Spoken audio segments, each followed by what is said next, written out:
Yo, yo, yo, yo, 1 2 1 2. I imagine I was on mute that whole time and I thought that people could hear me. Big up yourself, Ari. Big up everyone else who's watching. We got 4 viewers in the building right now. It's your boy Shifa. You don't know what time it is. Jokes and banter gang.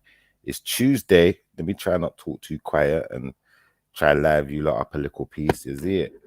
For anyone who wants to join the chat, there's a link in the description. There's a link in the actual chat as well. And today we're talking about forbidden knowledge or hidden knowledge or hidden information or things that they just don't talk about in the mainstream. Yeah. So we're gonna come away from mainstream today because I know some of you are into conspiracies, some of the man them, some of the girl them. Like, so we're gonna talk about some of this stuff. Yeah, but remember it's jokes and banter, so don't take it too serious, innit? But there's a whole heap of things for talk about out there. Yeah. There's all heap of things going on in the world that some of us ain't paying attention to. Some of us just turn a blind eye to. Some of us maybe don't even care, you know, like that. But I think it's a good opportunity today to talk about some of this stuff. Yeah. Now, big up to everyone who was on last week's shows. Um, I think our last show we was talking about resolution on Sunday. We done beef. We done a lot. We done a lot last week. We're gonna try to do some more this week. In fact, we're gonna try up our game this week. So, we're gonna be going live as much as we possibly can.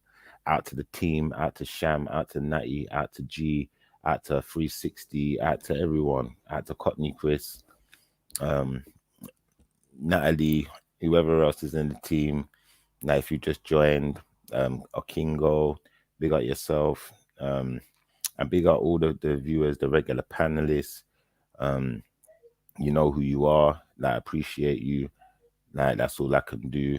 And as I've said to everyone, we try and keep it respectful over here. If nothing else, even if you don't like someone, you can have a bit of banter. Yeah, we don't mind a little bit of back and forth, like, comment wise, but we need to keep it minimal because we don't really want people to be fighting or warring with each other. We'd prefer that we can keep the respect levels high, like the most high, is it?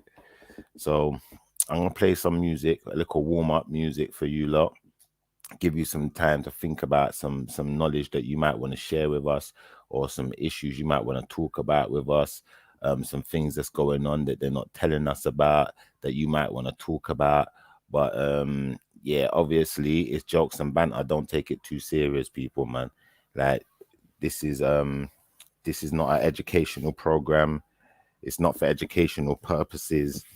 You don't come over here to learn about what's going on in the world. You come over here to learn our opinions of what's going on in the world.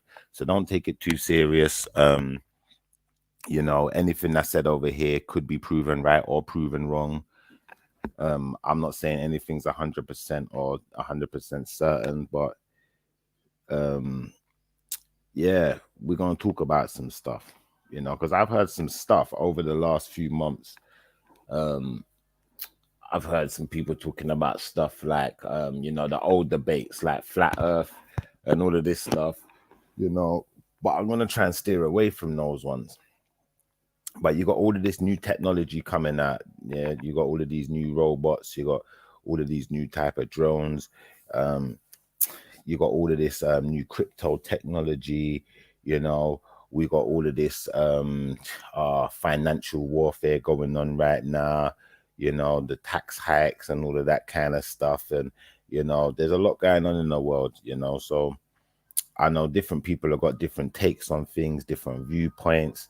They might see things in a particular way, or see them as particularly sinister or innocent for whatever their reasons are. I just want to hear from you. So you come and talk to Shift and tell me what it is that's going on that you're seeing that you think they're not telling us about. Yeah. It's like there's a whole heap of scandals going on out there. Yeah. Like, I was hearing about this thing in America where this boy went into a school and shot up bare people in a school now, yeah. But when the police come, the police don't taser them. They don't like do no aggressive kind of tactics. And then a lot of people are saying it's because it's white privilege. Because he's a white boy, like, they're gonna still treat him with a bit of respect and deal with him a certain way. If a black man had did something like that, yeah, and run up in a school and start shoot up people, do you think they'd be coming to arrest him softly? Or do you think he would have got tasered 25 times, shot 99 times, blowtorched, flipping, head banged against the wall, the works? You see it? It's mad, isn't it? So there's all these things going on. People are talking about these things. I'll just be listening to you guys, yeah, and I'm paying attention, yeah. Like, you got all these doctors and physicians talking about, you know, the food we're eating and what we're putting in our bodies, and, you know, the cancers and the this and the that that's affecting us. And, you know, you got all of this thing now where they're talking about I can't remember who it was. Was it Farage or someone like that? It was one of the politicians. I think they went to Canada or America or something, and they was trying out weed plants, and, you know, they're talking about legalizing cannabis and this, that, and the rest. So if anyone knows about that, come and talk to us about that. Is it? Because there's a lot of things going on right now. Yeah. Don't ever get it confused. I'm not just saying this. There's a lot going on out there in the world right now. You know, a lot of people potentially just lost money with the obviously the interest rates or the tax going up and everything. What's happened is a lot of the stock markets and, you know, crypto markets in general are all down. They've all gone down. So enough people have lost money, yeah, and enough people are selling up their things, and they're in panic. You know, I'm sure some of you got ideas as to, you know, what's the best solution in that situation. What's the best thing to do right now? Why it's happening? You know, what caused it? What's going to make the problem go away? How are we going to get out of this, the financial hole that we're in? Yeah. So I'm going to wait to hear from you lot. I'm going to do some intro music now. And big up yourselves, man. I know that was a mouthful, innit? Think about it. It's hard work, you know. It's hard work being me. Now, do you know what? Out to all the presenters, it's hard work being a presenter, full stop. It's hard work, man. Yeah. And it's not always easy to get your point across. So hopefully, you know, that was clear enough for you lot. And I'm going to do some intro music. I'm going to wait for someone to arrive. I've got a couple of subjects that I want to cover in the meantime anyway, between time. So if you lot don't arrive for now, it's not a thing, because we got some stuff to show you. This is Jokes and Banter. You know what time it is. Let me hit the button.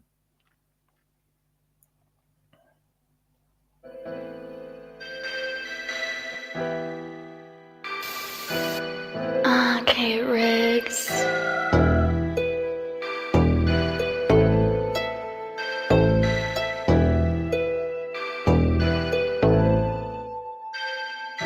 Life isn't perfect, but who cares? I'm living a dream compared to those facing nightmares. Life isn't perfect, but who cares?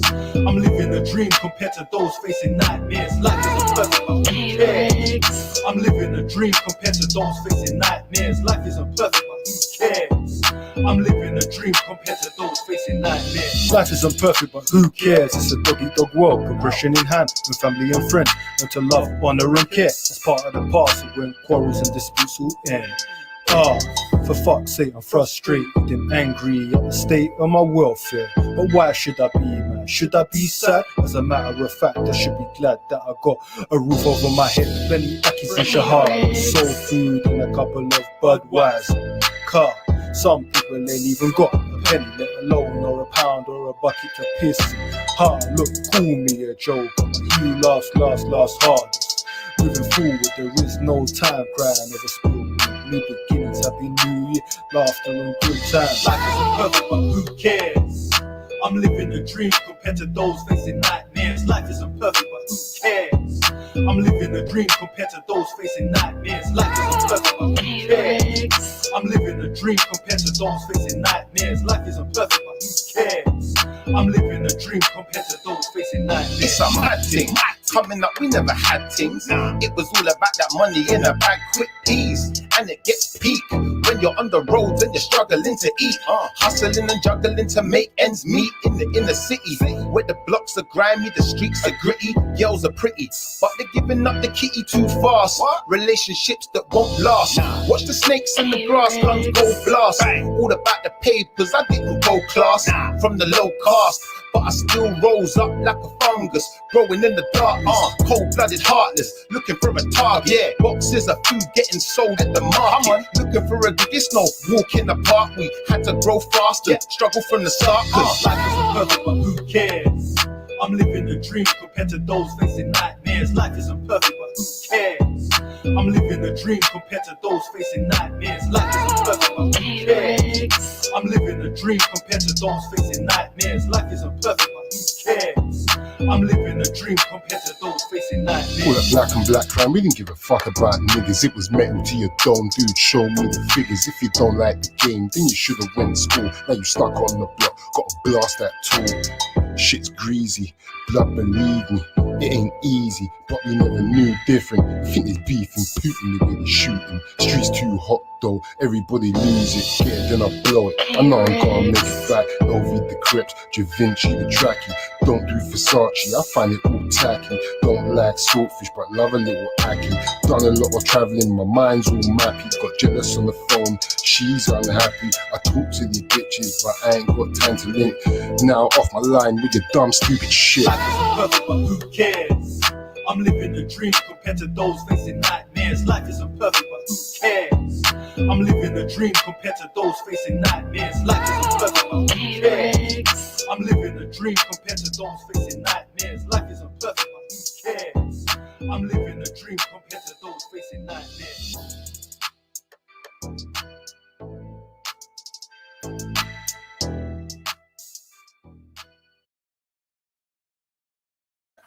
Yeah, big up everyone, man. Big up yourselves. Yeah, don't worry, we're not gonna stop the music just yet. But I thought I'd just say, like, big up to everyone else who's jumped in the room. The show today is about hidden knowledge. It's gonna be about things they don't talk about, things they don't tell us, things they've been hiding from us, things that you know that we don't know, whatever it may be, things that are just, you know, they're not in plain view, they're not in the public domain, they're not in the media, you know, they're not common knowledge in it. We're gonna be sharing some stuff today. I thought maybe let me give you a little teaser. So one thing we're gonna be getting into today is something that for some reason seems to be quite prevalent in our modern day society. You know, we've got the likes of the LGBTs, you know, and all of these things going on now. And then I was just online the other day. I was having a look around, watching two videos, and I saw this thing called the what is it? The gay Bible. Yeah, the homosexual Bible, the Queen James, to be specific. I said, yo, I'd never heard of this in my life. I thought it was a joke. And then when I looked it up and went deep and looked proper into it, I said, right, there actually is a Queen James Bible, the gay Bible. Imagine that. Hold up. Is that Ari? Well, go on, sis. Hi, what I'm doing, Schiffer, you're not really active on IG, right? I am on IG still. Okay, well, I don't see you active as much, but I see that it's an event finna happen at this place in your country called Burgess Park. Burgess Park, yeah, Burgess Park. That's in the ends, yeah. You heard about these kids finna have some type of I put the link in your private chat. But these kids are these kids are about to have a rally on June 2nd called Robbed or Be Robbed. And they said before you come, say goodbye to your parents. So I just want you to take a look at that. Okay. I'm in your chat. I see it. I'll be honest. I seen it this morning. Oh, I know, that's scary. I hear you, but Burgess Park has always been a bit mad, isn't it? Like, you got certain parks in London, in South East London to be specific, where it would just go off. Even Southwest London's got its parks, you know, like where they have little all-dayers, or they call it People's Day. So we got Burgess Park, that's down in Peckham. So some people don't know about this, that might be hidden from them. So let me give you a bit of a background. Burgess Park's been going for years. You know, like people come out with their families and they celebrate, they play music, they put on live performances, live stages, and all of that kind of stuff. But the area that it's in, in Peckham, you know, had, you know, consistently over the years has had a lot of I would say I don't want to say gangs. I'd say people who hang around in groups. Okay. And you know, the groups are very familiar with each other. They, you know, kind of stick together, very niche groups. And sometimes one group may clash with another, or there may be more than one group, and they may all be clashing, you know, because of past discrepancies, X, Y, Z. But everyone's from the same area, so everyone knows the park in it. When it's People's Day, everyone's there. You know, like that. It's like a big festival type thing. It's like going to carnival, if that makes sense. Okay. Yeah. What And then time we y'all got schools let out in your country? what Like time do we for what? summer school? I mean, not for the summer vacation.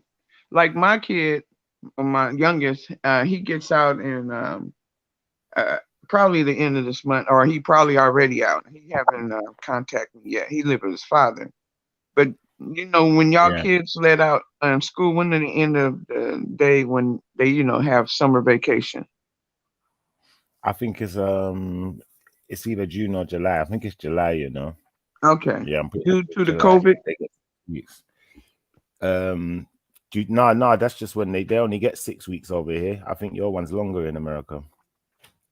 Okay, I got you.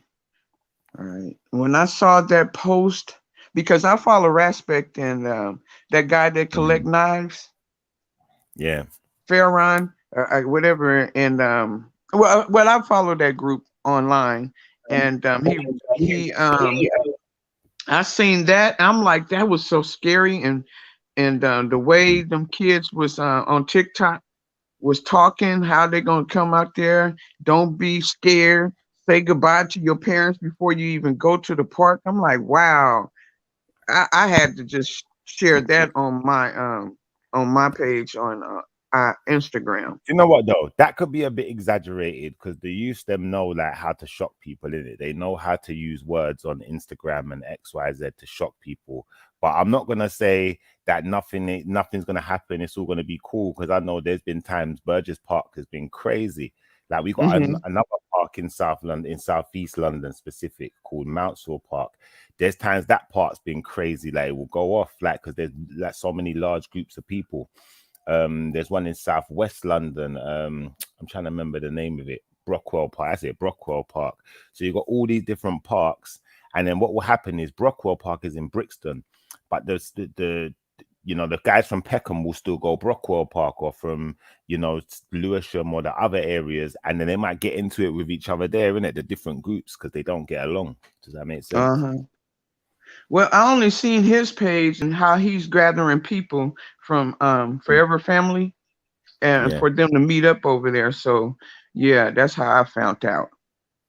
I hear that. I just think to myself, like in my head, I think, what are you really gonna do in it? Because you see these kids out that, like, some of them are out of control. I'm not gonna say all of them, but some of them are out of control.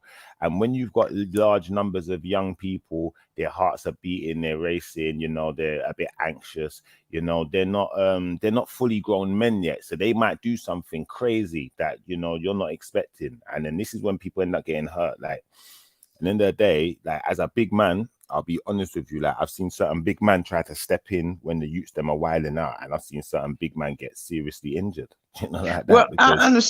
Well, I understand what you're saying, because out here we don't have these kids advertising what they're gonna do. We usually, you know, when they come to Bun Rush the park, or the not the park but the carnival, you know, we usually get surprised. They don't really post up banners or pictures. I mean, posters and have a date of what they're gonna do. You know what I'm saying? Yeah, And I hear that. we get surprised like that. But these kids, it's a date on this, you know, and it's just scary for me. I know I shouldn't, you know, be worried because it's not in my country, but these are kids, you know. Yeah, but some of these kids, like, in my opinion anyway, I can't speak for everyone. I can only speak from my opinion. And I think some of them want to go to jail. Some of them want that reputation so bad, you know, they'll do anything to get it. They don't care if they have to advertise and, you know, put themselves in a jail going situation to get that reputation. They will do whatever it takes. You know, Wow. like that. They're relentless, Wow. literally relentless with it. Who's that King Troll? What's going on, brother? I'm in the chat. On, man? I'm in the chat, okay? Yeah. What's popping, Okay. brother, man? How you doing, man?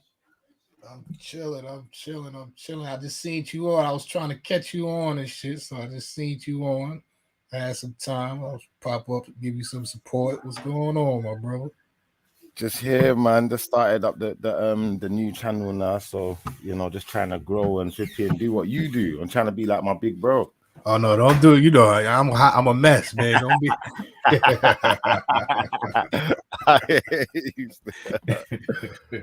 Yo, how you know this was really me? You got to screen your people, man. I could have been like a porn bomb or something, man. Do you know what? I did think that still. So at first I was kind of ready with the button, and I looked at the logo because I always check the little logo thing. Because 9 times out of 10, when people jump on and they make a fake account, they don't have the same the icon. You got the proper icon, so I know your icon. Okay. So what did you think about this? I don't know if you knew about it already, but I was just letting people know that I'm going to be showing some stuff about this gay Bible. Do you know about the gay Bible? Talk to me. Did anybody know? What? The gay, the LGBT, like the Happy Bible, the LGBTQ Bible, Kezi. Who wrote that? I'm not sure. It's not really that they've written a whole Bible. What they've done is they've changed certain passages to make them more homocentric, or homo friendly, and it's called the Queen James. That's it. That's the name of it. Are you kidding me? It's called the Queen James Bible. You see, when I saw this, like I've got a couple of videos and things that I could play on it still. I'll have to find them, but bro, I was so shocked. I said to myself, hold on.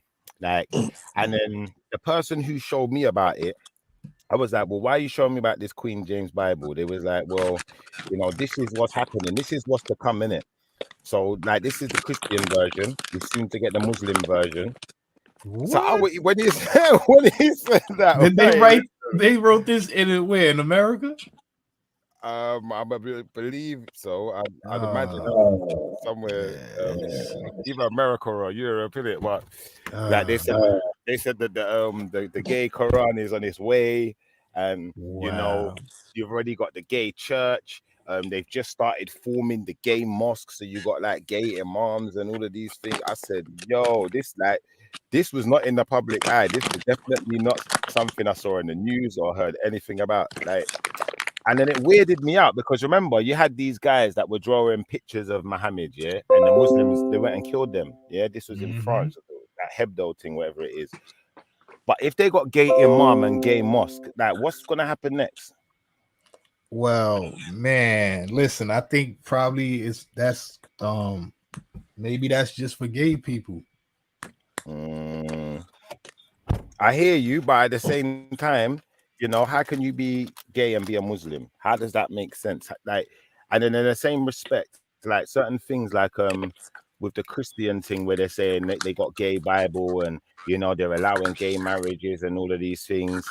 You know, how can this be correct when you know the Most High has got very specific instructions on certain things? So how can we just change it? Like they change the words as well to make it even worse. And the book says not to change the words. Right, so that must be false prophecies. Do you feel I'm coming from? Do you know what? I'm gonna be honest here. I almost brought this up the other day, and I was talking to these guys. Big up Natty as well. But I was talking to these guys, salute, and I was saying to them, like, do you think that if the devil's got his own Bible, the Most High's got a Bible, innit? He's got a book of teachings of what you're supposed to do, not supposed to do, X, Y, Z. So if the devil has got his own throne, his own kingdom, then it's possible that he's got his own Bible. And would homosexuality be at the pinnacle of it because it goes against new life? It goes against life in general, innit? In the sense of naturally creating it. Well, they got the Satanic Bible. All right. So you got the Satanic Bible. But when you say the Satanic Bible, which one are we talking about? Because I've heard of this thing, the Devil's Bible, but the Devil's Bible is actually just a real Bible with some extra stuff in it and a picture of the devil in it. Do you feel where I'm coming from? Right. If that makes sense.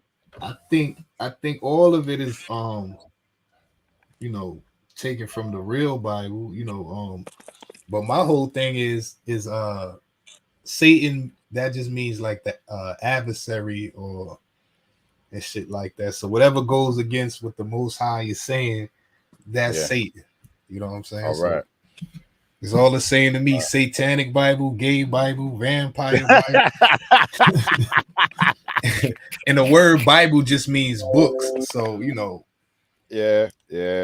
But it's weird though, because the man, when I was watching this video on this gay Bible, there was a video and a man said something like, in the gay Bible, they don't take out things, they just change particular words to make it more friendly to homos. And I think they changed about 80 words or something like that. So the man was saying, imagine like if they change 80 words and that just stops the Bible making homosexuality seem bad. Imagine you change a couple of more words. Next thing you know, pedophiles gonna be okay. Next thing you know, murderers are okay. You know, like that. Right. And who gets to decide? You know, who gets to decide? Who gets to cherry pick and choose?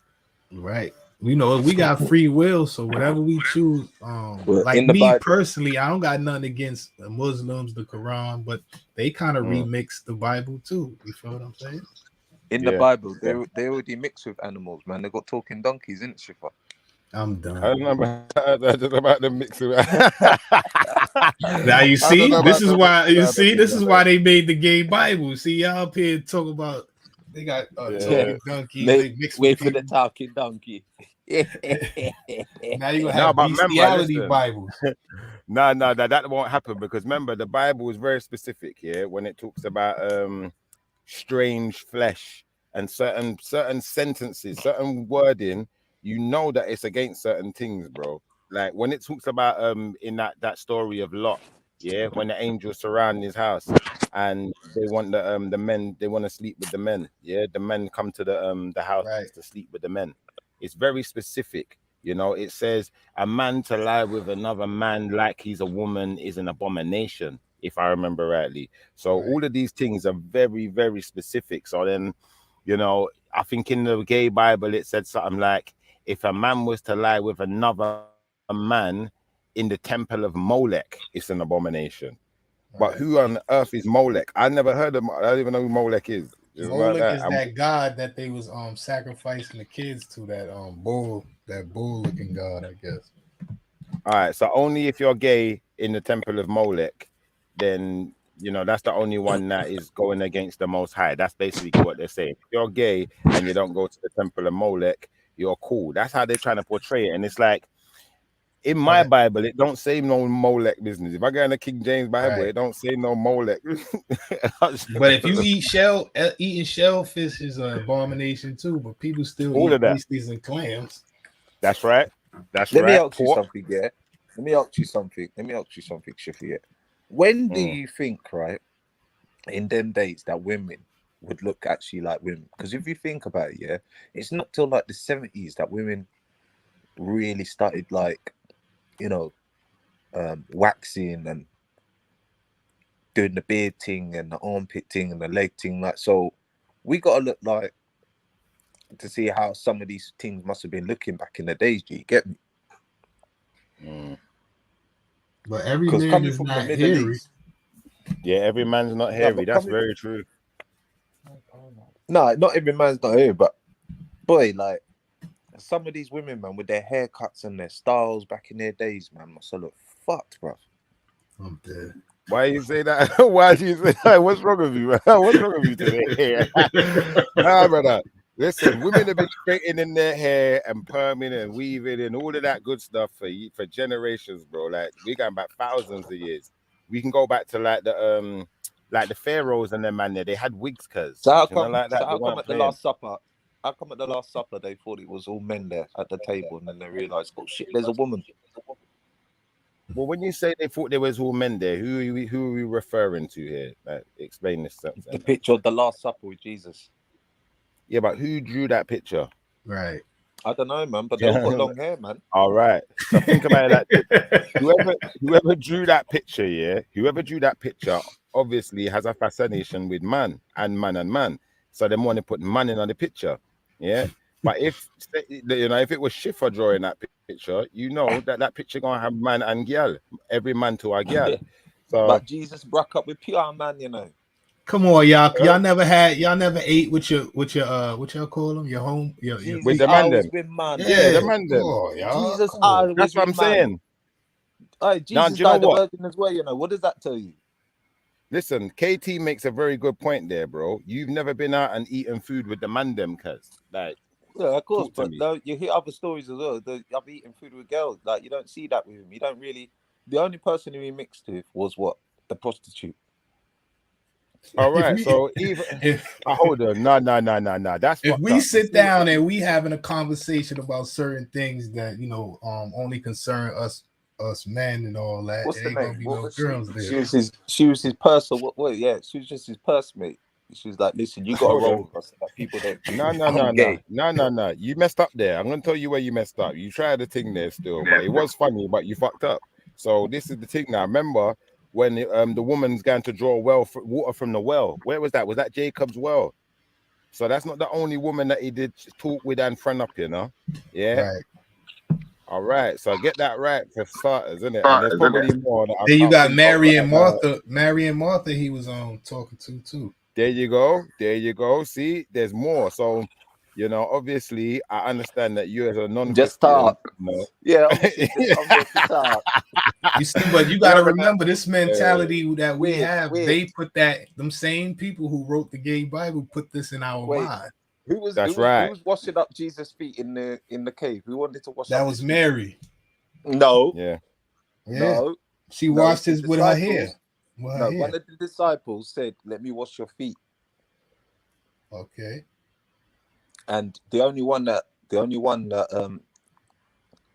they were all offering to do loads of stuff for him, and that's how he knew that Judas was a fucking snake, because he was the only one that was like, "Nah, I can't have this," or "Nah, I don't want to have that." But yeah, they wanted to wash up his feet and everything like that. But you see what you did there again? This is what people do who are non-Christian or just don't read the text properly. They make these assumptions. They say things like Judas was a snake because that's what someone else told you, but you don't really understand the story like that. Now, if you really understood the story, technically, my man's not really a snake. My man tried to kick off the walkers. That's what he tried to do. He thought he was being smart, but he ended up messing up himself because, like, it didn't go the way he thought it would go, innit? Because remember, like, this is if Jesus is the Most High Son, yeah, and he has, power and dominion, then when the war starts, he can't lose, can he? So that's my interpretation of someone like a Judas. Then, yeah. He thought my man couldn't lose in it, so he made that mistake, and thought he thought it was a minor, but it was a major. What was you gonna say, KT? I think Jesus washed his disciples' feet and Mary washed Jesus' feet, or something like that. Yeah. I think I remember it like that as well. To be fair, but we'd have to pull out the scripture. But I don't want to get too deep into. Yeah, because we're right now, like the discussion right now is gay Bible. How on earth can this thing exist? What about lie with your brother's wife and fulfill your duty to her as a brother-in-law to produce offspring for your brother? When the husband dies, the brother has to take his wife. Is that what you're talking about? Yeah. For real? I didn't know that. Yeah, that's in the Old Testament. So that's you see, yeah, Old Testament is a different covenant. Like the New Testament, the Old Testament is done, it's finished, it's been done. The New Testament is now. What about spilling the seeds on the floor? I'm dead. Huh? Yeah, your man off the chain. What? When Onan had sex with Tamar, he withdrew before he ejaculated and spilled his seed on the ground. We call that pulling out, man. Yeah, the next statement in the Bible says that Onan did it evil, and guess what? God said you did wrong. Because maybe they ain't have condoms back then, man. Exactly. And he did do wrong because really, remember, sex isn't really supposed to just be it's not for pleasure. It's not, wasn't the function. And if we understand the function, then we can understand why what he did was wrong. Do you understand? In the sense of respecting himself, respecting his own seed, respecting his woman, respecting her eggs, and respecting her chemistry, biology, X, Y, Z. So, you know, to an extent, you can't argue with the scripture. You could try, but you're going to fall short where the scripture going to stand up. And like I said, Old Testament is over. You know what I'm saying? Those was different times. It was more barbaric. So it had different, like Old Testament is eye for an eye, New Testament is turn the other cheek. Yep. Straight up. And obviously, remember in the Old Testament, you had a time where there wasn't a book. There were no Bibles. Yeah, because if you go right back and we go back to Adam, there ain't no Bible, is there? There's no guiding instructions like that other than the instructions that were given to Adam by the Most High verbally or telepathically, however he got them, i.e. don't eat from this tree, do you understand? But that's all there was to start off with. And you see, when Adam broke those rules, they had to change, they had to set other different rules. So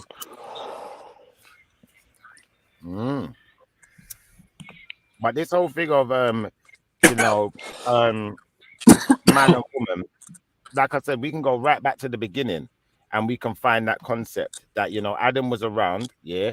Now, if we go by a Septuagint, technically, there was other people around too. Yeah, because God didn't make Adam first. God made other people.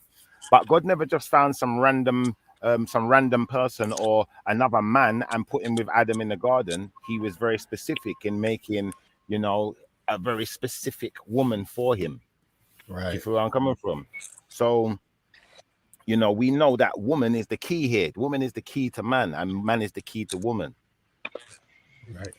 Right. See, my whole thing is, you know, those homoerotic thoughts or whatever you call them, those was put into our minds. So now when you see two men or men eating together, you think, oh, it's no woman, they gay. You know what I'm saying? But yeah, that's because that was put into your mind. What about you know, Jacob wrestling with God? Me, I don't think that was God. Jacob wrestling with God. I don't think that was God. With him? How did he wrestle with God? It don't say he wrestled with God. It say he wrestled with a man. With a man, that's right. It says he wrestled with a man. A man God. No, not a man. Let's go to the verse. Let's go to the verse. Yeah. All right, go to the verse. I think what this telling you is the fight with the Most High and all that was within. It was a spiritual fight. It wasn't a physical thing. That man was just a parable, like a symbol. Like when they say turn the other cheek, you know that they could be saying if somebody slap you, give them the other side of your face, but it also could mean like, you know, if somebody do something to you, you know what I'm saying? Yeah.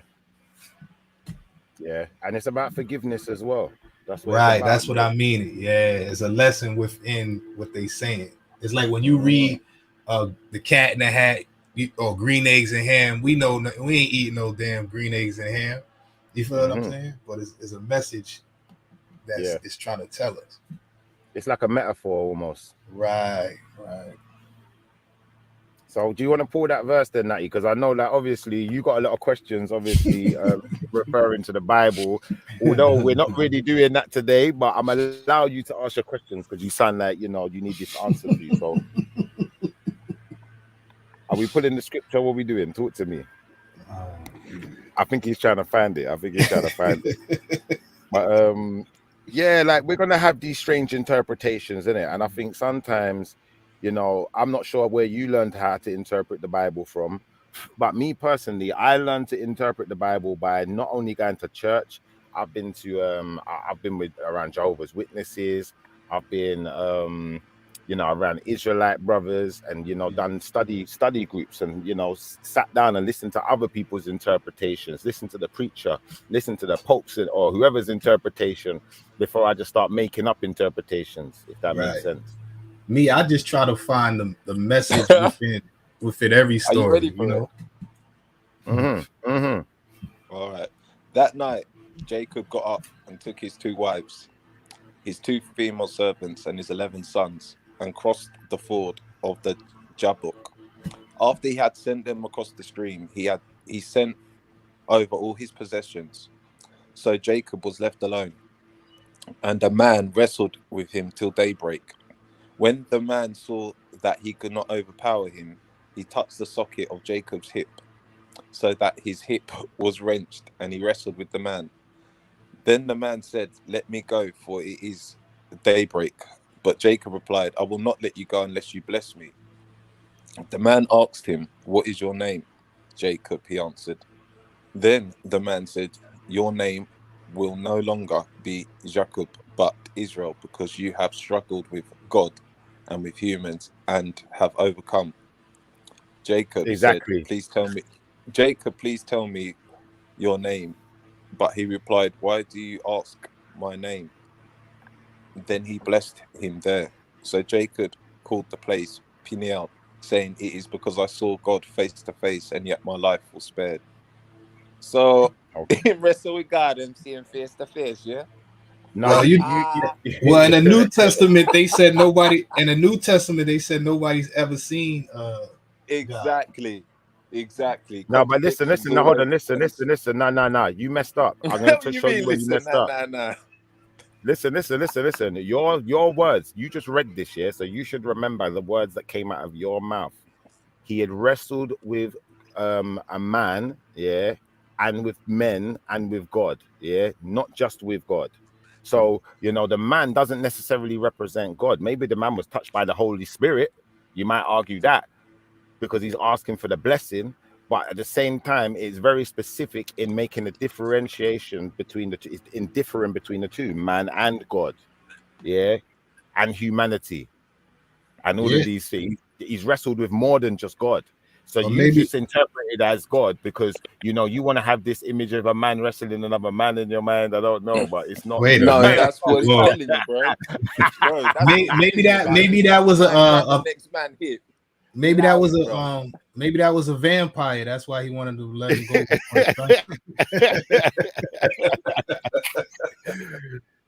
But if he's wrestling with a man that's God, what does God look like? You know, like that. Like it That's can't what be I'm God. trying to tell you. That's the Old Testament. So you got to remember the Old Testament. They tell you in the beginning, Satan deceived the whole world.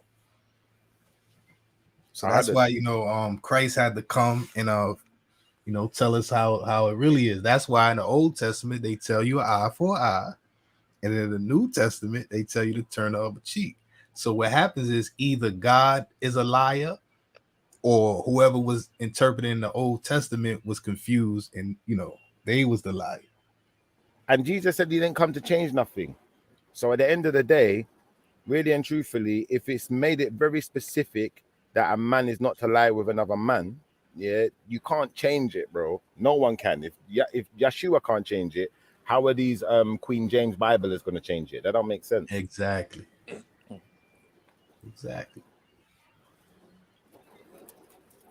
Yeah, man, I found that one quite shocking still.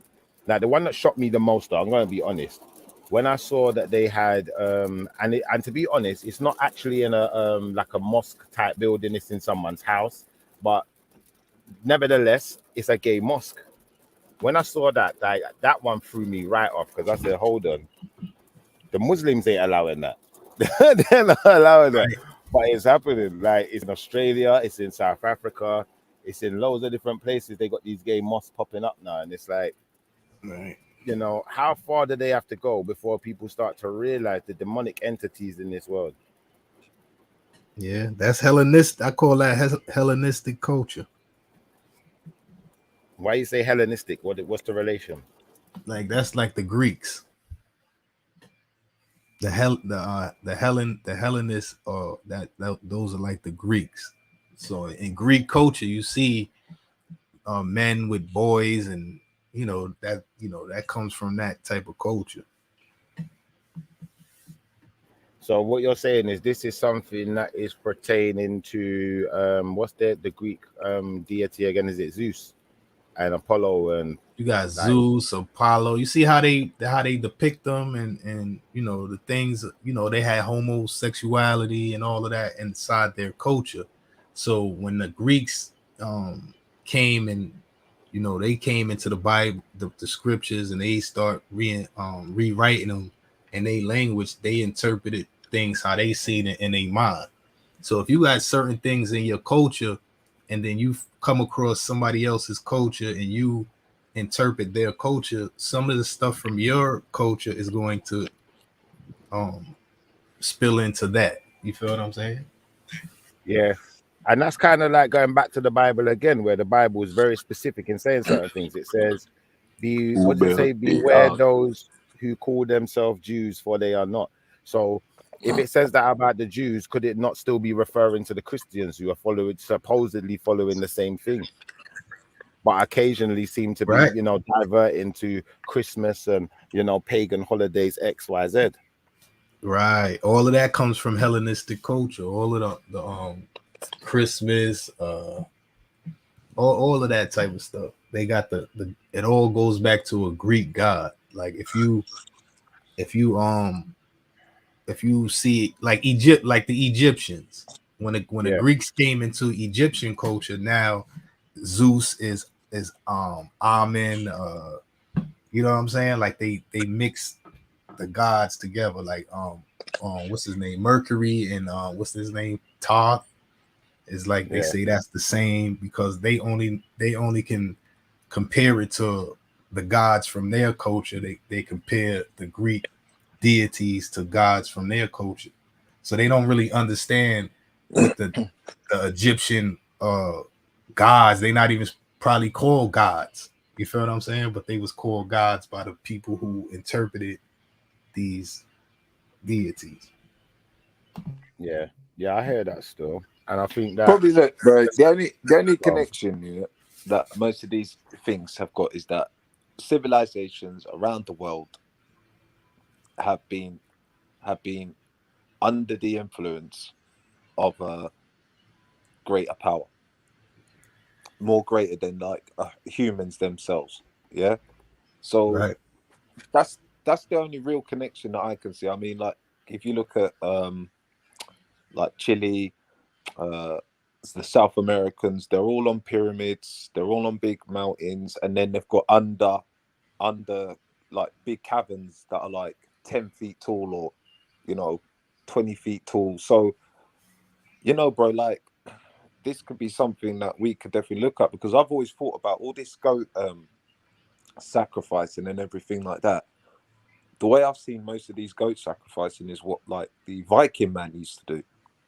You know what I mean? And they had their gods, they had their giants, they had their, right. You know what I mean? So maybe we're just the pawns where these giants want to just try fuck us up. Who knows? But the God part, he's so unpowerful that the most powerfulest people on the earth is the ones that we can see striking the most fear here now. You know what I mean? So I don't know, man. I just think, yeah, bro. I just think thinking of something to come and save you rather than saving yourself is a bit time wasting, man.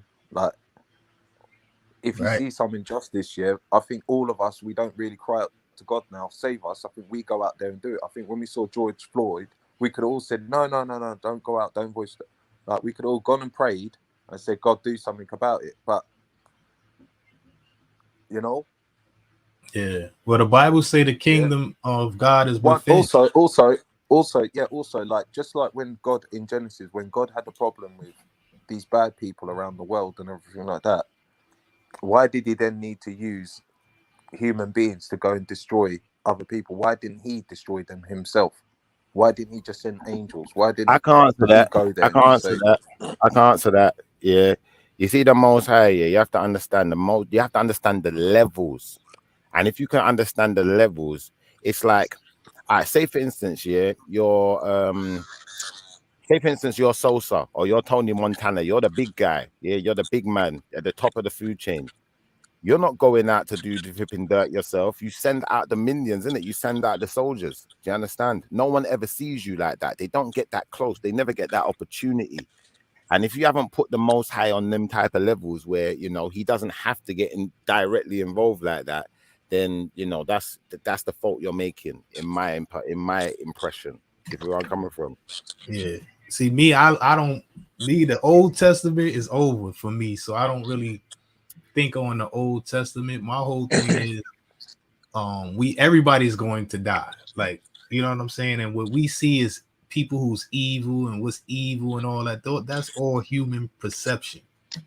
You feel what I'm saying? Animals, Yeah, exactly. You got lions and there's and zebras don't think lions is evil. They know they're gonna eat them. You know what I'm saying? But they don't think they evil. That's just their nature. You feel what I'm saying? But everybody got a beginning and everybody got an end. So in the eyes of God, like when people, I think we are very selfish when we think God is thinking about little old us. You know what I'm saying? There's a whole big world going on here. The sun come up, you know what I'm saying? The sun go down, the trees grow. You know, we got food, we got water, we got everything we need. All we got to do is act right. So it's up to us. We got free will to do so. And until we do that, we going to be fucked up. It ain't and that's a massive point. That's a massive point you've made there, because think about it like this for a second, Natty. You got all of these forces in our universe, but which one is equal to the Most High? None. There is no force equal. So the Most High has already created forces that are equal to you. Forces equal to the devil and greater. Right. So when you think about it, like, why didn't the Most High have the fight with the devil himself? He sent his archangel Michael, because Michael was a force that was able to deal with that. He already knew. He already created. And what did he do with him? More powerful. And what did he do? What did he do to the to Satan? What did he do to him? What the same similar type of thing what human beings do when, you know, someone breaks the law, you know. Okay, yeah. So what right, and where did he imprison him? Here, he got cast down to earth. That's right. Yeah, and where was it mentioned? Because I know about this as well. So where does it mention where he cast him? Into the earth. pit. Yeah, into earth, where the cauldrons lie, into the desert of the. In the middle of the desert. Dale. Okay, yeah, all right, cool. What's the point you're making though? Okay, so in the same place here, which is obviously located, it's underground. It must be, isn't it? You know, there was an opening in the desert surrounded by cauldrons. So Dale. So you're looking at Golan Heights between Syria. Where else? You're looking, like east, like northeast of Israel. So okay, yeah, let's have a look at that type of stuff there. Yeah. So you got Moses now, yeah, who then is on the mountain and he's now talking to a spirit that he believes is God. Now it's a spirit, yeah, through fire, yeah. So if what you're saying is these beings before must have had a human form to be bound. Or maybe that's just how maybe that's just how he see it. Like it's like people now they see visions of people who they see it. They can see them as human. They can see them as the donkey you was talking about. Is like is the what they said, the imagination of man's heart is evil. You feel so what what's the devil's name? His name wasn't the devil, it was Azazel, wasn't it? Right, but these beings that we talk about, maybe we can't really see them as they are, or maybe they don't have a form, but we see them as we see them in our mind. I think he means Azazul, but definitely, we're making up our own impressions in our mind. It's not something that is actually the true impression. I'm not making it up anything in my mind. I'm just putting what they would say in the book, because like there's no point in having a book and that you can't get what the person's actually trying to say, you know, like fact. So I don't think with the Bible we're going to do fiction here. We're going to deal with facts. Otherwise, then you're deceiving me or you're deceiving yourself. Which way is it? All right, Because now if I see where you're going now. Hold up. Okay, so I'm treating the Bible as if facts. you're hold on one I'm second, I'm one not- second, I'm not one treating second, it one as a second. fiction. I'm not No, treating you're it as a not. fiction. You're I'm not. just saying You're not. they're saying, You see what Okay. you're doing? You're putting everything into a physical realm when you're reading the book, I'm and you're reading forgetting there's a the book. One second.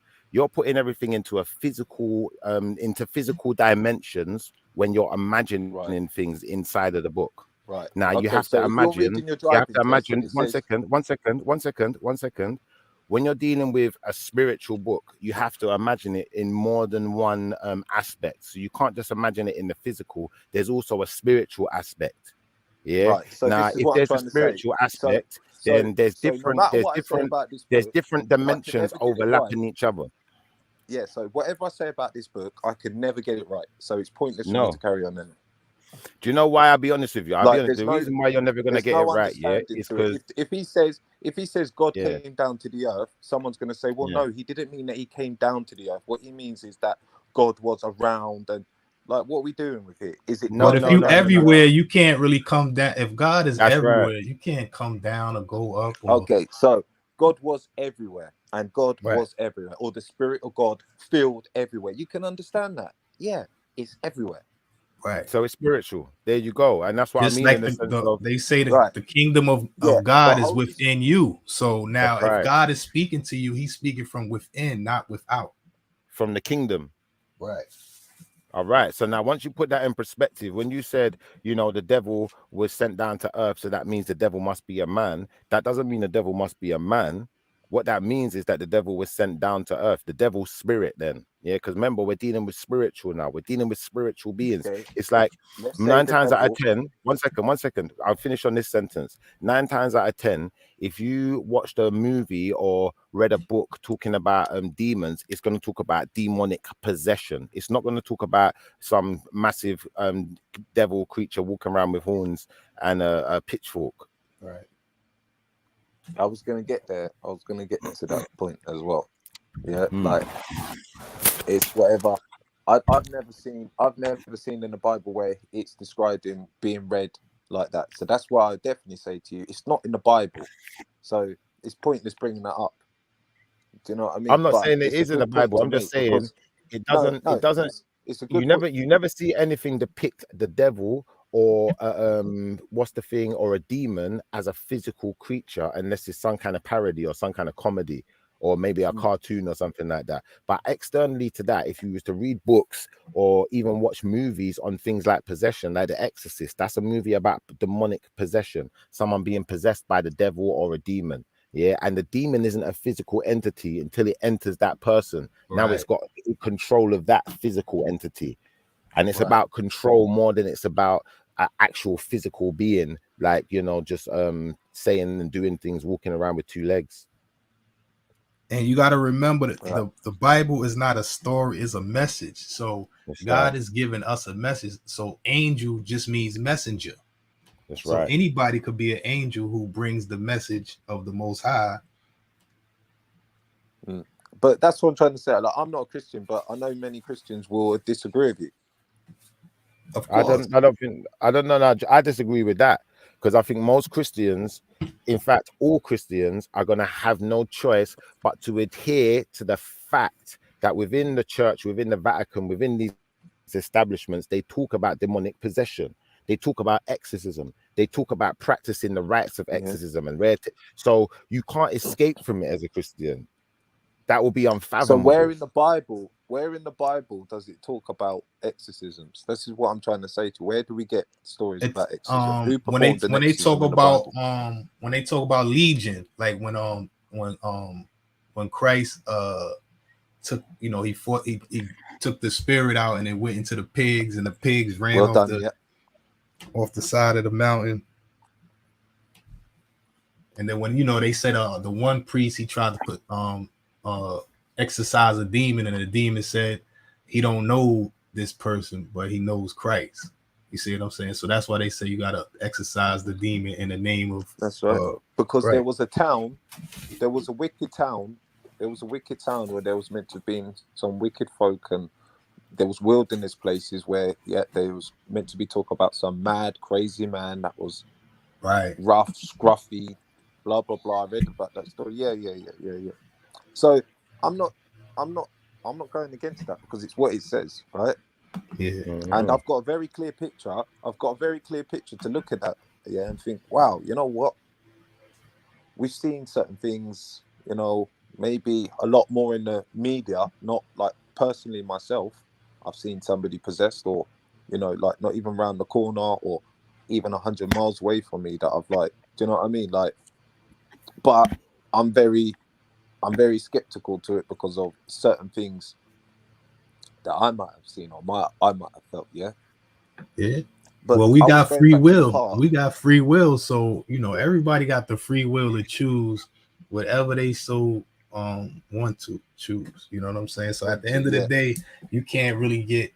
I know a lot of people feel like they want you to feel or believe what they believe or what they say, but at the end of the day, you got the free will to choose. You know, but the consequences that come with that's what's going to come with it. Can you explain to me then the story of Leviticus 16:8? You got to tell me the story. I don't know every read the part you want to explain of the Day of Anointment.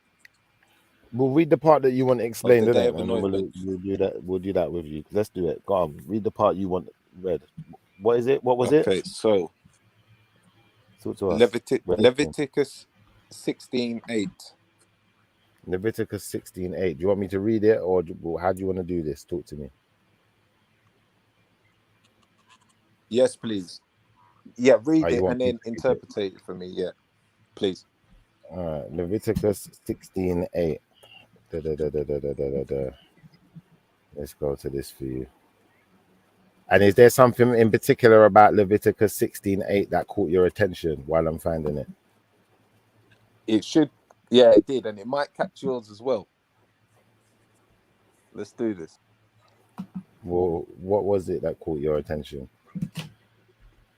The Azazel bit. Leviticus 16:8. All right, let's go. And are we just reading 16:8, or are we reading beyond that? How far are we reading? Keep going. Just start reading for 16:8. All right, let me just find Leviticus 16 then, and then I'll go to 8, and then we'll just read from what you want me to read a little bit before it, or just from that specific part. How is this working? Yeah, from that specific part. All right. He is to cast lots for the 2 goats, one lot for the Lord and the other for the scapegoat. Aaron shall bring the goat whose lot falls to the Lord and sacrifice it for a sin offering. But the goat chosen by Lot as the scapegoat shall be presented alive before the Lord to be used for making atonement, by sending it into the wilderness as a scapegoat. Aaron shall bring the bull for his own sin offering to make atonement for himself and his household, and he is to slaughter the bull for his own sin offering. He is to take a censer full of burning coals from the altar before the Lord, and 2 handfuls of finely ground fragrant incense, and take them behind the curtain. He is to put the incense on the fire before the Lord, and the smoke of the incense will conceal the atonement cover above the tablets of the covenant law, so that he will not die. He is to take some of the bull's blood and with his finger sprinkle it on the front of the atonement cover. Then he shall sprinkle some of it with his finger 7 times before the atonement cover. Am I still reading on? Are we like how Yeah, far are we go on. going? Yeah, go on. All right, hold on. Who's that? Who's Herbs? Hey, Herbs, can you turn your camera on or something? Like, just show me you're a real person, because you got porn bombers over here, mate. I don't want no porn bombers. In fact, you know what? Hold up. Let me put it back to a single screen. Yo, Herbs. Is that Urban? I know. Yeah, it's Urban, man. I ain't a porn bomber. All right, say that. Let's have to make sure. I don't even watch porn. I love porn I bombers. just have to make sure. I have to make sure. All right. So the point is, big up, yeah, Herbs. you've got two goats. Yeah. You've got two goats, Shipper, yeah? One goat I'm for listening. the Lord and one goat for the Azael. What's that all about? Azael, who is Azael? That never said that in there, because I didn't read that. I never read that. Where was I reading Azazel or whatever you said? Talk to me. All right, let me read it from. So King James version, yeah. Oh, you're in the King James. All right, you should have told me King James. Sorry. I'm just reading from my Bible, with it. If you want King James, we'll do King James. No, sorry. I'm gonna go from the Jewish Talmud version, yeah. Are you sure it's Leviticus 16:8? Because I'm on King James. I don't see Azazel. I don't see Azazel neither. That's why I'm just making sure, like, because I'm confused. Natty, man, you ain't fucked up, have you? No. I'm gonna get it. Oh, you know you don't fucked up, right? You know you don't fucked up, right? I'm dead. Don't forget, yeah. Listen. This is for the Jews. This is what the Jews was doing, yeah. So I'm coming from the Jewish bit. I'm not coming from the Christian bit. I'm coming from the Jewish bit. All right, we're still waiting for Azazel, man. We waiting. I see Israel. All right, cool. I'm gonna bring it.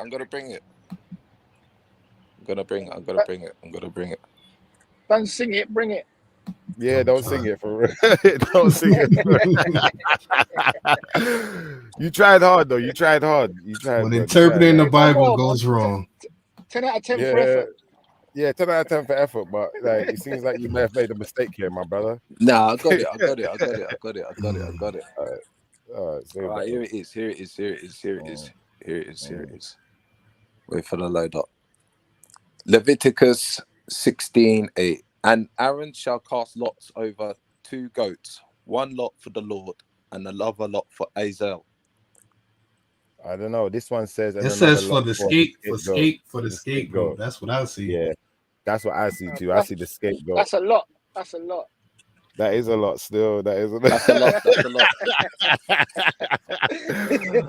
Yeah, we got. I don't know that, man. Like that one there is looking. It's looking dubious for you, because like there's 2 people. We've both looked it up, and we're both coming back with the same thing. So maybe he's reading the Satanic Bible. Yeah, maybe you're reading the Queen James, man. I'm dead. I wasn't gonna say it. But I tell you this right here, that was right there was a sin offering, and that's why I say the Old Testament is over, because Christ was the last sacrifice and died for our sins, so you don't have to make sin offerings anymore. Yeah. What's going on with this fucking connection? Yeah, that makes sense. But I'll be honest, I don't see Azazel there. I don't see Azazel. If you just copy the link, put the link in the private chat for where you found Azazel, and then maybe I'll be able to put it on the bigger screen, and we can ascertain who's. What is it though? What is the purpose of what you're getting at, Natty, though? Yeah, that's a good question. What is the purpose, please? I think I've got an idea, but I don't want to like cast any words on anyone. This is what I'm trying to say, yeah. According to the Jewish thing, yeah, about Yom Kippur, was that they tied is that one goat is sacrificed, yeah, to the Lord in the heavens, yeah, Hashem, and then the other goat is to be used as the scapegoat and sent to the Azazel in the desert. Mm-hmm. See, I don't get that in any Bible though. Like I'm like that. You see me, I'm the type of man like this. When you bring up a scripture, the first one I'll go to, I'll go to the Septuagint, and then I'll look at the other copies of the Bible and see what they say. And so far, all I'm seeing is, and Aaron shall cast lots upon the 2 goats, one lot for the Lord and the other for the scapegoat. I don't see Azazel anywhere. That's the Septuagint. We've done KJV, we've done NIV. I'd say that that's enough to say that, you know, what you're saying, you know, you'd have to show me what Bible this is in, what specific Bible. Maybe you possessed by Azazel. Nah, yeah, I'll put it in the back chat. Yeah, nah, let me put it in the back chat. Just be simple. No comment. Hey, listen, now you don't want no demons like that riding your back. I rebuke you, Azazel. I rebuke you. But no, but that's the thing though. I don't believe in these fairy tales. It's you who believes in demons and all this bollocks. You believe in Azazel. You said Azazel. You keep calling his name and shit. You guys said it. How can you not deny Azazel? So Azazel is not in your Bible. I don't see it in there, cuz you be calling out his name. I don't. You said we believe in. You said we believe in demons and all that. You keep talking about some Azazel. Hey, listen, listen. You're still in the gay Bible, man. Shut up. Look. Yeah, I'm gonna stop. I'm gonna solve the argument. Watch. I'm gonna solve the argument for you. Yeah, I'm gonna solve it for you. Community, shut up, man. Watch this. This is what I'm gonna do. Rather than us arguing about this, I'm gonna put in. Let's do this. I'm gonna type it in on the computer. I'm gonna put a screen share up so everyone can see for themselves. That we're not. It's not like we're trying to be unfair here. We're listening. You said Leviticus 16:8, right? Yeah. Put Azazel and then put Azazel. No.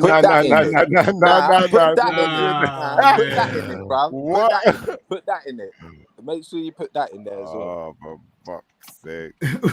Wait a minute, Azazel, leave this. I rebuke Azazel. Why am I searching for him? Because I don't want to search for him. I just want to see Leviticus 16:8. And we say, all right, we'll do Azazel afterwards. We'll do that after. That's fair. You asked for it. But remember, you asked for that one, innit? I didn't. That's not what I wanted to do. You asked for it. So if I do the screen share, let me get up on the screen so everyone can see. Then everyone knows I'm not hiding anything. You know, it's all above board. How do I do this again? Chrome tab, innit? Yeah. So now, bam. There can be no mistake. Can everyone see that on their screen? No, it's loading. Yeah, it's I'm loading. gonna have to jump out and jump back in a sec. I'm going through the Blackwall Tunnel. It's probably gonna cut out. Yeah, that's definitely gonna cut out because if it's Blackwall Tunnel, we'll see you in about 5 minutes. God, that's slow. Probably about 10. Go on, 2 minutes. Yeah, say nothing. Bless. Right, I see it So, right there. No, I see that. But listen, come off that thing there. Yeah, just type in Google. Yeah, the same Leviticus 16:8. And then just type in Azazel and then see what other options you got as well. All right. Oh, wait. Well, look, it's there, look, bruv. English Standard Version. Look, and English Aaron Standard shall cast Version. 2 goats, one lot for the Lord and the other for Azazel. That's what I'm trying to say, bruv. English Standard Version, yeah? English Standard. No, it's there, bruv. All right, wait, hold on. Yeah, let's go to that. Let's go to that, man. We're going to that. We're listening. All right, so the English Standard Version, it says, then he shall go out to the altar that is before the Lord and make an atonement for it. No, sorry, 16:8, isn't it? What am I doing? And Aaron shall cast 2 lots over the 2 goats, one lot for the Lord and the other lot for Azazel. Yeah. Now, like, this is the English Standard Version. Now, I don't go by the English Standard myself. I believe most people don't go by the English Standard Version. Yeah, I'm King. I go by King James. Yeah. But obviously, if there's a version that says Azazel, maybe like, you know, this is Azazel's book, innit? He's calling out to people to read this book. I'm just steering away. Well, listen, you listen. I stand corrected. I stand corrected. It does say Azazel here, but I don't read this. Coming from the people that the Bible, you know, the Bible starts off with like their Jewish cousins, or, you know, don't forget it was about the Jews before anyone else. Moses was a Jew, all these other people are Jews, yeah. So it's all about the Jews, yeah. But what I'm basically trying to say, their version goes in hard, bruv. Like, it explains to you, like, a hell of a lot of stuff, bro. So I'm just saying to you, like, well, you know, that's the, like I said, I'm Chris. That's the Old Testament. Like in a Bible, it says the Jews don't fall victim to the lies and the fables of the Jews. So, you know, and it says there's no Jew, is no Gentile in Christ. So, you know, I don't really subscribe to the whole Jewish, and the Jewish people don't believe in Christ. You know what I'm saying? So I don't, you know, that's something totally different for me. But you know, anybody else, I mean, I can't tell people, you know, what to believe and what to think. But I really, you know, the Jews wasn't fucking with Christ. Isn't it? And then hold on one second, Natty. Yeah. You see the real issue that I think anyone's gonna have with what you're saying is that you've picked up on this Azazel thing now, yeah. And then, like, my brother's rightly done, yeah. KT's rightly done. He said, hold on, like, you keep balling out Azazel every minute, but we don't see it in the Bible we're reading, innit? So, you know, if there's an Azazel Bible, you know, that was put out there for a specific reason, at a specific time and date, and all of these type of things. Now, if you look at the date when that English Standard Version of the Bible is written, bro, there's no comparison, you know, like that in the time scale, in the authenticity, when we're telling you it says the scapegoat, but they're putting Azazel in there because they're bringing this Azazel book to you. You need to, like, just know when to reject things. It's like the Queen James. The Queen James is a relatively new book. It's only been around for about 10 years, maybe a little bit longer. You understand? The one you're talking about is only about 20 years, maybe a bit longer. Yeah, but guess what? King James come way before the Jewish thing, bro. So that's why I'd rather read that before that King James thing. And that comes way before the English Standard Version that you just bought as well. I'm talking about in there, bro. No, that's not in the King James, bro. It's the English Standard Version. We just showed you the King James. We just showed you the King James. What Brethren, book the Septuagint. What the book Septuagint. was before King James? The Septuagint. And who did that belong to? The Greek Septuagint. You're talking about Greek, bro. What's the LXX. Greek got to do with the Middle East, bro? I'm talking about what Brethren, that's where it comes from. That's where they're translating from. Oh, but through the what I'm trying to say is the Jew. I'm reading the Korean one now, yeah, because they're translating it good. But we believe in the Christian Bible. The Jews don't believe in Christ. They believe in the Old Testament. Correct. Yep. Correct. What did I miss? Did he find Hazel? Or whatever his name is? Hazel? Yeah, it's in the English. It's in the English standard. Azazel. But they saying Azazel is the name of the devil, is what they saying. That's all right. And then the thing is now, Herbs, yeah, I'm trying to explain to Natty, the English Standard Version of the Bible is only about 20 years old. Just like the Queen James Gay Bible, that's 10 years old. It's only 10 years older than that one. 10 years old? It's only 10 years old. It's a new book. It's new, bro. It's younger than you. Do you understand? It's younger than you. It's a translation, though, isn't it? It's not, but this is the thing. When you're dealing with the English Standard Version, yeah, clearly it's not just a translation, because where all the other Bibles say scapegoat, this English Standard Version says Azazel. But that book's only 20 years old. King James don't say that, cuz we just showed it to you. What are we doing here? King James says yeah, but King James had a book about demonology, bro. What we doing out here, bro? We've already spoken about that. We what said we doing out here, bro? Burn out here, bro. Burn your books, bro. Yeah. We said that the book is a spiritual book as much as it's about physical things. It's about spiritual things. Enough Bible for confuse the people head them. You know what I don't understand? People who don't believe in the Bible sure do read it. Like, why? Is it? If you don't believe it, why do you read it so much? Right, because don't be ignorant, man. You have to. You can't dismiss something if you don't read it, bro. That's just ignorance. Yeah. And maybe they're searching for their faith. They're not quite right. Yeah. At one time, I was searching for him, and then I put down the book, and he was gone. Right, and you got free will, like the Bible tell you. You can believe whatever you. Some people believe in space aliens. You know what I'm saying? Like, who is he searching for though? Was it the Most High or Azazel? I think it was Azazel because he got. I'd rather search for Azazel, bro. Definitely. So you got to read the Satanic Bible because it says Azazel is the name of the devil. I ain't got to read nothing, like you said. I ain't got to read nothing, bro. Right. But you said you were searching for Azazel, cuz you see when you say these things, I'm not gonna put words in your mouth. I'm just gonna say to you, like, just imagine a concept where. Yeah, but bro, you were just searching freaking Christianity gay book, bro. Everything we're saying to you is real. You don't need to go searching for Christianity book. They're saying enough, bro. What do you need to go and look into that for? And find out what they're saying. Right. What wasn't the oldest Bible found in China? Oh no, I think you're a dangerous guy, man. You're a dangerous guy. I don't listen. I'll be honest with you. Trying to promote that gay book, bro. Hey, listen. Because you know this the same way like the Islam got started. They believe the Bible was corrupted, so they wrote a whole Quran. You feel what I'm saying? Yeah. So you know that's what they read, and you know the Christians thought the old Jewish Bible was corrupted, so they made the New Testament. So you know everybody is entitled to believe whatever they want to believe. Some people believe we came from. Some people believe we came from monkeys. It's science. Yeah. You feel what I'm saying? Yeah. So you might believe that, and I might think Peter Pan is more real than us coming from monkeys. I hear that. With the Lost Boy. Right.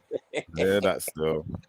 Because at the end of the day, in Peter Pan, like it was a bunch of kids that didn't want to get a job and work on a ship for Captain Hook.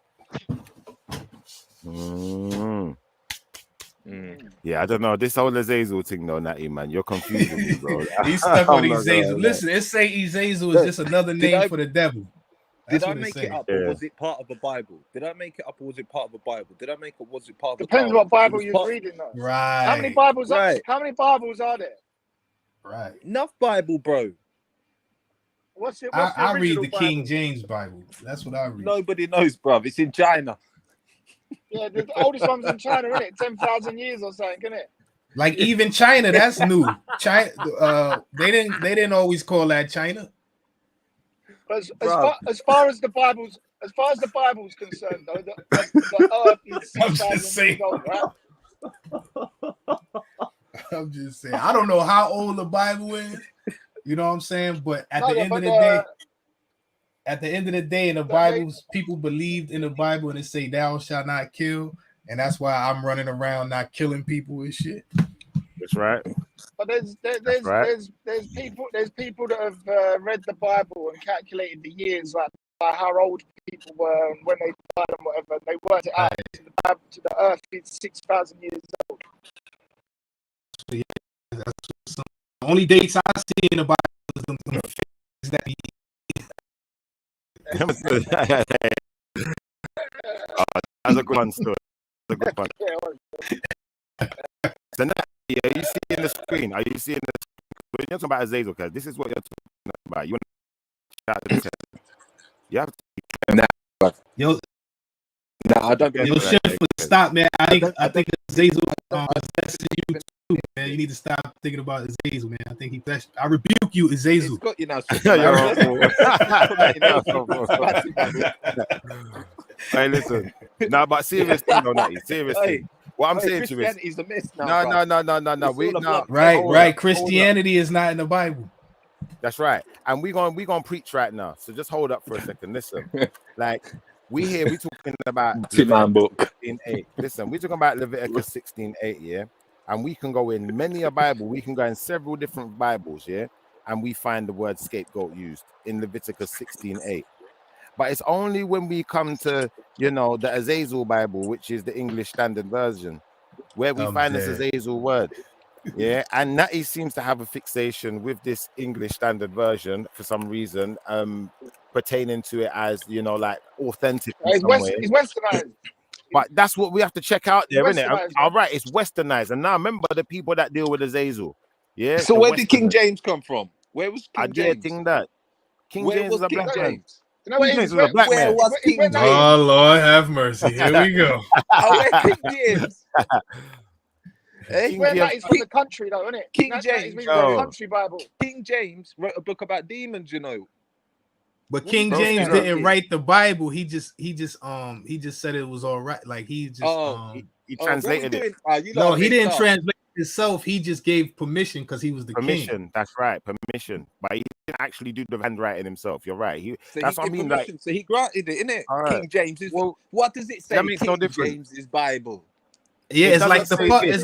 it's like So- a so- publisher, like you know.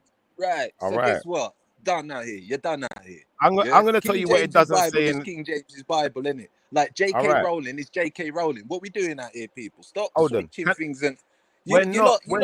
So You're you not think taking King nothing. James wrote the as you Bible? go You know, King James didn't write the Bible.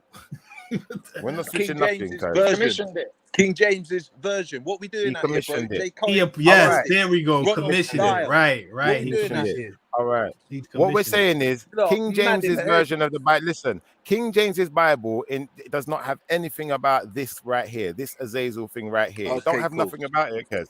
But Okay, your cool. thing, when it gets to 16:8 Leviticus, is telling us about Azazel. Now, this is what Azazel was dealing with. Now, at the end of the day, at some point, you have to understand how this Bible works. At some point, there were some homosexuals out there who saw fit to write themselves, or to make this book have changes to accommodate for them. Yeah, the same way at some point there were some Azazel worshippers out there who, at some point, clearly wanted to make this book more accommodating for them and Azazel. So like.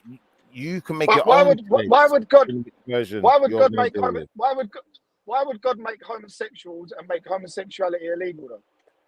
When you say make it illegal, yeah, like we have to understand that the law comes from the Most High, but a lot of the what we're dealing with is not the law. What we're dealing with is statutes, what are made by man. Do you understand? And codes. Yeah, we're not dealing with actual laws. Do you understand? The Most High didn't say burn homosexuals or kill homosexuals. The Most High didn't say anything. They said they will surely be put to death. Yeah, and when you think about being put to death, hold on one second. When you think about being put to death, death comes in many ways and shapes and forms. In a sense of, if you don't procreate, if you don't have children, then you're gonna die out, innit? Your people are gonna die out. So yeah, surely you will die. You'll never be on the earth again. People like you won't be around no more. Yeah, but I don't know, man. It was a that's the different way you story at Sodom interpret and it, though, innit? Gomorrah. All right, At all Sodom right, and but that's what I Gomorrah, he mean. weren't having it, bruv. Interpretation, yes. See, my whole God thing is weren't if we got freedom of choice, right? We need a choice. So That's it has right. to be good and bad so we could choose, or it's not That's gonna be right. a choice. That's right. 100. And at the same time, like I said, if I don't have a next generation to pass my stuff onto, or my knowledge and my money, whatever it is, onto, then basically I don't have no lineage no more. My lineage dies out. Do you understand? Because we still here. You got to think about it. My granddad's still here. He's living through me. Yeah, just like my Right. great grandfather and my great grandfather. Yeah, but if and I change the game, everyone who's alive today, their ancestors were survivors, no matter what that was, whether that was like a weather disaster or a war or a disease, whatever it was, our ancestors survived it. Otherwise, we wouldn't be here now. Right. Yeah. All praises But to I the mean, Most God High. didn't do nothing. Just remember, God didn't do nothing when our great were getting beat in the head, buckled down, brock down, and still had But- to How do pray you and know? wait for the How do you change. know? It might have But been- God if God got us here. We here because Yeah, our God ancestors watched them. survived. God We watched didn't. them We get don't have to. brock We down. didn't have to be. We didn't have to be here. It's people who didn't make it this far. that's right. Right, no, it's until we found our roots, and rose back up. We started practicing other things. Nah, that's Like a what? lie. I think it was Christians who got us through the whole slavery. shit. They had. I'd agree. No. I'd They agree. realized that they were going to have a war within the nation that they were trying to build. So they had no choice yet but to make little Uncle Tom to say, here's a suit. Go out there. This is the very first book that they're allowed to read, the Bible. And make sure they praise this shit. Do not let them be raising up and going back to fucking kunte and all this shit. We don't want that. Yeah.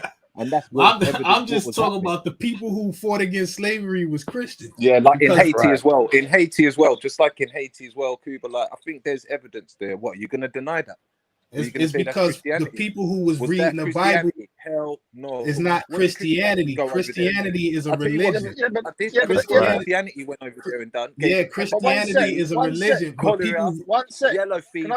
Can I just ask something?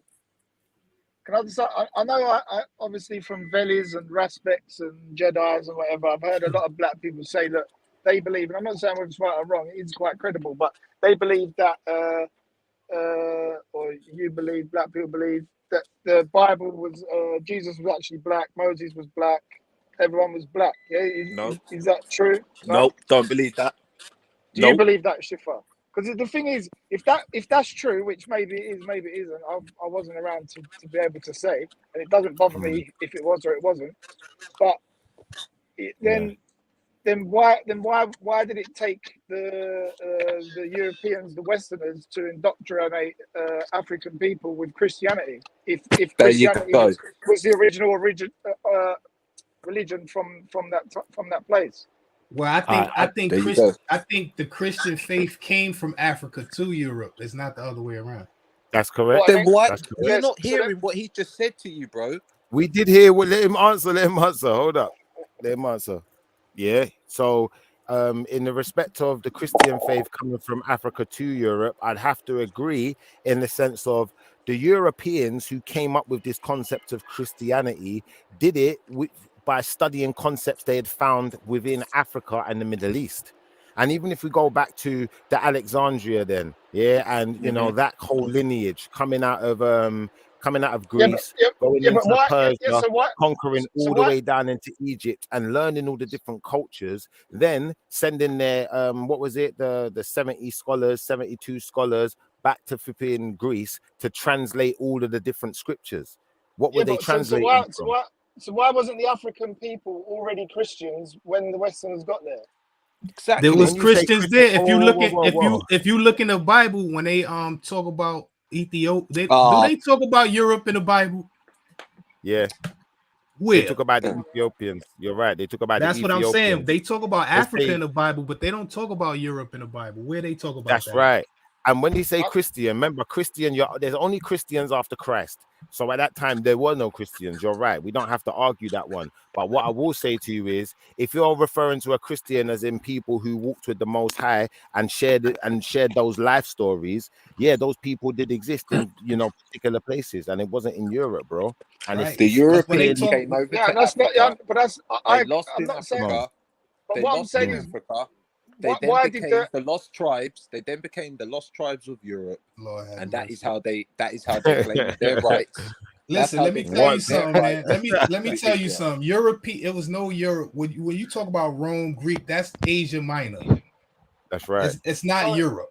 Europe is a new term. It's a new concept. So when you say Europeans, it was no Europeans, but it was Ethiopians. It was Ethiopians. It was Egyptians. This is Africa. Yes. But the thing is, we're talking in modern terms, so we can understand what each other mean. We have to use modern terms, right? So in modern times, if the Europeans created the Christian faith and all of that, wouldn't they have taken Ethiopia and all that out the Bible?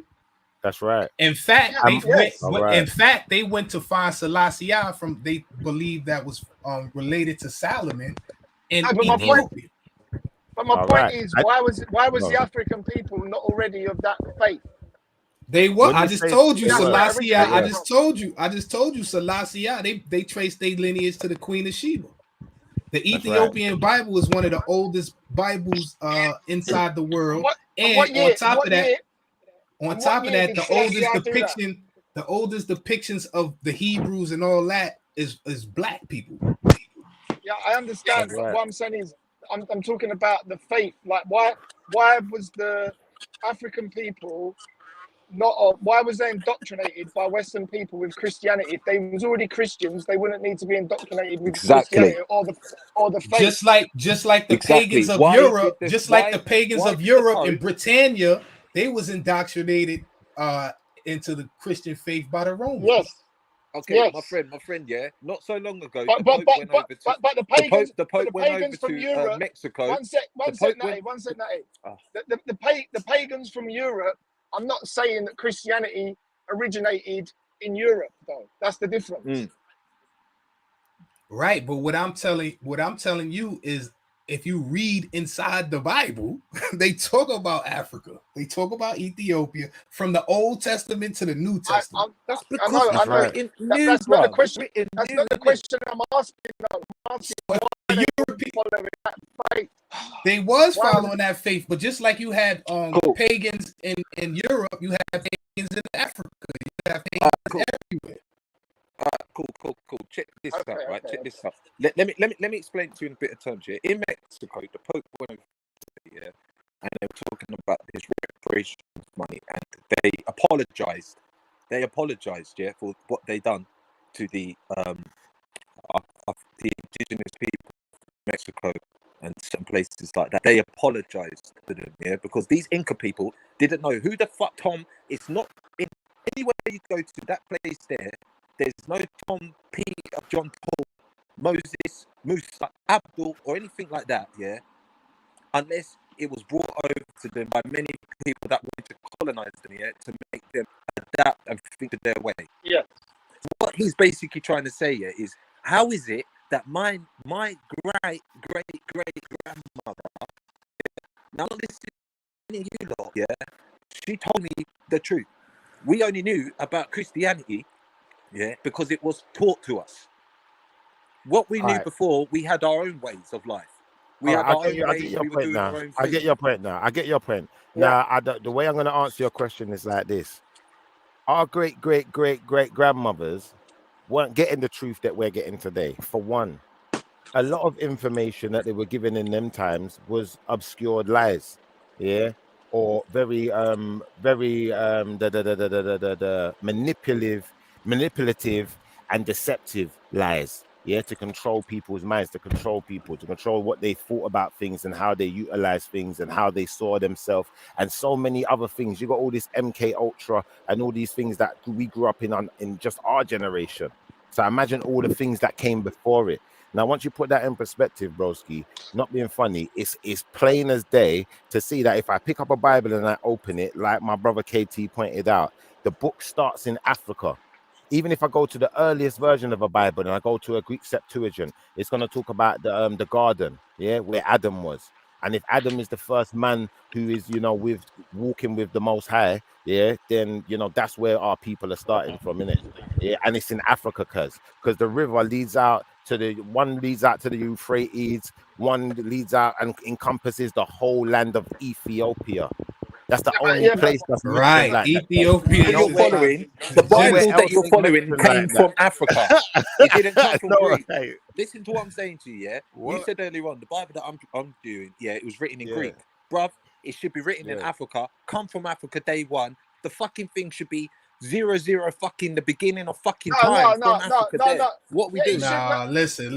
Africa has no language. Africa has no language. There's no such thing as Africa language. So you rely on other people to write a language for you, so you can understand what the book says. So what you speaking right now, my brother? What the hell?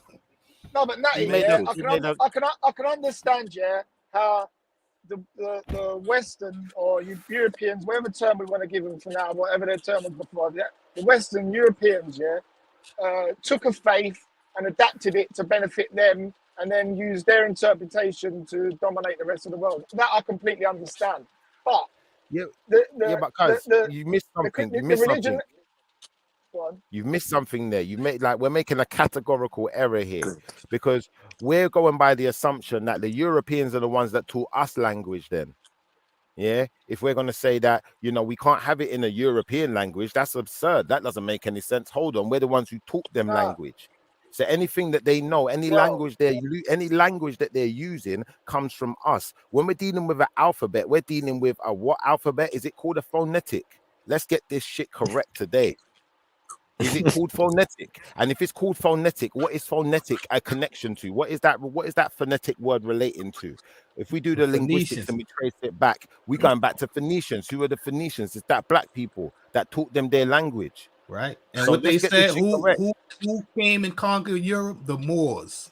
All The right. Moors had Spain for 700. The Moors had Spain for 700 years. That's longer than they had America over here. We were the ones doing the teaching. It weren't the other way around. Any Europeans, hold on 1 second. I'll finish on this sentence. Yeah, then I'll listen. Yeah. Any Europeans that learned anything about any of these African traditions or Middle Eastern traditions learned it from us through our language first. Right. Then we gave them language, and then they used their language to write it out, just write out their version in their language. So where's the version in our translation. language? Give me the version in our language. Where is that? It's called Geese from Ethiopia. It's from Ethiopia. They got a whole Bible in their language. And they got Dead Sea Scrolls. They got all sorts of old manuscripts coming out of Christian. tablets. How come Shaka Zulu wasn't a Christian? Selassie was the emperor. He was Why a Christian. was Shaka Zulu not a Christian? Because he was a pagan. Everybody was not a Christian. Everybody's not a Christian here. Everybody is not a Christian here. Everybody is not a Christian. Yeah, but if it's the truth, but if it's the truth and it's from your nation and it started from your nation, then surely everyone from your nation would be following that. And just quickly on the point, I've seen Selassie. I never seen Shaka Zulu. Yeah, and there's no nation that's like that. We can go into many African nations today and find there are numerous different traditions that people follow. There's not one. Yeah, okay. But what you were saying about language, yeah, all great civilizations, yeah, attract economic migration. All civilizations, and that's how we get a melting point of genetics and a melting point of language. Right. So it doesn't. So I understand that. I don't know where you said the Phoenicians. I'm not too well read on these people, but I kind of know where and what region and what time period. So that was a great civilization that attracted others for economic migration, and what we now call the Westerners or the Europeans went there and they learned the traditions and culture of that place and then took it away with them. Yeah. But I don't know about you taught us language, like you taught us how to talk. Well, there's no evidence that you taught us language. We could have very easily have had our own language.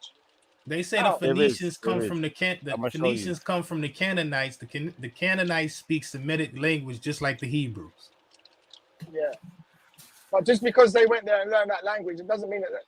So before they got there, they were mutes or they was making.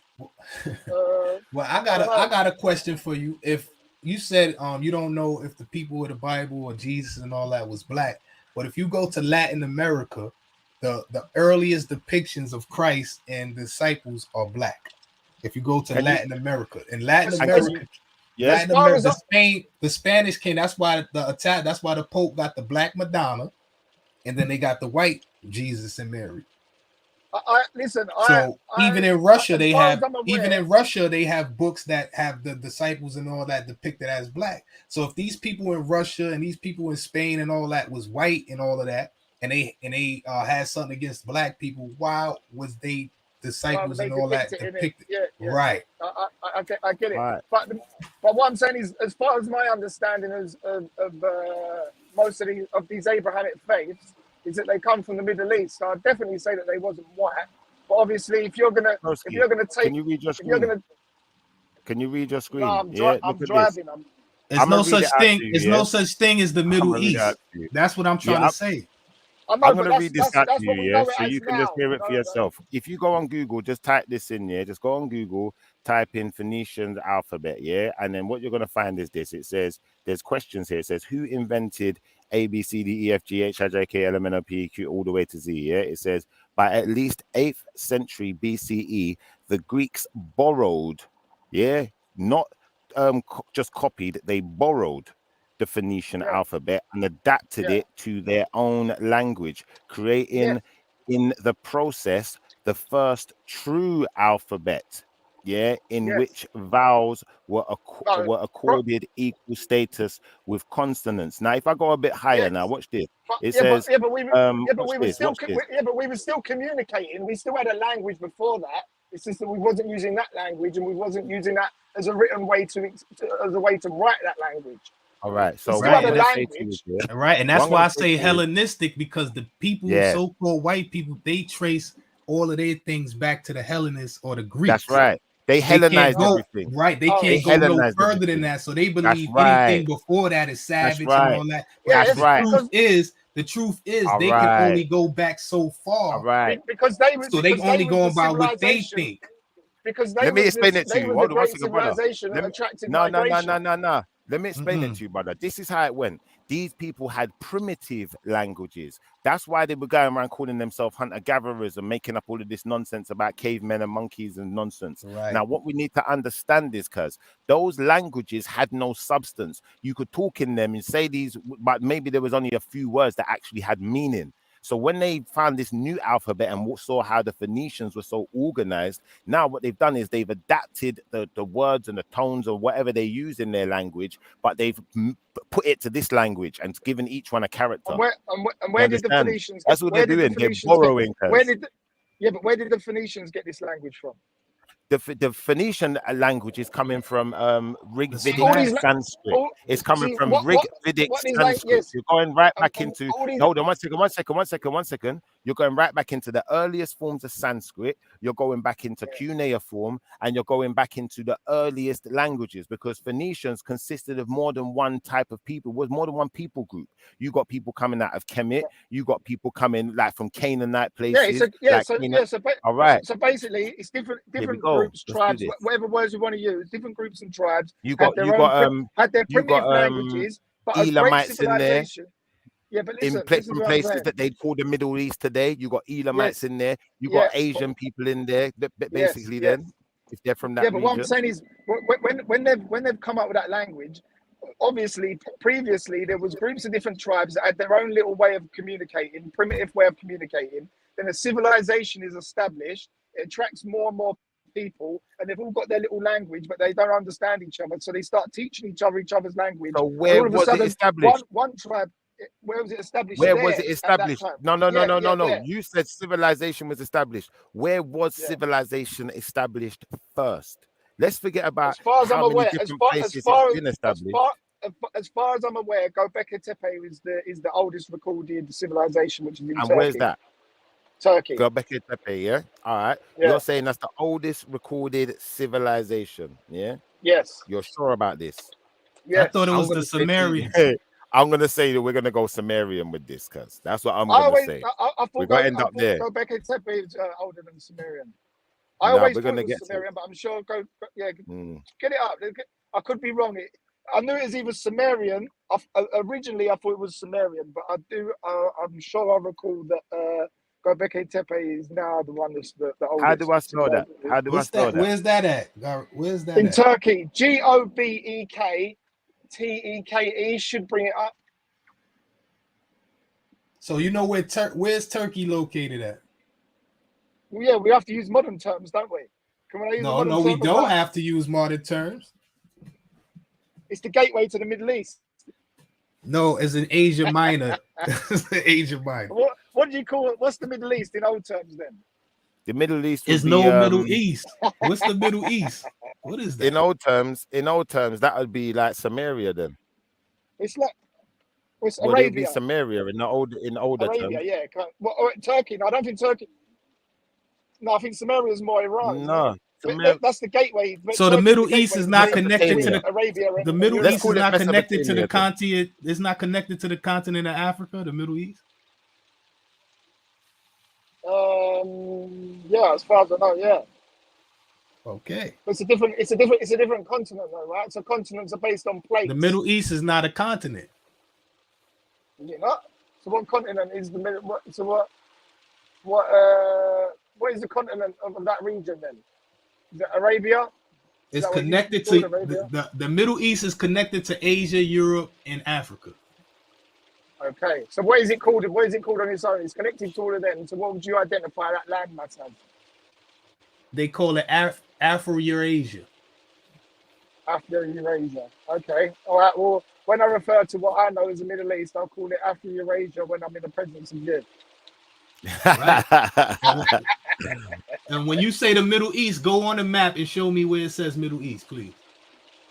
but what I'm saying is, it's a modern term that we are people living in a modern age talking, and for us to understand where we're identifying, it's easier to use these terms. Yeah, because it's easy, because people want to do that so they can take it away from the black people. Oh, they wasn't black or white. They was Middle Eastern. What the hell is that? Well, I mean, look, it depends on what you believe. And at the end of the day, it is beliefs, isn't it? Like, none of us can prove anything. Like, it's not what I believe. It's the evidence shows that the oldest depictions of these people, even the oldest Arab, that they say the oldest depiction of Arabs was black people. That's right. That's right. If we go back into the Assyrian kings and all of them things, and we look at like the depictions they made of people they were calling Israelites, we're only going to see black faces. We're only going to see afros. We're not going to see none of this straight hair kind of business even going on. It's so specific. The artwork is so specific. So like when we get into it like that, it's just going to be silly to say that, you know, we can't find these people. Or how do we know they look like this? We know because that's what they did of themselves. These are the pictures they did of themselves. Like if we go back into Canaanite artwork, and we look at Canaanite artwork, we're going to see the same thing. We're going to see afros.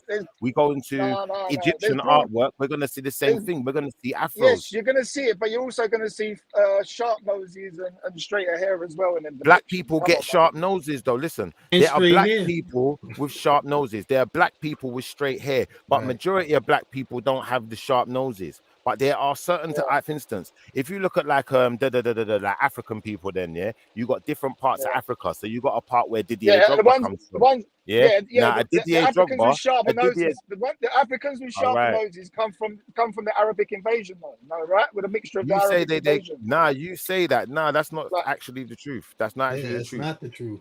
Like there are many black people who have those type of noses anyway. It's just a natural thing. But they come from specific regions with their specific looks. There's certain different types of faces. My friends have got sharp noses. Yeah, they're from Guinea-Bissau. They say Gambia, but originally they're from Guinea-Bissau, which is underneath Gambia. But there was a revolution, so they had to flee to Gambia. They call themselves Gambian, but they look very.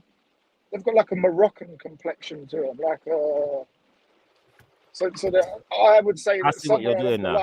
You see what I'm saying? But black people could look all types of ways. That's right. I'm saying. It's not. Yeah, I see what he's doing. Yeah, it's not. What am I doing? What am I doing? Don't start with that. This is what you're doing. You've got it set in your mind that when I say black person, you've got it set in your mind. A certain particular type of African is set in your mind as the image of what a black person is. But let me explain something to you. Yeah, we can go into Asia. One second. We can go into Asia and find black people because there is a black version of an Asian, or what you're calling an Asian. And once we understand that, then we can go into Australia and then places. Look at the Aboriginals. Look at and we can find a version of a black man. They not mixed with no Arabs. They not mixed with no white people. They Aboriginals. All right. And now once we understand that, now we don't have to have this conflicting view of what the black man is. The black man was just there first. I don't understand that. What I'm saying is what you may interpret as a purebred black person that doesn't have also has the features of another race is pure, when the case might not be that they was part of what I said earlier. They was part of a great civilization where the mixing of races and the mixing of languages and the mixing of cultures was going on. But it's only one race. So you got to remember, right? If it's only one race, those genes and all that. Yeah, the human race. Right. So the eldest people in the human race are black. So all of those genes that come out of that. How do you know the eldest people in the human race are black? Because it's evidence. No, hold on 1 second. I can tell you what the evidence is. One second, I'm going to explain it to you. Yeah, we're going to do this scientifically now. Yeah, so you can get your best scientists on the case. Now, and who were the scientists that came up with the out of Africa theory? Were they white? Do you know what? We don't. It doesn't matter. We don't even have to go deep like that. Were they white or black? Don't have to go deep like that. It don't matter. Those people was white. They came up with the thank you. More than likely white. Right. So why would so doesn't it make more sense that if racist white people say the oldest people was black? Yes. Yes. In this Wouldn't they instance, say they yes, was it the does. first people? Wouldn't they say they was the first people? Wait. In this instance, yes, it does. And I believe it. But the reason I like to highlight it is because in other cases, people like to discredit science or history because it comes from the white man. But it's okay to use the white man's accreditation when it comes to the out of Africa. No, because at the end of the day, now they have black scientists, so we could go find out for ourselves. That's right. That's right. So they're gonna And have to also- tell us the truth after a while because we could go look for ourselves now. That's right. Yeah, but and what it's you- only yeah, but by what you got- what's yeah, but what you discernible. gotta remember- Because if I'm going to look one thing you gotta myself, it remember has in to be science is- discernible. Yeah, but the one thing you got to remember with science is very corrupt. But it's not only I get science; that. it's history. Everything is Listen, it's pictures. I can- It's pictures. It's history. It's science. It all points I have back no- to the I original have no man being counter- black.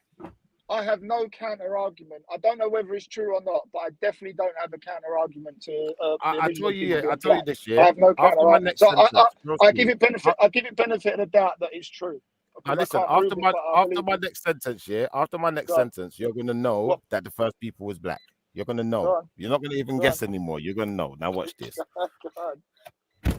When we're dealing with human beings, yeah, like what makes up our actual makeup here, what we are, our substance, it's our genetics. Am I correct or am I incorrect? Now, if I Yeah, have in a sense, yeah. if I have the original genetic code, yeah, then it should just be pure. It should be there should be no irregularities. It should just be what it was on what it says on the tin, in it. It was made perfect, isn't it? Yeah, I got the original code. Yeah. Now, Yeah. if I've got a mutated code, that means something's changed. Yes.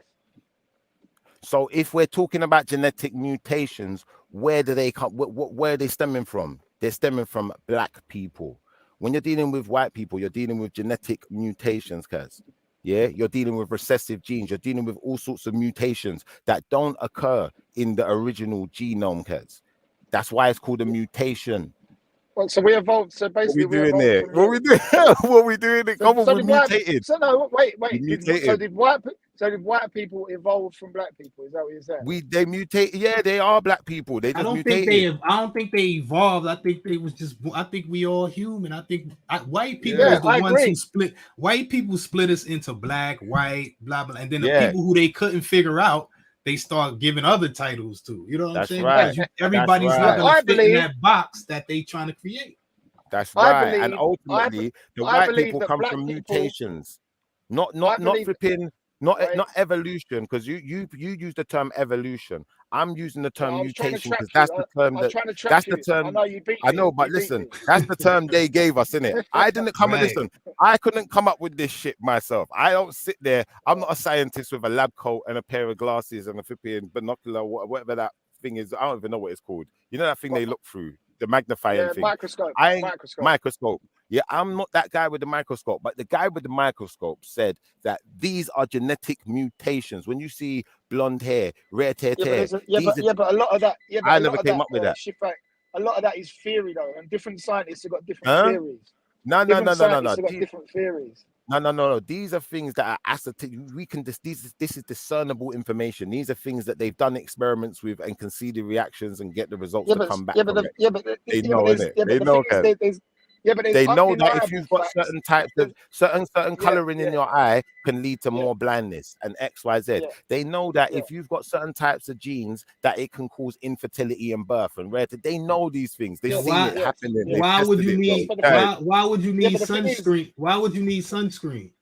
all Yes, right, but they've listen, tried listen. and tested it, guys. Yeah, but listen. Yeah, Yeah, go a on. lot of right. So a lot there's undeniable facts. Yeah, that are facts. Yeah, and there's facts that are also facts, but there's subjective facts. Right. Yeah, so some facts are undeniable. Like science is a bit of a fuck up because you've got the facts of science. You light something, it causes a chemical reaction, it causes a smoke, it combusts. That's factual tested science that you can use. Right.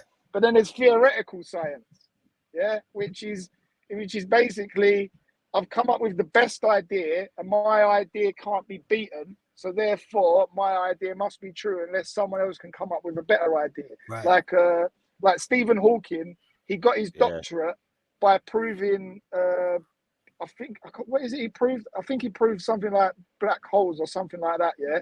But then he became famous by making a book discrediting what gave him his doctorate.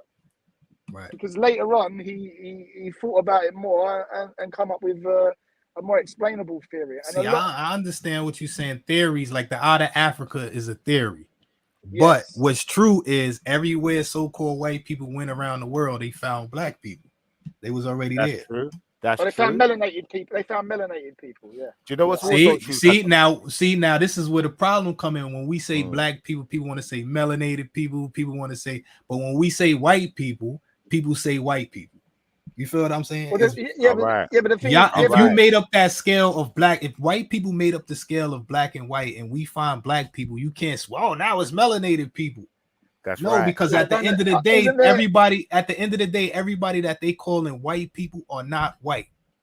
All right, all right. And then do black people mutate, bro? Do black people mutate into a more white form? Is that possible? Can it happen that a black person can mutate into a more white form with more blondish features and all of that green eyes, blue eyes? All right. So now we know that mutation can happen. Can it happen the other way around? Yes. It can. What, a white person can mutate into a black person? Yes. Which white person's ever mutated into a black person? Please show me them.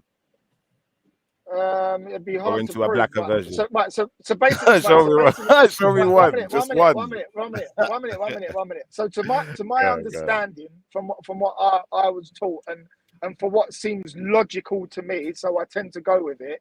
Is yes, humans, as we know it, originated in Africa. Yeah, and the reason the cells, because basically we're cells, that are made up into a form of what we are, and the reason why black people take on the appearance of what they do have is because of the climate and the environment that they had to live in. Hold up, whoa, 1 second, pause. Let's just take that point for a second, yeah. Now you've gone scientific on us. Now, when I said mutation, I've clearly pointed out to you that the mutation is something I can see with my own two eyes happening in front of me. That's discernible without a microscope. Yeah, and I can say that, you know what, a black person could come out as having albino features, which are mutated features, which could have blonde hair, could have blue eyes, could have pale skin, all of these features. But I've not seen this discernible with my own two eyes that it can happen the other way around. That what we call a white person can come out with darker skin, with brown eyes, with woolly hair. There is, but I don't like the word that's used to describe it. Why not? Why not? I find it offensive. But I will use it. What is the offensive word? What is it? Throwback. Is it? I'm dead. Well, that's the term that was given, is it not? I don't know a better term for it. I'm just gonna say mutations. I'm gonna stick up mutations, but obviously you've used but the thing is.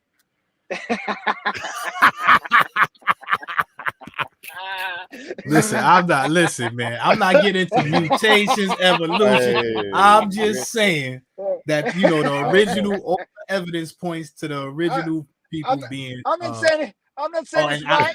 Melanated people. Because when you say melanated people, it's like you saying white people will have no melanin. We have low melanin because we. Listen, but you still melanated. What I believe. That's what yes. And then when you say colored people, you try to act like white is not a color. You feel what I'm saying? Well, we're not white, are we? We're not white. No, we're not white. We're not black. But the original people look like what me and Schiffer look like. Yeah, I'd agree. But whatever label you want to put on it. But where did we get to be from? You to us, and what I believe and what I was taught, and I still believe it, I find it logical, is that we migrated for whatever reason, whether there was a catastrophe, whether it was for greener pastures or whatever it was, we migrated across the world and we lived in a colder climate, and then our body adapted to the climate. How do you explain the Eskimos? They not white. No, they're not white. No, so it's not. It's not nothing to do with. It's not nothing to do with the environment. It's probably like you said. It's genetics. It's like when if you have a dog, right, and you have two dogs and they have puppies, and some of them is white, some of them is black, some of them is brindle, some of them is black and white. They don't say, "Oh, these dogs went over." It's just genes. It's just genetics. That's just how it is. Okay. So all right. So, but the thing is, yeah, I understand what Schiffer was saying. What the fuck? My missus keeps fucking messaging me, and I can't come off to the StreamYard. I don't know if he's saying important. Where was I? What was I gonna fucking say? Right, yeah. So you said mutations, yeah, and you did you say albino? Yeah, he said albino. Yeah, me and Schiffer had this. Right. So yeah, I said albino still. But albino might be a lighter complexion, yeah. But features, they're not like a European, are they? Depends on what albino you're talking about. There's no because such thing as European features. all right, and that's what we keep on getting messed up at. God's sake. It's like you saying that the sand people. Albinos out there, man. It's like you saying the sand people. It's like you saying the sand people in Africa. They got Chinese eyes. They got Chinese feet. No. What's them? What's the sand people? They eyes are slanted like Asian or Chinese people, but that's not because they mix with Chinese people. That's just genes. It's genetics. If the so-called black people are the original people, all of these genes are already inside of there. They already in there. Facts. But the thing is, if there was actual scientific evidence to what we're talking about, then we wouldn't have a need to discuss it because it would be an actual fact. Right. So they got some people. They got some people who's born with hair. They mad hair. You think they was mixed with a wolf? Yeah. There's people who's born with hair on their face. Their whole face is full of hair. Their arms, they look like a werewolf. So you saying somebody and they had sex with a werewolf, right? No, dog man and them boy there. It's just genetics. Like you can't explain these things. Him have a tail too. Them have tail. Come on, man. You can't talk about these people like that. They're gonna come. That's actually true, though. There are people with tails. With tails. That's they got a real people thing. in India with 3 arms. All of that. You know what I'm saying? But they mixed with the dude from Mortal. Did they have sex with the dude from Mortal Kombat with the 4 arms? No. Did you ever see the Tree Man and the fucking and his mates, the Bubble Man and all that? Did you ever see that? Just like some people have twins, like you have a twin, one egg splits and makes 2 people. You know, you could call that a mutation, like Schiffer said, and all that. But that's just how it is. It's nature. It's natural. This is what happens. We can call it in science. We can call it mutations and all of that. But at the end of the day, this shit happens in different places. Like this is just how human. This is something that's within us. You know what I'm saying? So then it's true. Like you get conjoined twins and them things there. That's crazy, bro. Right. That shit looks nuts. That ain't normal. You can't talk like that.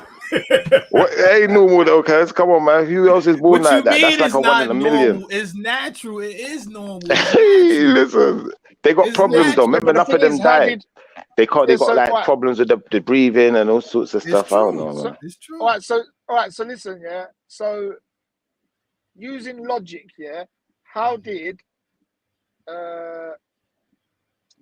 what we would identify today as white people or Europeans, yeah?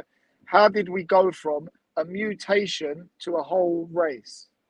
That's what I'm saying. Like it's genetics. It's like inbreeding. That's where it is. It's inbreeding. But you could call twins. You could call twins a mutate. You could call twins a mutation because it doesn't happen. It doesn't happen to everybody. So some people say it may not be normal because the majority of the people it don't happen to. But what I'm saying is, nation of twins. What you mean? There's not a nation of twins. It could be a nation of twins if all the twins got together. If the twins all got together and moved to their own little place and made a nation of twins, that would be mad still. Yeah, but a twin is not guaranteed. That would be crazy. It's not a nation of white people. There's no place where it's just white people at. It's all types of people. No, It's just that those people is in power. So now if twins get in the power, then there's a nation of twins. It's just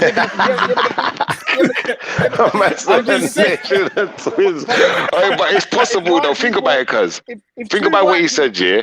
If you got like loads and loads of twins, and they only bred with twins, they only bred with people who came from twins.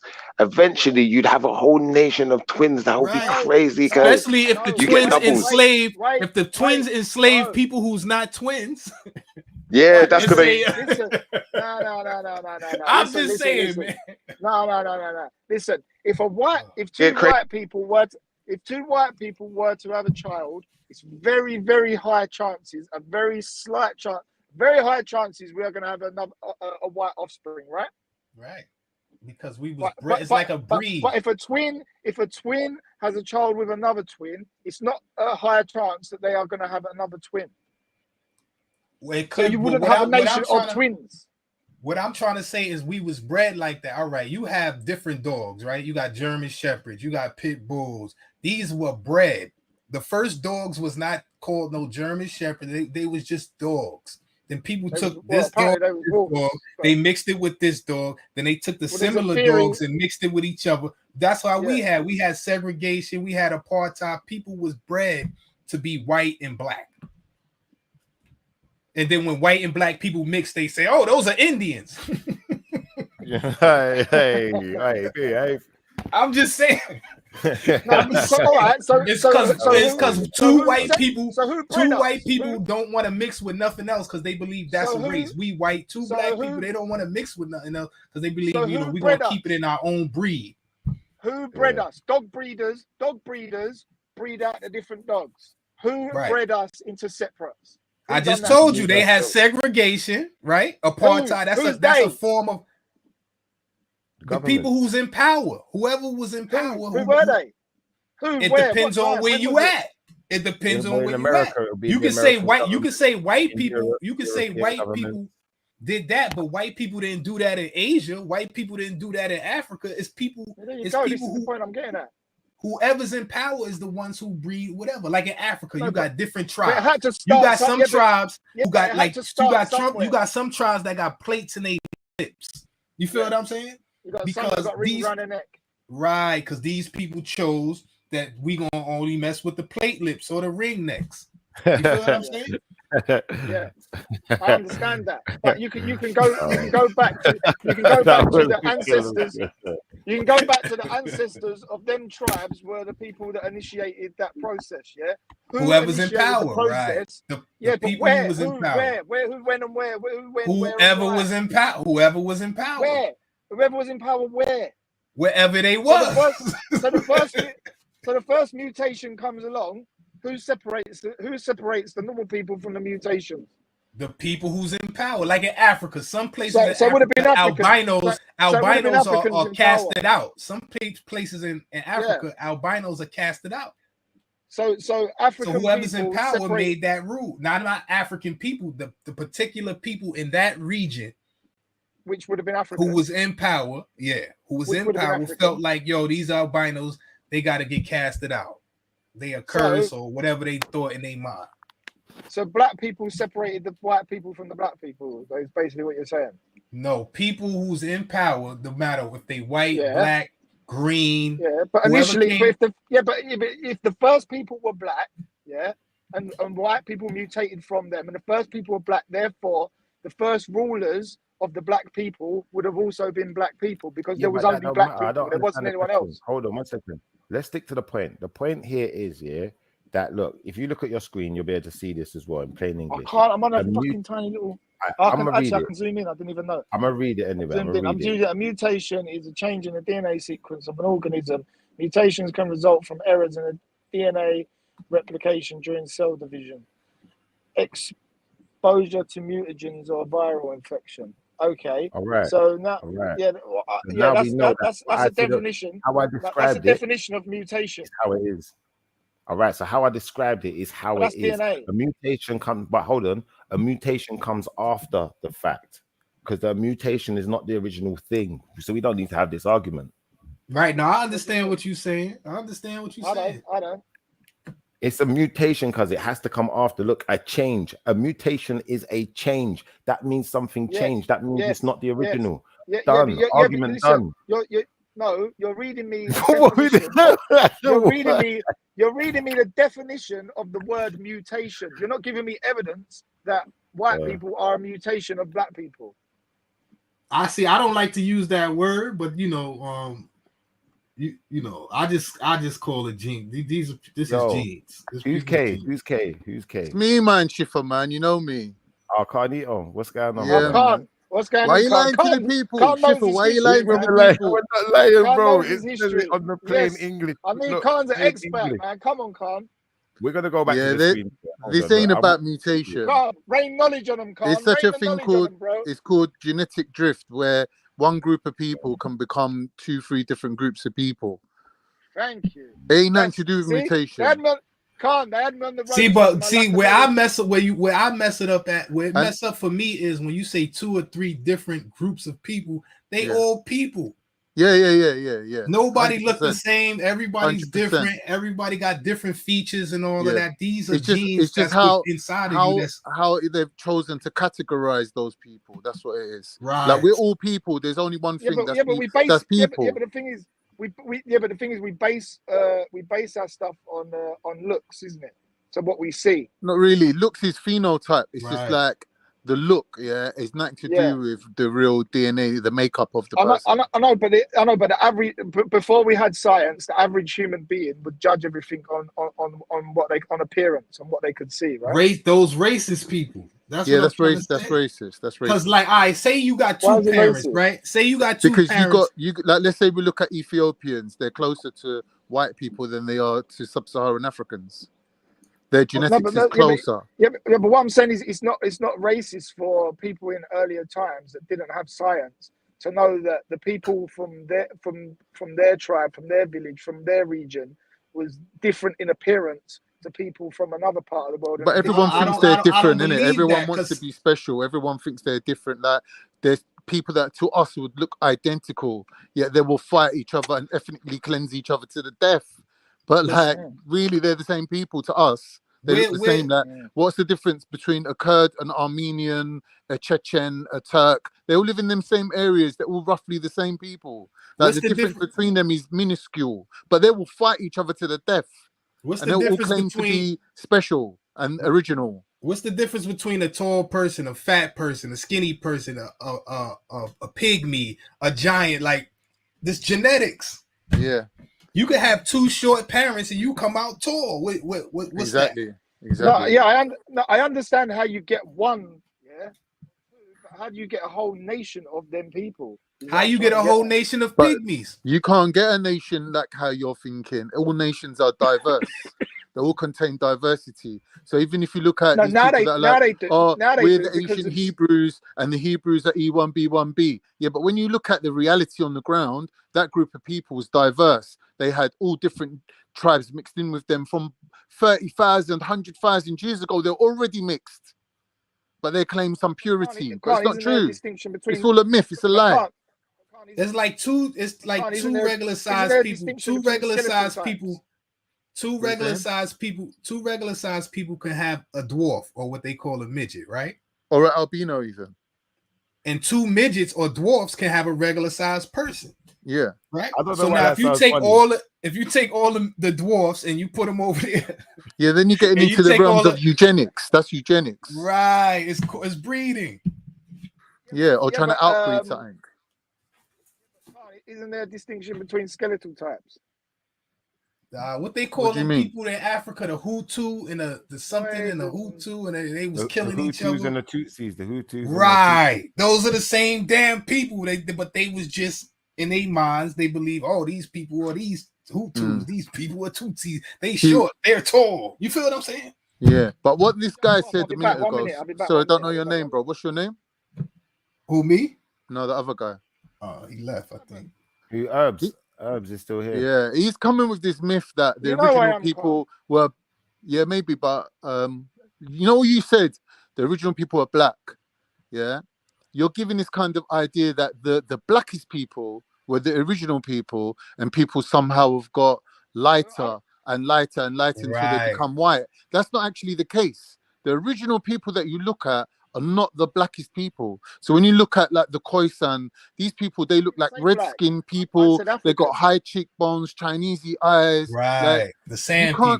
Yeah, exactly. So the black people that we would think of today as Africans, actually, majority of them come from outside of Africa. They come from the Mesopotamian region. I'm gonna piss these off now. 1 minute, I'll be back. No, but Shifa knows. Shifa knows that she's the one that brought this knowledge. Listen, we don't have to really argue that. From the Sumerian lands moved back into Africa.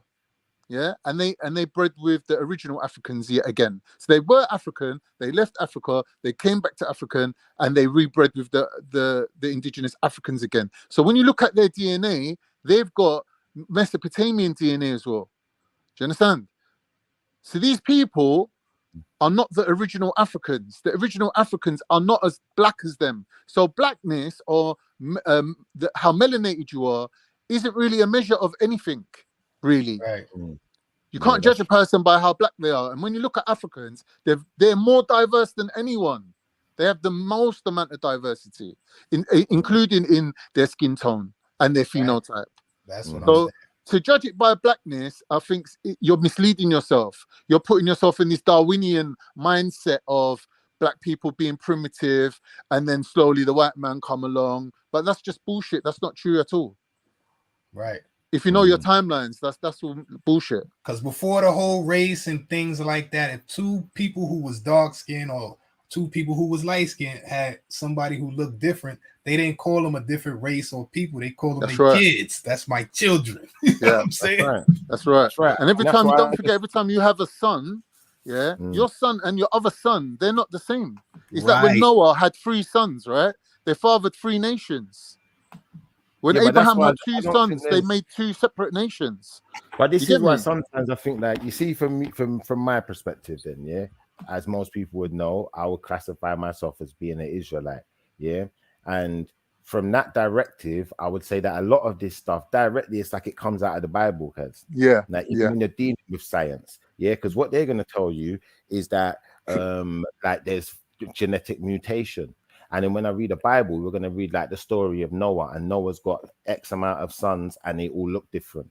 Yeah, they all look different. That's right. All right. So now we can get into some mutations. And then, when we type in the word mutation, we already read what that meant. But, in reference to a specific one, which is talking about recessive genes then, So if everyone could see this on their screen, it says autosomal recessive inheritance is a way a genetic trait or condition can be passed down from parent to child. So I couldn't just make this stuff up. Do you feel where I'm coming from? Like, people are actually like studying, testing, and there's a lot of work gone into this. All right, so I don't. Shifa, can you pause 1 minute? Let me just try and add something to that. There's something called epigenetics. Epi comes from the word like epidermis, which is like the top level of your skin, your epidermis, and then you got the dermis that's under that. Right, so epigenetics is like the genetics that literally floats to the top. So when we're talking about dominant and recessive, certain DNA is hidden away on the chromosome, and certain of it comes to the surface and is expressed, right? But the DNA itself doesn't change. The code itself doesn't change. Do you understand?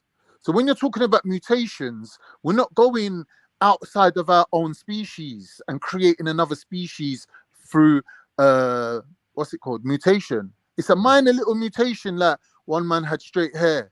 All the women thought that was sexy, so they bred him up more. And then the next generation had more people with straight hair or green eyes or whatever the minor little mutation is.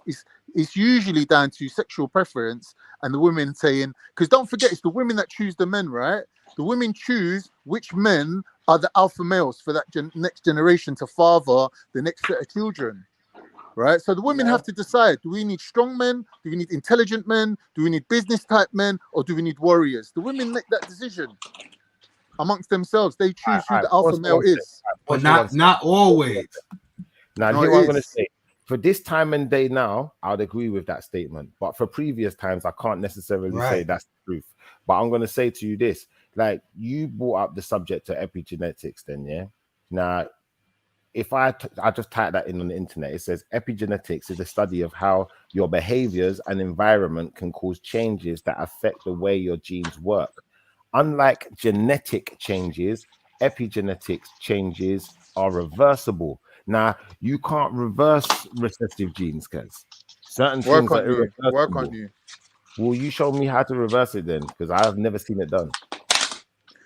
But the geezer just told you, if two black people can have a white child, what's that? But that's not reversing genetic genes though, because or recessive genes. That's taking something. Listen, have you ever heard the saying? I'm sure you've heard the saying, a throwback.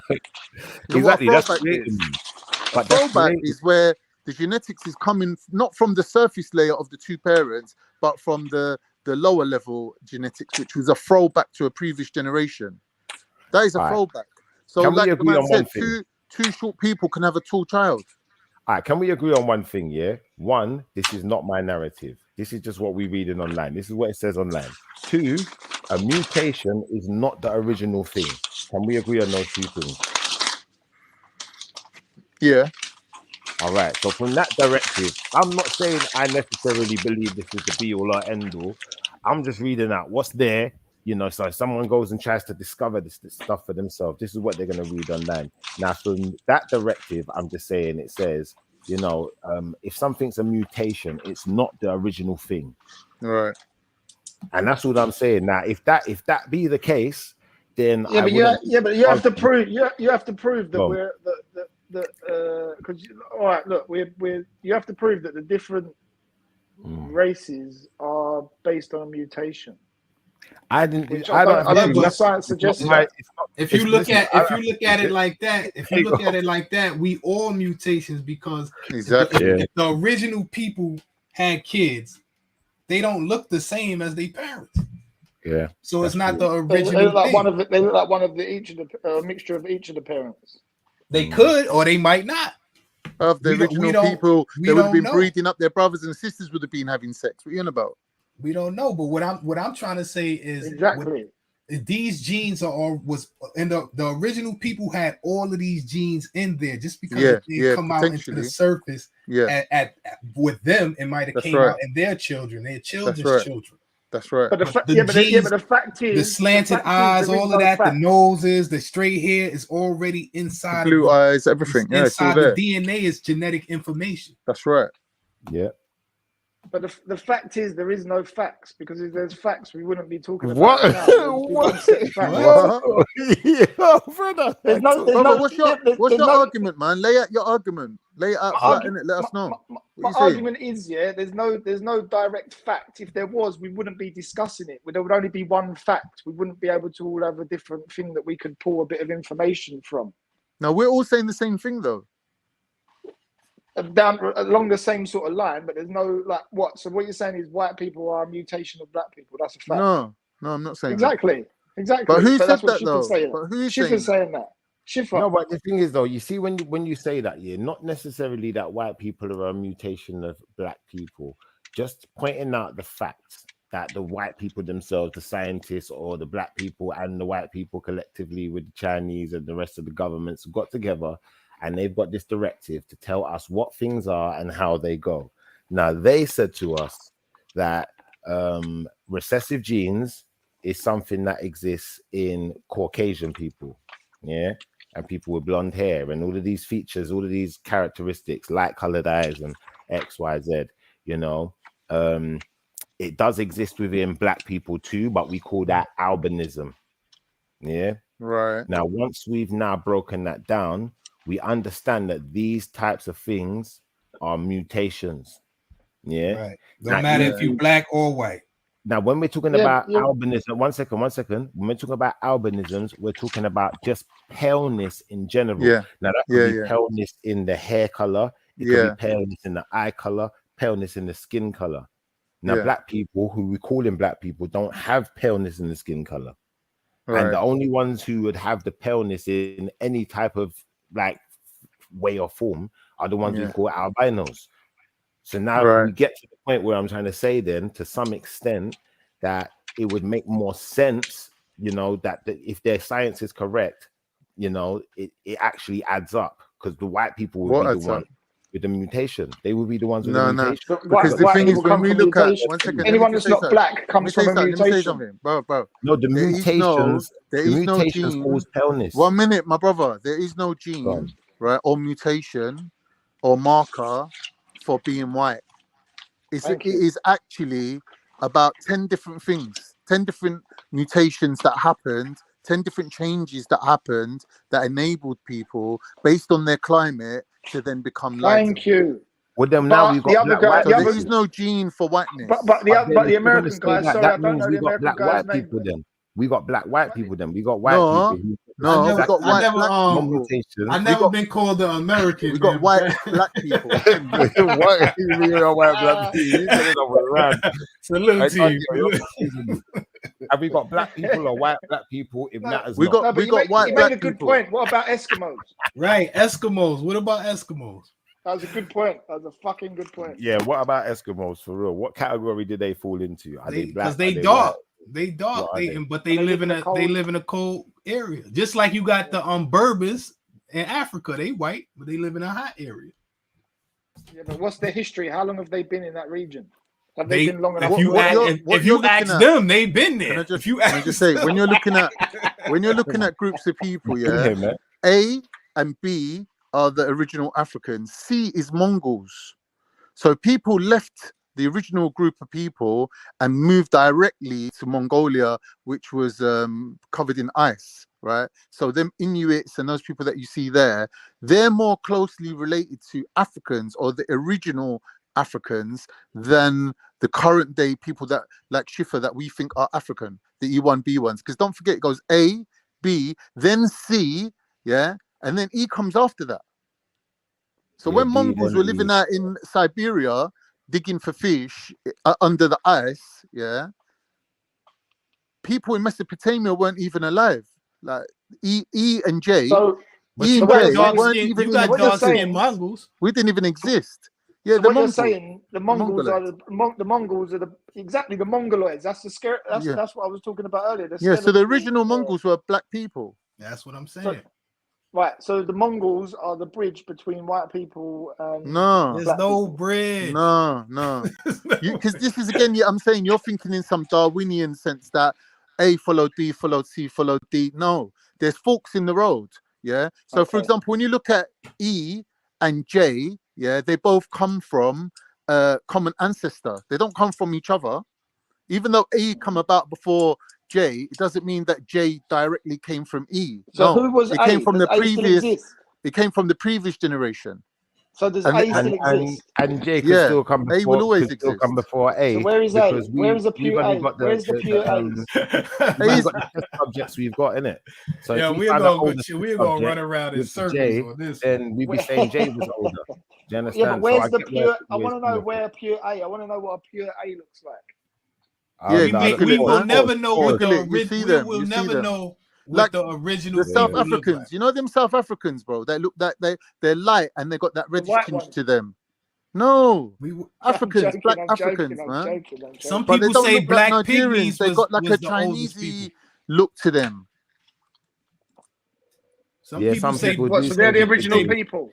Some people say black pygmies. African people. Some people say black pygmies. Some people say black pygmies was the original people. Now, if you go to Southeast Asia and you look at the Negritos, they was there the longest, and people say they resemble pygmies from Africa. Yeah. But the thing is with pygmies though is at the beginning there would have been more oxygen, so we would have been a lot bigger. So how would you? You saying would have, could have, but them pygmies is kind of old there. I don't know the history of pygmies. Them Negritos is the first people in Southeast Asia. That's Asia. That's not even Africa. That's Southeast Asia. And they still there. And if you try to come to their island, they're gonna throw spears at you because they know once they let us in there, it's over for them. And we're gonna start making up our own fucking stories. That's it. Simply put. I don't see what the controversy is or where the contention is. It's like everyone's saying the same thing. Really? Yeah, no. What it was, where it came from, is I was saying, if that I've heard a lot on streams of Veli's, Raspets, and Jedi's streams predominantly that Christianity that Jesus was black and Moses was black. No. And I was saying that if it originated from Africa, why was the Western European, whatever term you want to give them, indoctrinating the African people with Christianity? You want to get your head out of these Christians, black and white thinking. Yeah, see, because you're assuming that because they was black, they had to come from Africa. Yeah. The first people. No, I'm listening to other people. I'm listening to other people. The first people in Europe was black. That's according to the Europeans. Koreans were black. Right. They were because before it wasn't no black and white. That's something that these people who's in power made up. They haven't been in power for thousands of years. Power changes hands. That's true. It's just that we here at this time, we just alive in a time where these people are in power, but they wasn't in power 1,000 years ago. That's it. So if you think about it, there would have been a movement of people out of Africa 100,000 years ago, roughly, and all the people in Europe, in Asia, they would have been black, right? And that would have been followed then by a second group of people. 1 minute. There would have been a second group of people that left about 60,000 years ago that settled in where's Anatolia, where's Turkey, Iraq, that area, the Fertile Crescent, right? And then those people then would have catched up to the original people, right? The original black people that would have been in Korea and Japan and whatever, yeah? The second group of people would have caught up with them. Now, to a certain extent, they might have just amalgamated and become a new tribe, or they might have gone to war with each other, and one group might have won, and in another region, another group might have won. Right. Do you get me? It's so like Haiti and Dominican Republic. Exactly. So now we're already adding that into the mix. Now, what you got to realize is the second group of people from Turkey moved out into Russia and become a third group of people. And that third group of people then double backed and come all the way across the entirety of the steppe, like which is from Russia or from Finland all the way to Japan and then down into the Middle East, right? So then they would have had a huge influx of like blonde people, blue-eyed people. Like there was already blonde, blue-eyed people, but these other people would have had a higher percentage of blonde, blue-eyed people, right? So we could call them Russians, for example, right? So then you got three mixtures, literally across the majority of the world. The majority of the world's already mixed. Do you get me? Now, during this whole time this is happening, the people in the Middle East region who would have been like Somali looking, right, would have already moved back into Africa. Because don't forget, when the Anatolians pushed down, the Egyptians withdrew back into Egypt, and that whole region, that Middle Eastern region, become unprotected now, right? So the black people that survived there would have had to either mix in or just run back to Africa. So a majority of them ran back to Africa. So then you see a huge influx of people from the Middle East moving back into Africa, right? This is the movement of people. And we can know this from the haploid groups, from J and H and E and whatever. But really and truly, looking at it from our point of view, we can't fully see that these people roughly all look the same. Their phenotype was all roughly the same. They weren't that different from each other. That now, in the future times, if we put all these people together in one room, they would all come under the category of black. All of them. I get that, yeah. I'll get that. And you know why I get that? Because I'll just refer back to my Bible again, and I'll say the light was made out of the darkness. Yeah. Yeah, that's true.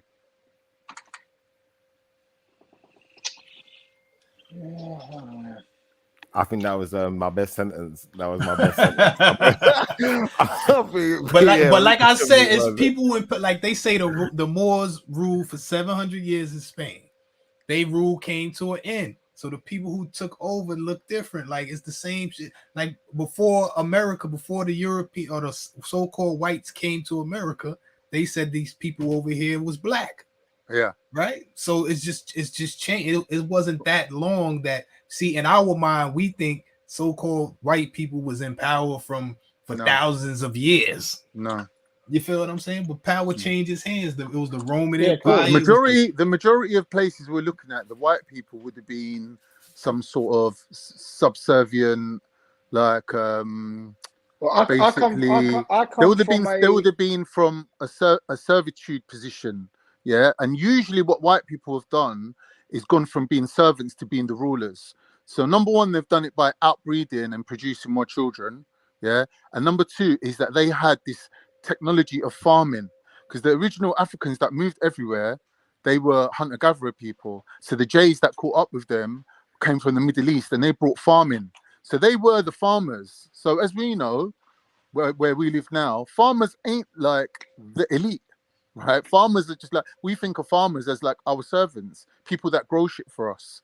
Yeah, and we just eat it, and we're just living like kings, yeah, and they're just our servants producing what we need. Like they're like the factory workers that make Air Max trainers or whatever it is. Do you know what I mean? So, but they went from that position to being the ruling elite a lot of the places. So when you see, for example, with the Turks that moved into the Mongol lands, yeah, the Mongols originally would have been more in number. There would have been blacker people closer to original Africans. There would have been more hunter-gatherers.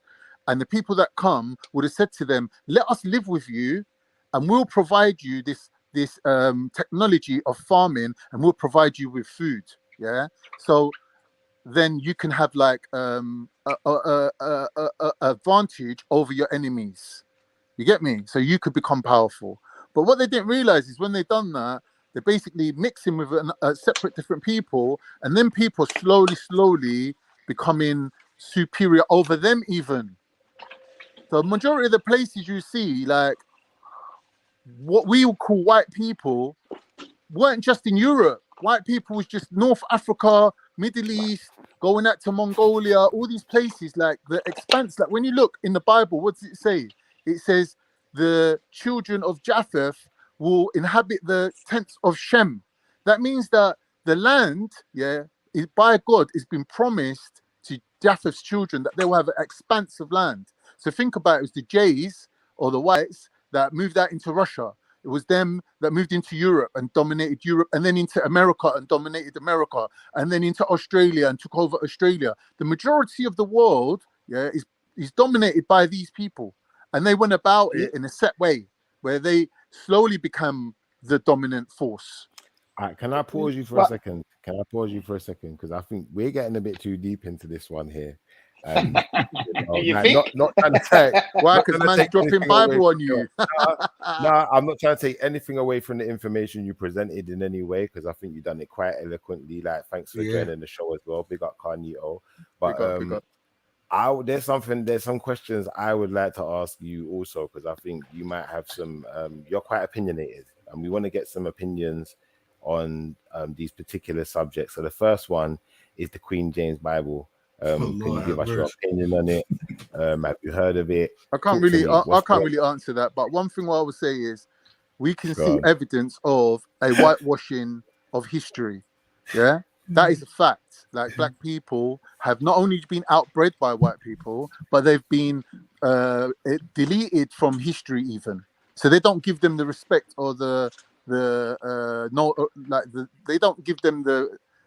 But yeah, they just don't give them the respect that they should give them. You know what I mean? They delete them. They deleted them. There is a white in him. What'd you say?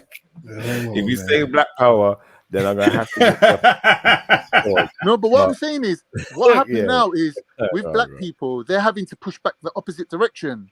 So they're coming up with things that might not be 100% factual or evidenced or whatever, but from a political point of view, they're pushing back against the whitewashing of history. So they'll come up with like random things that you would never think is logical, like, oh, such and such person was black, and you'd be like, what difference does it make if they were black or not? Like, if man was a mass murderer, like, who gives a shit what his skin color was? Do you get what I mean? Can you see your screen? Can you see your screen, Carnito? Can you see your screen? I'm looking, man. Yeah. Listen, I can't take nothing. Google was invented by I just want to say, when it say Queen James, I just can't take it serious. I'm sorry, man. It don't go together, man. I don't know no lady named James.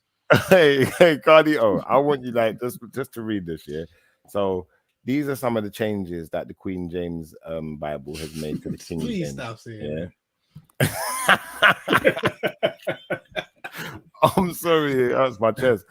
It says, even as Sodom and Gomorrah and the cities about them in the manner giving themselves over to fornication and going after strange flesh are set forth for an example, suffering the vengeance of eternal fire. Yeah, that's what it says in the King James Version. Now, the Queen James says, even as Sodom and Gomorrah and the cities about them in like manner, giving themselves over to fornication and going after non-human flesh, are set for an example, suffering the vengeance of eternal life. Now, Carnito, can you tell me why they've changed that word and what that suggests? You know, because this has been suggested that this is the gay Bible. You think that does that help the gays anyway by changing those words in that verse? To be honest, bro, when it comes to gayness, we know God hates the gays, isn't it? That we know this. When it comes to changes in the Bible, the Christian scholars are the ones that brought about all this knowledge that certain things have been changed, and from what time to what date were the changes, and who done the changes. So from a Muslim point of view, we only agree with the things in the Bible that basically is in line with like prophecy, Old Testament, and and anything that's in line with Islam, basically. So we don't really, in line with us then. We don't really look for this sort of stuff. When you see Muslims talking about this sort of stuff, they're taking it from Christian scholars. Now watch this. Watch where we're going to go next. But obviously, you've kind of taken a similar stance to what we took then, and saying, like, to me, this book is demonic, innit? Like, I'm not taking part in this. It's like Natty 2 Dread came up earlier with the English Standard Version, and it's talking about I don't even want to mention his name again. I think it's been mentioned enough. But a particular demon, and we was just like that book's 20 years old, bro. Like, they obviously want you to be like looking at certain things, innit? They want to change things. So with that scripture in the QJB say, what they trying to say is saying it's wrong to have sex with like animals or something like that. Yeah, instead of having instead of strange flesh, they've put inhuman flesh. So to some extent, I'm expecting that it being known as the gay Bible, then it must in some way enable the homosexual to do what he's doing, but you just can't sleep with animals then.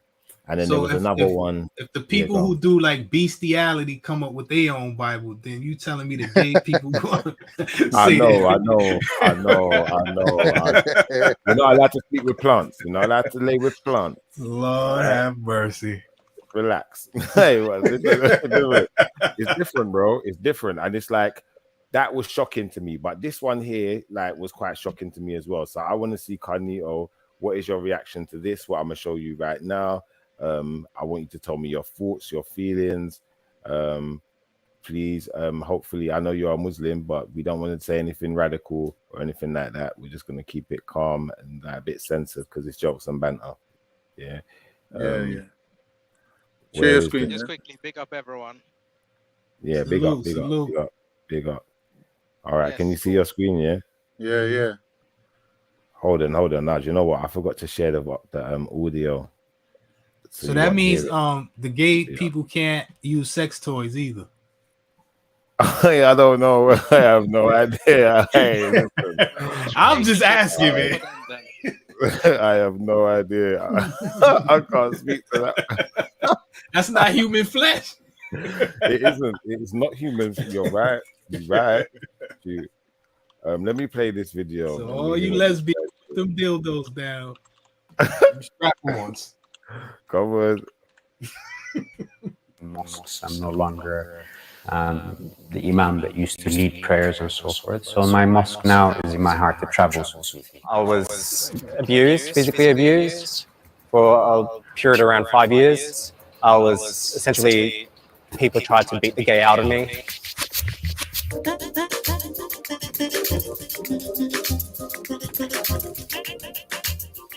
religious hierarchy and leadership, the power that they have is just unbelievable. With one word or one sentence, they can destroy a life or make a life.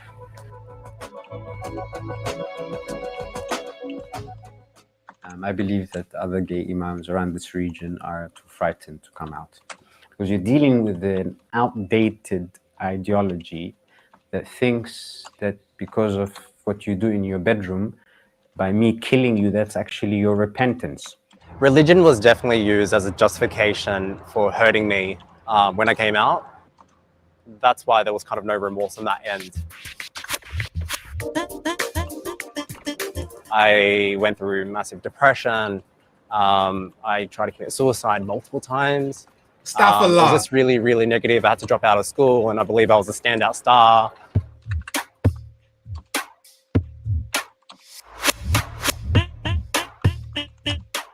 I'm thankful it saved lives, it united families, it restored faith in a lot of youth that have rejected faith.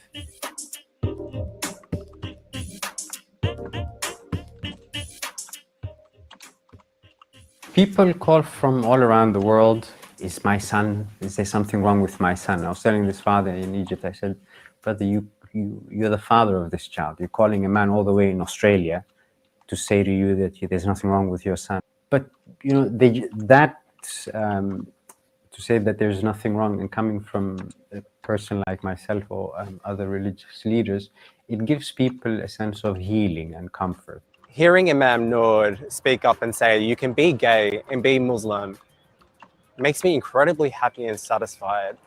It's something I've always urged to hear, and you know, I want to meet him. I think he's incredible.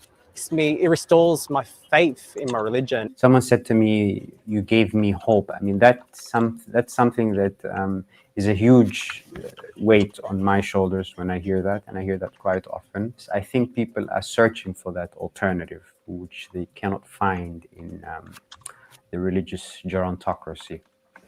I believe I have that calling, yes. I can't do anything else. I tried the call center with Joe. I can't do anything else.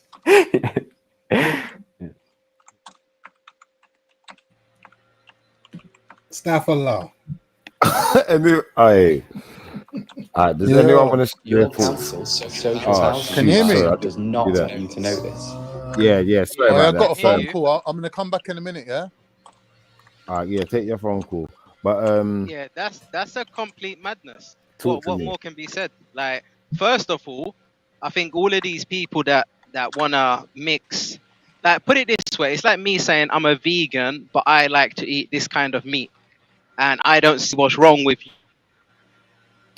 you lot telling me I can't eat this.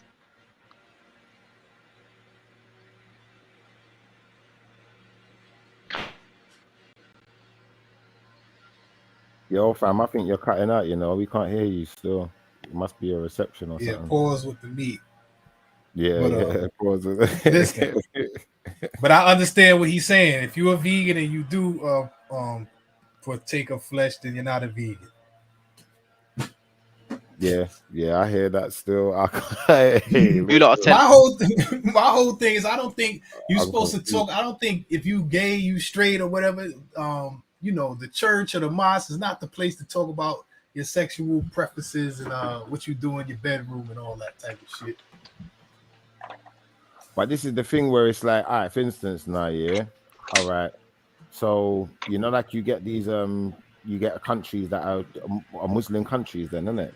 So they've got the laws are, you know, very strict in that direction, and you get people that have to flee these countries and stuff like that, and you know, like, is that the reason why a lot of the time, you know, like, I'd suggest that possibly, you know, definitely. I think it's the difference between, I think it's kind of like selfish, but listen, nothing against the gay thing, but it's difference between being openly gay and being gay. Like, what happens in your bedroom and all that in private, that's your business. But these people want to flaunt it in front of everybody, and they want everybody to accept it. Yeah, me personally, I don't there's a big agree difference.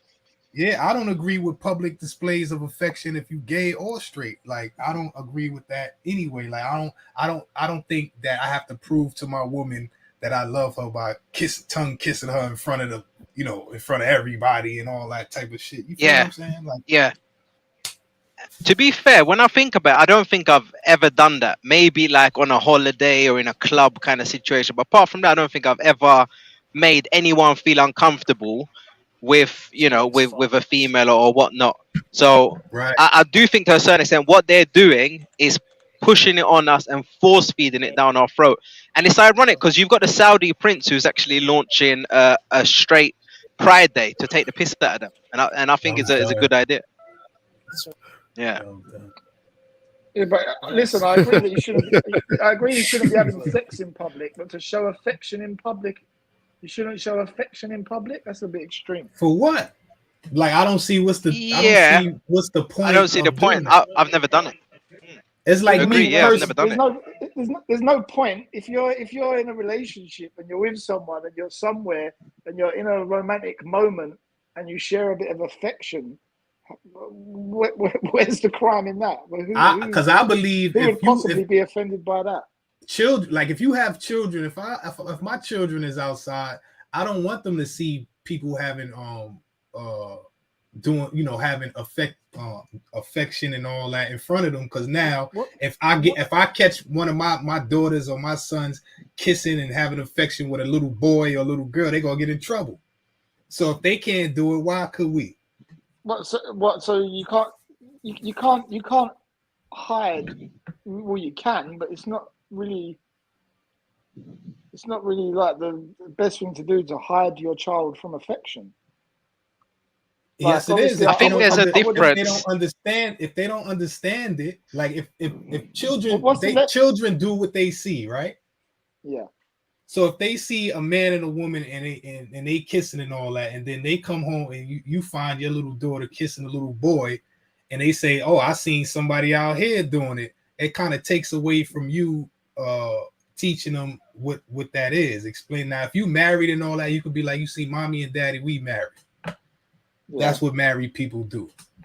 Yeah, that's down. But then that's down to you to educate your child into what that is for when they walk out into the outside world and witness these things. But you gotta understand private things. I think you missed this point. I think when he said that, I kind of understood what he meant. I don't know if you're just making a counter argument, but I feel like you probably missed his point.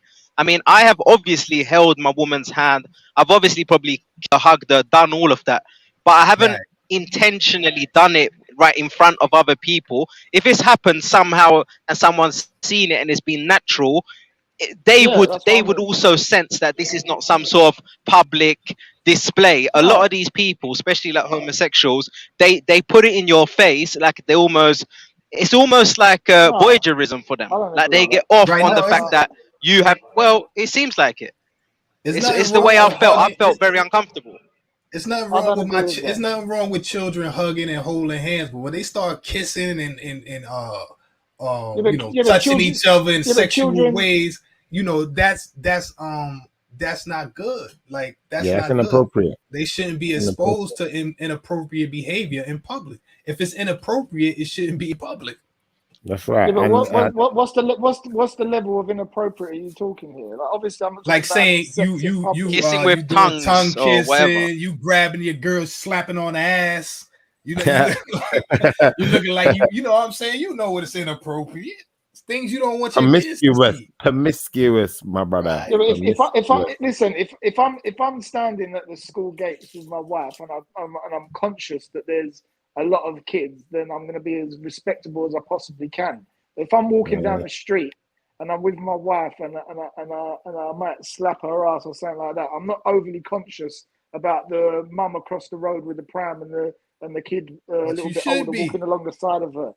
You should be. Because why are you slapping your wife's ass in public? You some type of barbarian? You can't contain yourself. Sometimes not. That's what I'm saying. So as you still as sleep the with adult, cattle? as the adult, it's your responsibility to control yourself. No, I understand that you shouldn't like be like overly affectionate, snogging off your fucking bird, fucking hands down her fucking drawers, in the fucking middle of the street. That's obvious. But like to share affection like a kiss or whatever, and like a child may witness it, then it's just something What in type life, of isn't kiss? it? It's different types of kisses. I'm talking about, you know what I'm talking about. I'm You're not talking talking about about innocent affection that, you know, children kiss. you're- You you're can talking kiss about your what children and American- all that. I'm talking about sexual shit. You're talking Can I about what pause? Can I Americans pause call you for 1 second? You're talking about making out. Making out, sexual, any sexual stuff. Yeah, Like, all right, yeah, that- when yeah, you that have kind when of- you yeah, have that- two if you have homosexual men, you won't know if they homosexual or not if they not doing sexual That's type right. of things. That's right. But you see, before we get too deep in this again, yeah, I just want to say that you see this next video, yeah, like, and even the first one, I only really played it because you see, when I saw that whole Queen James thing, yeah, like it was someone else that showed it to me, and from their perspective, they believe that there's soon going to be a gay Quran. Do you know, like that? Like you got to get. Yeah, there probably will be. But it's not. But this is the problem. That's not going to be the Quran though. That's going to be something totally different. I'm different. They're going to be changing something. They're going to be doing something. So we got to be careful. Like, we got to be. Look how y'all saying that's going to be the Astaghfirullah book. Look, they're saying this guy, yeah, is like he's got the gay-friendly mosque. You know, he's like a spokesperson for the gays in the Islam community. You know, they got this other video where they're talking about the gay people are helping de-radicalize Islam and all of it. It's just getting crazy, bro. That's not Islam. Then that's something different. Well, I'm gonna play the video and Lord, not another one. Like, it's a quick one. They're only quick ones. They're not. I don't do long videos. The grandson of an imam, Muhsin Hendricks always wanted to be a cleric. He didn't expect to become a pioneer for South Africa's Muslims. But that's exactly what happened when he came out about his sexuality. I got divorced at the age of 29 after being married for 6 years. And then that's the point where I just felt that no more double life. I need to be authentic with myself. And part of that authentic process was to also come out. In 1996, Muhsin founded the Inner Circle in Cape Town, a support group for Muslims who felt rejected due to their sexual orientation. He went on to open the People's Mosque in his house 5 years ago. Here, gay people can worship together and even receive a marriage blessing. I choose to be in a place where I feel welcome and be a part of the community and have a relationship with God, and a very healthy one as such, and not feel like I am part sinned all the time. South Africa's constitution upholds gay rights. It's the only country in Africa that allows same-sex marriages. But on the ground, discrimination is widespread. Gays and lesbians can be subject to violence or even corrective rapes. And many Islamic leaders here are staunchly opposed to a gay-friendly mosque.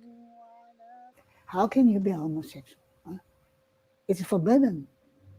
And it's your duty as an imam or anybody who's a Muslim, right, to go and speak to them and say, no, it cannot be. But Muhsin refuses to believe that the whole Muslim community is against him. So this is love-hate relationship?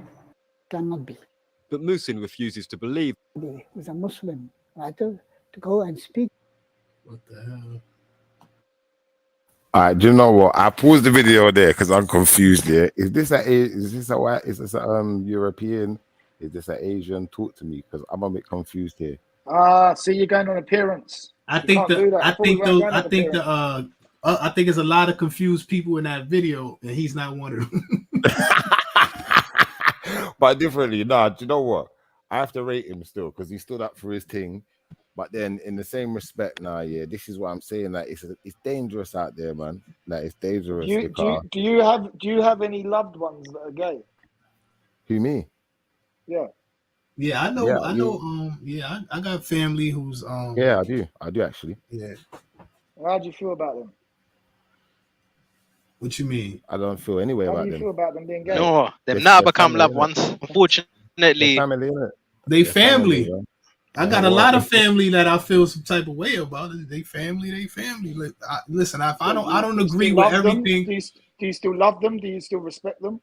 Yeah, of course. I don't. I have family who's killers. Like I have family who's, that do a lot of things, and they family. You feel what I'm saying? So, yeah. I don't have to agree with some of my family don't agree what I do. I used to gang bang. Some of my family don't agree with it, but they still love me. They family. You know what I'm saying? Yeah, is what it is. Because I was homophobic. Like you were scared of homos? Not scared, but like. So you wasn't homophobic? No, that's something they put into your mind. That's the term. No, that's the term. Just because you don't do something, don't mean you're afraid of it. No, but this is the thing where it's like what the guy. That's the term. That's the term. You see what the guy said in the video, though. You see what he said in the video, yeah. Like that's the part that makes sense to me. How can you be gay and be a Muslim if like this is something that goes against the Most High? You can't. And then it's the same with this, this gay Bible. That doesn't make sense, bro. It's like listen, a gay Bible and a gay Quran does not make sense at all, yeah. But you can still be gay and believe in a faith. Right. No, I'm not saying. I'm not saying that. I'm you right with the first innocent. That's what I meant. The whole is if it's not accepted inside, if it's not accepted inside the religion or faith or whatever. Either if you can't accept that, you can just leave. You can't try to change it. You can't try to change it. You could just leave. You can't change it, and unfortunately for you, you can't really be involved in it, but you can still believe in it. Yeah, you could believe in the Most High without being in a religion. Or and you can believe in a certain faith that doesn't agree with a certain sin that you're committing, but still believe that faith, and in some cases still be involved in the fold of that faith, even though you're a sinner. Then you should be trying to work on that sin or what goes against it. You can't try to change it. You could just leave. No, I agree. Because if you have say it's 3 million Muslims and 1 million of them say is homosexuals. Right now, you trying to change it for the few, and you saying fuck the many is about what I want. That's selfish. But then what if the other million then decide that like we're outcasted by the Orthodox faith? So what we'll do is we'll create our own meeting. We won't change the religion anyway. We're fully aware that we're sinners, but just so we've got somewhere holy to congregate.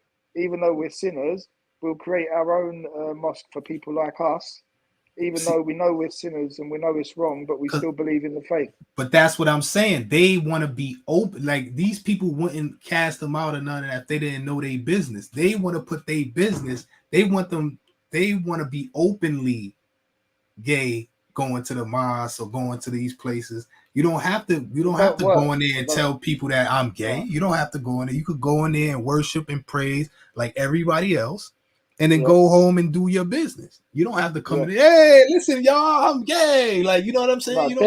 Definitely not in the religious place and in a place where people with that religion are congregating, but definitely in your own home and definitely in public. I don't agree with making out in public, right? But I don't know whether that's a justified fault of mine, or whether that's something I'm indoctrinated in because I was born in the 80s and grew up in a time where homosexuality was shunned a lot more than what it is now. I don't know whether like I'm sort of brainwashed and indoctrinated into that way of thinking or not. I don't know because I don't know the difference. Do you have children? Yes. See, like now, when I was growing up, I didn't see young children having public displays of affection of the same sex. I see that now, and it's kind of weird. Like I see kids from elementary school and all of that do they openly outside, being gay. You feel what I'm saying? Like even back in the days, even if you felt that way and all of that, it wasn't something that you just went out in the public and did. But now these children are learning from these adults. Now they feel like it's all right to do these things. But it wasn't all right. If you go further back, you didn't see people kissing in public and doing all that stuff either. You see what I'm saying?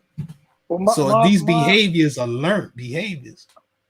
My niece she's in the last year of primary school. I think, when did I go away? 2011. When did I get out? 4 years. 2011, she was born. It's her birthday next month. So she was what? 2011. So what is she? She's 10, nearly 11. Right. Yeah, she's 10. So I go around the house a couple of months ago, and my sister says to me, "Oh, you know, she's bisexual." Right. But has a sort of a smirk on her face.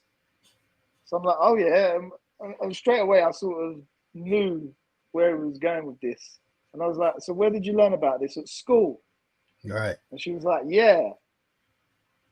And I was like, "So you think that you're attracted to boys and girls?" Well, she ain't even old enough to fully be attracted to be attracted to. That's anyone. what I'm saying. Right. She was like, "Yeah." I was like, "Yeah."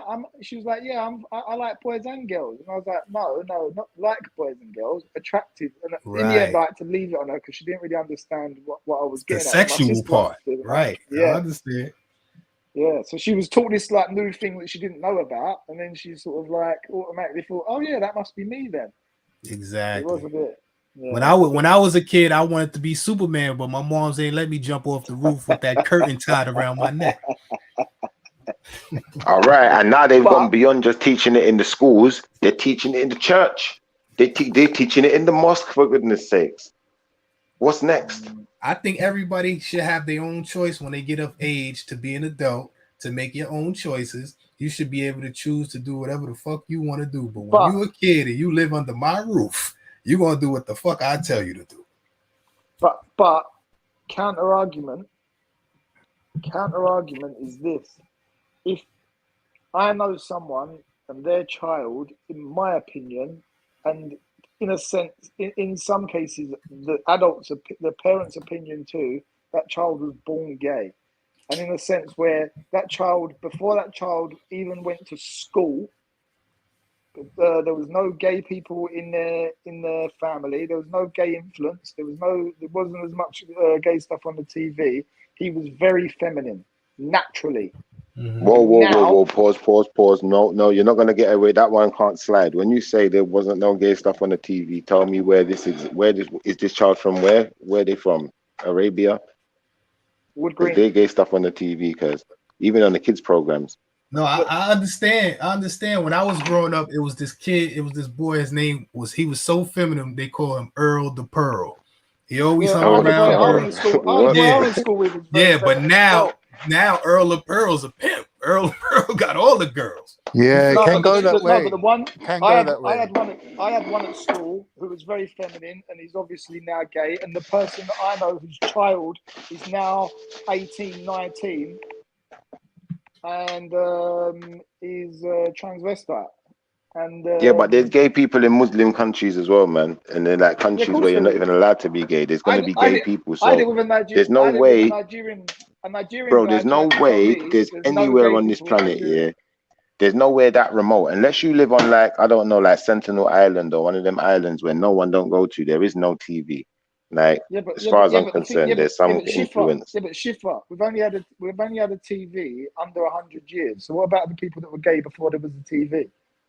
What I'm saying is, yeah, they have pictures, man. They have pictures. When you get to a certain age, you should be able to make a decision. If they could tell my kid, I agree, you can't drink and smoke cigarettes till you're 18 and 21, and then they got the nerve to tell me I can't tell my kids they can't choose to have sex and be gay until they adults. No, that's allowed crazy. Well, the law says they're not allowed to have sex anyway. Do you know what this reminds me of? Have you seen that film, The Demolition Man, Sandra Bullock? Yeah. And in the future, sex ain't sex. Yeah, I remember that. You got the shell. How do we're sort of going? The headset. Yeah, sex ain't going to be sex no more. Like, people are going to be having babies in a separate fashion, and sex is just going to be some sort of entertainment. Well, hopefully I'm not here by that time. Yeah. What did they do with the shell? What did they do with the shell? Yeah, what did they do though? I don't understand how it works. I don't know. They rubbed it on their foreheads or something. I don't know. It's the free shells. It's the free shells, bro. Use it to wipe your ass. What did they do? Use it to wipe their ass, man. Okay, All I remember is thinking that's a waste of Sandra Bullock. I'm dead. Even that name, Sandra Bollocks, it just sounds controversial. All right, man. I'm out of here, man. I had a good time, man. Salute, Schiffer. Salute to y'all, man. Bless up, guys. It's nice to have you over please, here, Schiffer, man. don't ever make another video about the Q. What's that? The QJB. Please, we don't need it. Where's the QJB? God, they're taking over the world, though, man. Like, we got to talk about this stuff, so we prepared, man, because I don't understand it. They're not really taking over the world. They're not the majority, man. They just Yeah, making you think. They just making you think so. No, but they got power, cuz listen, hold up. Pause on that for 1 second. Listen, for thousands of years, no one's had power to be changing the Bible, cuz. Like, to change a Bible, you got to have serious power and money behind you, cuz you're a serious player. So from when I saw that, to me, that opened up my eyes. I said, nah, this thing is serious. I mean, you could change. You can't just, you can change a book, but to change people's minds, that's where the real power comes in. So we got to learn how to use our own power of discernment, as it says in the Bible. But I believe on that one, man. Salute, more praises to the Most High, y'all. Come on, bless this, fam. Shalom, shalom. But the point I was getting at about the child, Sorry, one sec. What's his name? Serge. One sec. Sham. The point I was getting at with the child, being gay, is that if that was your child, and your child is now going to school, and they can't help that the way they are and the orientation that they have, are you happy for your child to be bullied at school and to come home crying and maybe be at risk of suicide? I wouldn't want any child to be bullied or at risk of suicide. Yes, exactly right. So now we come back to, so then does it not, and a lot of parents, for whatever reason, not just with homosexuality or gay people, but in any form of sexual education, some parents don't care. Some parents are working hard, don't have the time. Some parents find it awkward. So then it does kind of fall on the state to teach children these things. Yeah. I don't know about that. Why?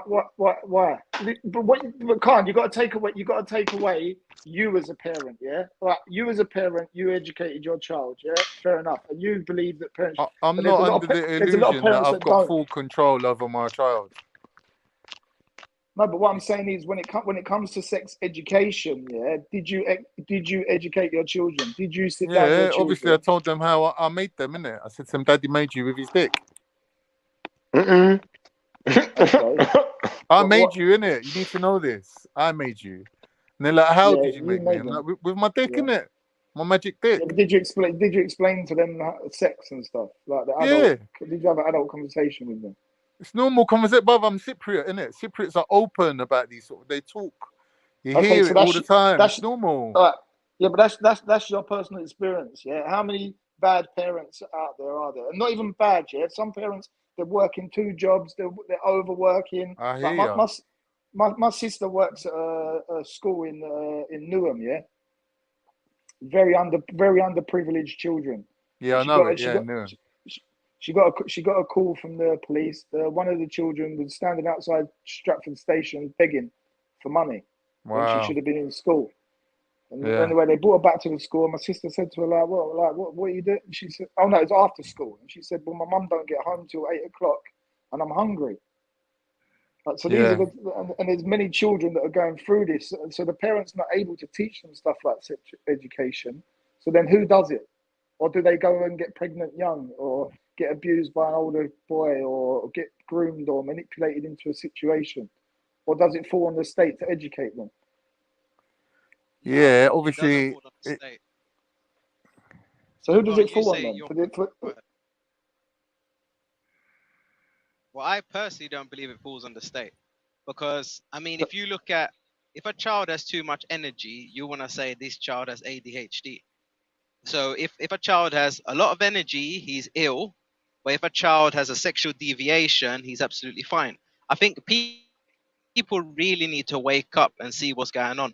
I mean, I'm at the stage now where I used to, when I first, many years ago, I tried to wake people up, if that's the right word. Now I just don't care anymore. If you're so brain dead, just that little example I've given you, if someone can say your child has ADHD because there's too much energy, but your child's absolutely fine when it likes, same sex, I would say, you need to look after yourself.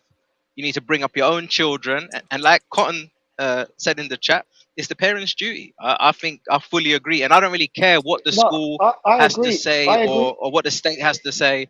It's my problem. Put it that way. Yeah. I agree. It's the child's, the parents' responsibility. I 100% agree. And I will take on that responsibility. But what I'm saying is, what about the children where the parents are not taking the responsibility? This What is the about them problem. children? This is the problem. The ones that are falling through the net, like they could turn out to be the deviant child that molests your child and shit like that. Or get molested themselves. Well, yeah, that could be it as well. Anything can happen. So Yeah. so who? But it's just- So then who educates them children? The Yeah. state does it. No, the school. I So hear then what what you're happens saying, is- bro. I'm with you on this one. Like, I think there should be a standard, isn't it? Now, I would rather that they It's teach a them. tough one. No, It is but a tough I'm one, with don't get you me because wrong. I'm fully with you because I'd rather that my kids learn everything at school and then come home and talk to me about it. And I'm like, all right, but from our point of view, this is how we see it, and then give him like an updated version of what the school's telling him. I'm saying it's. You get me? I would rather do that way. I don't even mind going to the lengths of, because I think you do get the choice whether your child sits in the class or not. I would probably go down the route of I don't really want my child to sit in the class because I would teach my child it. But then your child might feel a little bit segregated from the rest of the class, like an outcast, and the other kids are looking at you. None of these are easy decisions. They're not easy. I don't really want my child to be. You can let the child decide. They're too young to decide that type of thing, man. It's a hard one. Listen, I don't really like seeing programs, men kissing and all that, and my child sitting there. I don't really like it. But then I think to myself, well, if I was gay, No, I can't watch that. I'll throw up. I can't watch it. It's just like previously, up until like the last few years in this country, we didn't really have a lot of fucking black people on the TV, whereas we have a lot more now, because the country is more accepting towards black people and want black people to feel more part of it. So then Why do people always why should being with gay? Why do they always do that? Because it's another discrimination. And in this country where we're talking, it's one of the main discriminations. It's the two. In fact, it's the two main discriminations in this country. That's probably why. But I agree, it's not a perfect comparison. I do agree with that. It's not completely the same, obviously.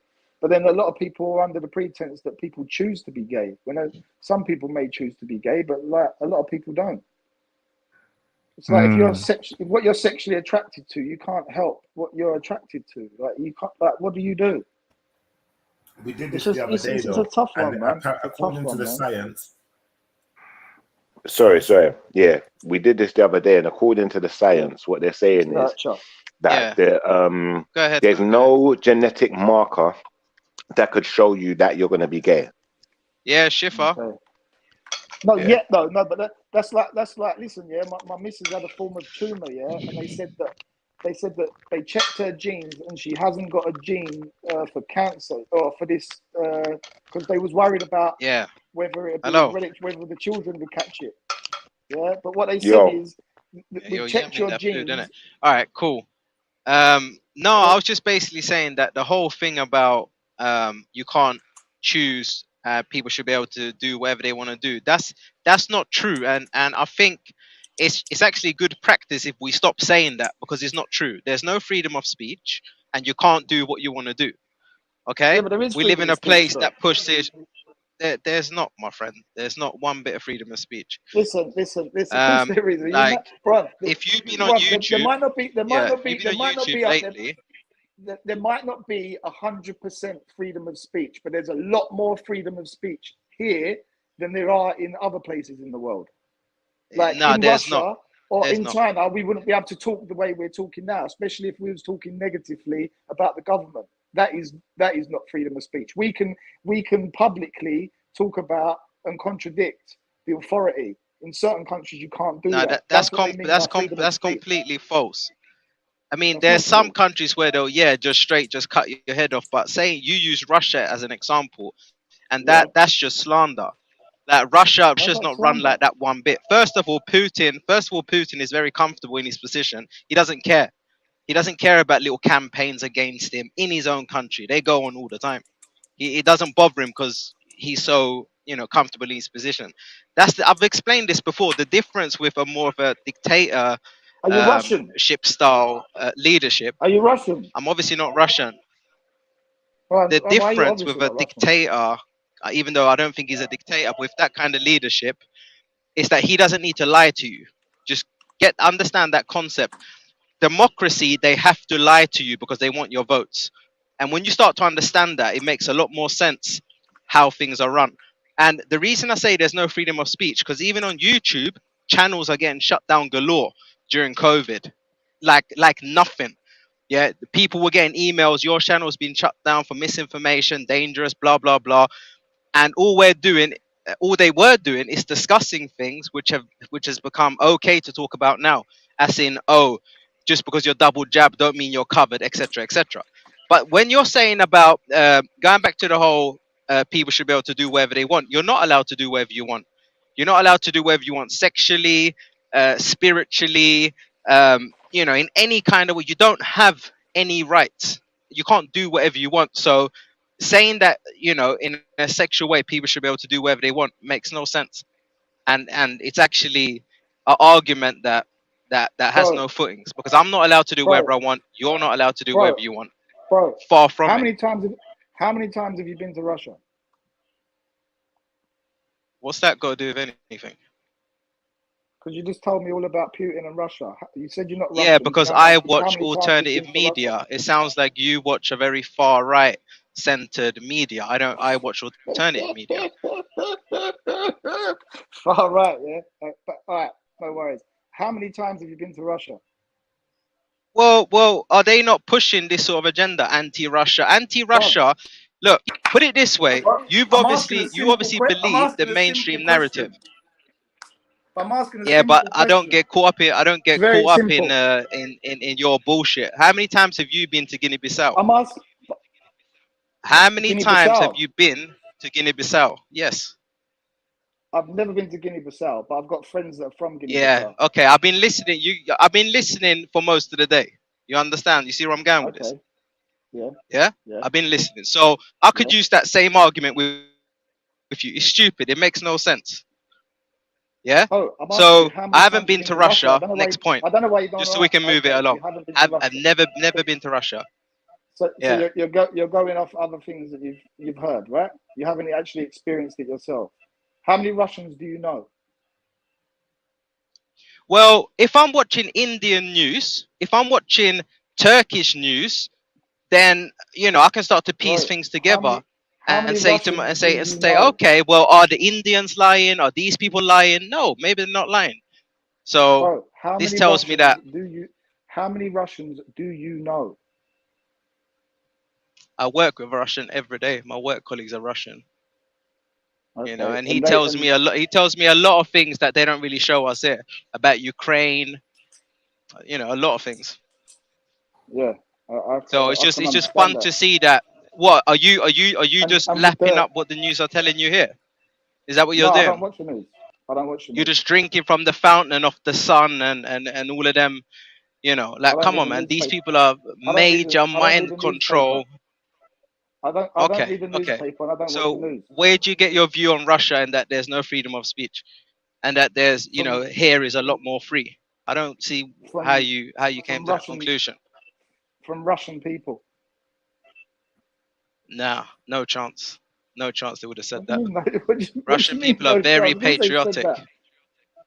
No, Not all, you must be just said speaking that to some there's Ukrainians or something. you just said that people are protesting and speaking out against Putin all day long, and Putin don't care. Yeah, obviously there's gonna be back and forths. Yeah, but you just, Would you yeah, think but you everyone's just said gonna love him or something? no, you just said no. Everyone's patriot. Well, which one is it? Okay, most Russian people are very patriotic. Yeah, of course there's gonna be oppositions when it comes to politics. See. Are you one of them people that has to have things in black and white? You don't believe that there's middle ground. See, that's another form of mental chains where you think it has to be this way or another. I like to think that no, it could be like this and it could also be like this. See, that's the thing. It's like if you can't get the concept of it's not just black and white, it's a very basic concept. Yeah. But So Putin ain't Sham. You know Putin ain't really the man of the people. Like the majority of people ain't really with Putin. Like he's got his oligarchs that kind of keep him in power. Do you get what I mean? Like, just because they're patriotic don't mean they're going to be pro Putin. Sham, let me just say one thing so maybe you can that's understand. just how it is. They got different dynamic. Sham, let me just say one thing so you can maybe understand. But the guy's trying to tell me something.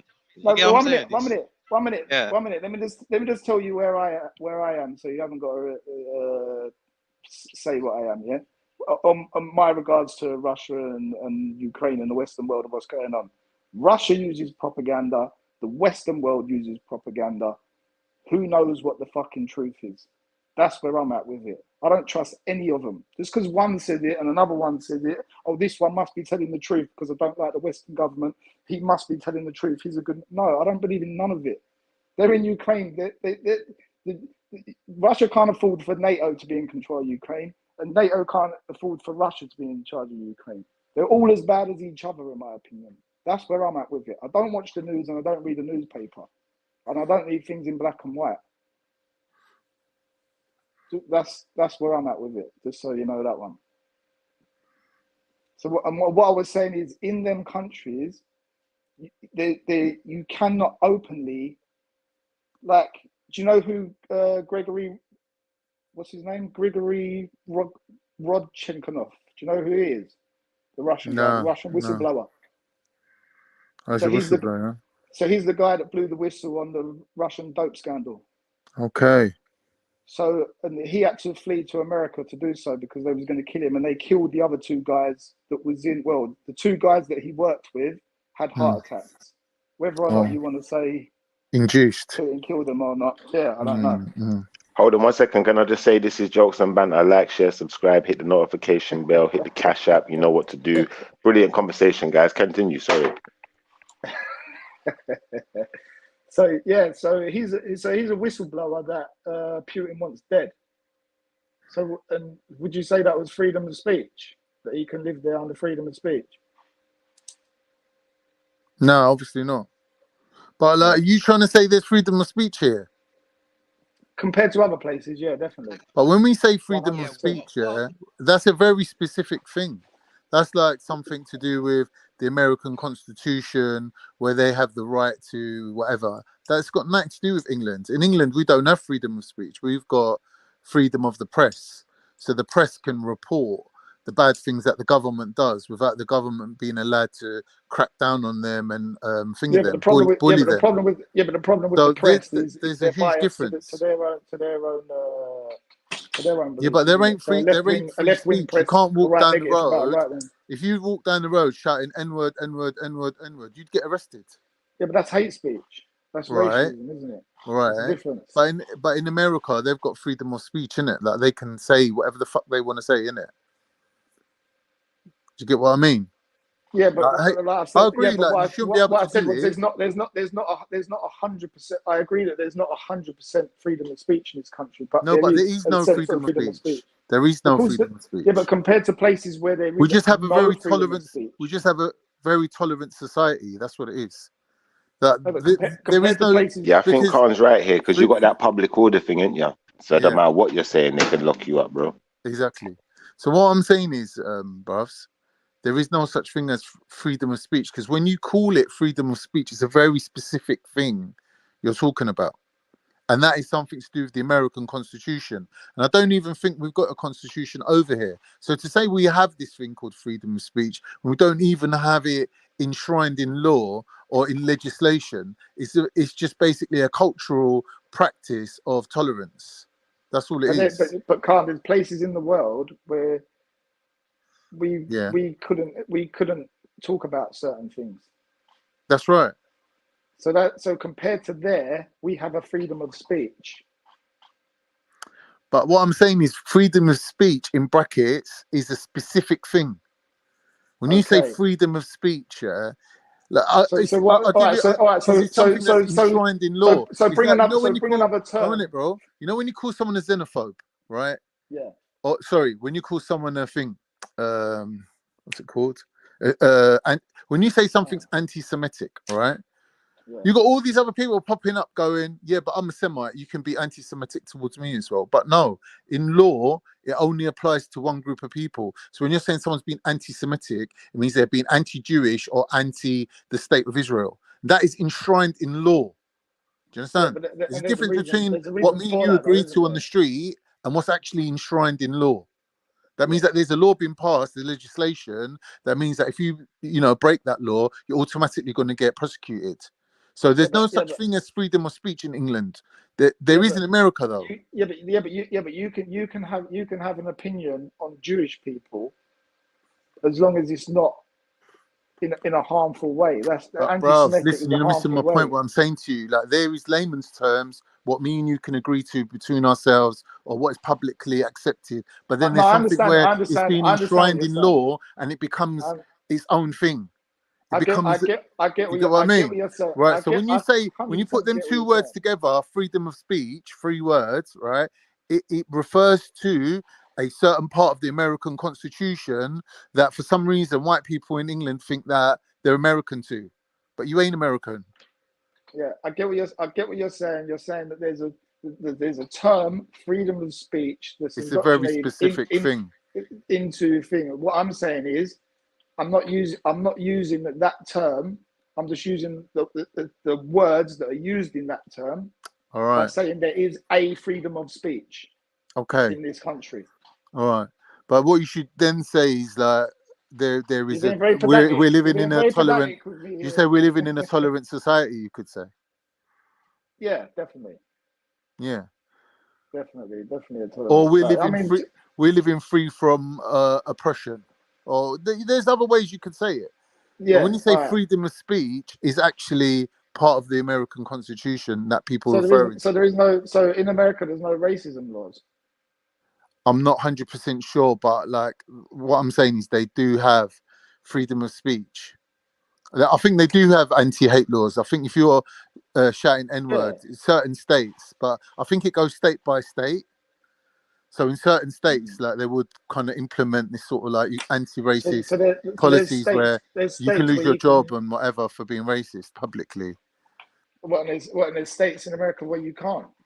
Yeah, that's what I'm saying. Like, I think it goes state by state in America. And not only that, it's probably not the government that's enforcing it. It's probably society themselves. So, for example, like I said, if you get, like, I think there was a woman that was getting recorded while she was in the pub and she was saying some racist shit and she got sacked for it because the company didn't want to be associated with that sort of thing. But I don't think, legally speaking, she got prosecuted. Whereas in England, that would be like an ASBO, antisocial behaviour, or some sort of like hate speech laws would get brought into play. So the government would prosecute her. So it is a slight bit different. Yeah. And it goes state by state, innit? Like everything in America, think about each state is like its own separate country, innit? So they have different laws for different things. Yeah, in America they have hate. They have a crime against hate speech, hate crime, hateful conduct. Yeah, they probably do. One have second. It. Can I just ask Cotton Socks, yeah? Like, I like your question, yeah? She's asking about, what she say, when is someone going to blow the cover on the British dope scandal or the British pedo rings? Like your subject, but I'd like you to do that with us. Could you jump on? I'm going to drop the link in the chat. If you can use it, jump on, tell us about it, give us a bit of a breakdown, or if anyone else knows about it, please share. And yeah, that was all I was going to say on that. I was going to add one more thing to Urban, right, bro? Go on. They're bringing out a new law because people use certain flags in certain protests, right? So like they were waving the Hamas flag, right, at the Palestine protest against Israel, right? And Israel saying, "Oh, Hamas is a prescribed terrorist group." But I don't think England accepts Hamas as a terrorist group, so people could wave the Hamas flag freely, right? So now Israel's trying to say to people that there should be certain flags that you can't wave, and they were going to put that Hamas flag and the Palestinian flag there as an example of like flags that you can't wave. So they could, for example, put against Muslims or ISIS, they could put like the ISIS flag, for example, like. Remember someone had the ISIS There's flag? no such thing as an ISIS flag, though, is there? Well, it's just a black flag, isn't it? It's just a black banner. Yeah. Do you know what I mean? So, depending on the context, innit, of how you're using it, you could maybe get in the future get prosecuted for waving certain flags. Now, you ain't black flags for pirates, that's though. not freedom, innit? That's not freedom.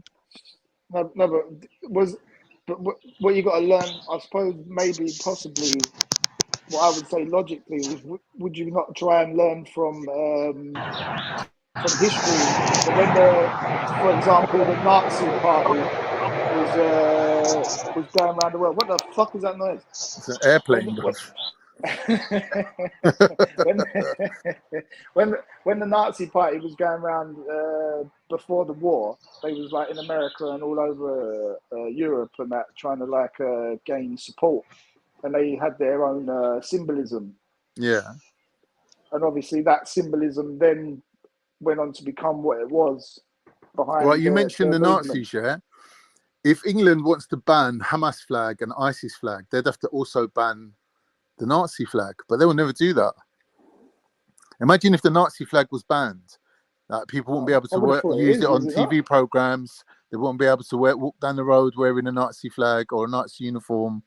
At the moment, they can. If you walk down the road wearing a Nazi uniform and no one was offended by it, you'd probably get away with it. Whereas if someone turned around and said, "Oh, you know, how can you walk through the East End of London where there's that? You're walking outside the bagel shops where there's Jews in there and you're wearing a Nazi uniform."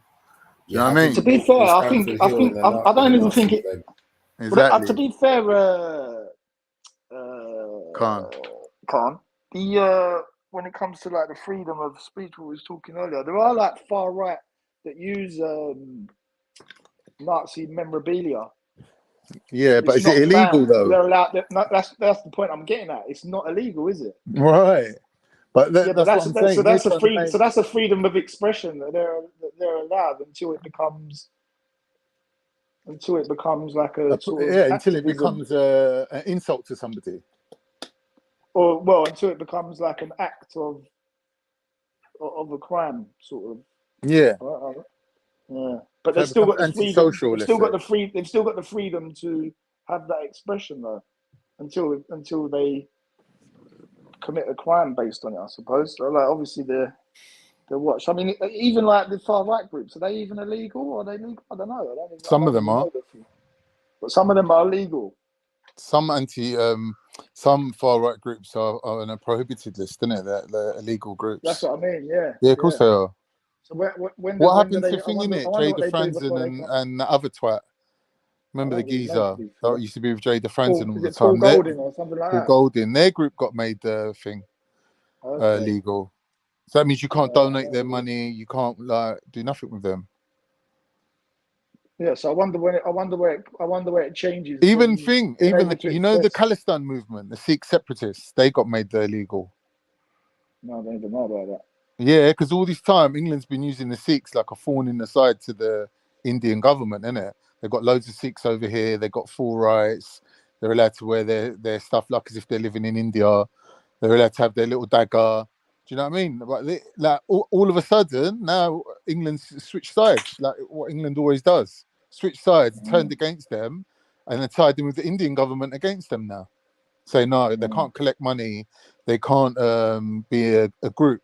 Like now they've made them illegal.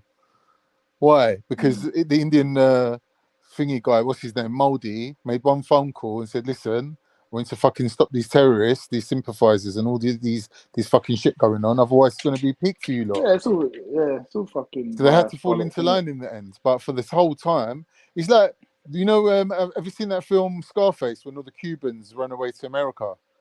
Why do you think America's taking them in? They're not taking them in out of the kindness of their hearts, are they? They're taking them as an insurgent group. So if they ever want to invade Cuba, they've got loads of people. Not just that, they was doing as much as they physically possibly can to fight against communism, because they didn't want communism. Yes, yeah, so this is how they undermine. That's why they was doing the proxy wars. Yeah, cool. Yeah, that's what the proxy wars were. So it's all like immigration fits in with all of that. All this, you know what I mean? Certain people getting into certain countries, whereas some other people can't. Like this is why Turkey's not agreeing to Sweden coming into thing. I don't really understand. To NATO. To be fair, I've only heard a little bit about that. I don't really know the full depths of it's Sweden and Finland, isn't it? Yeah.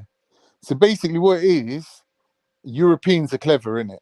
What they're doing, they're supporting the Kurds, but obviously because Turkey's in NATO, they can't go against Turkey within NATO. So what they said to Sweden and Finland is, you lot take them in it. Instead of them coming to live in England, all right, or coming to live in Europe or NATO countries, take them into Sweden. Do you know what I mean? Why would Sweden give a fuck about what's going on in the Middle East? Obviously, England or America said to them, you take the Kurdish immigrants, innit? And let them base themselves there, and they can launch their attacks from there, and you can supply them with weapons. And if you lot get caught, then we ain't broke no NATO rules. Do you know what I mean?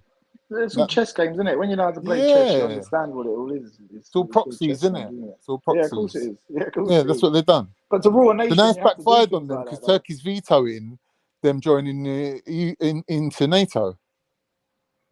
Yeah. Get me? And can it be one vote? Can it be? They can't go. Yeah, it's one vote, of course, but they can't go against Turkey now because they need Turkey when it comes to Russia, and they need Turkey when it comes to Afghanistan. So all of a sudden, they need Turkey.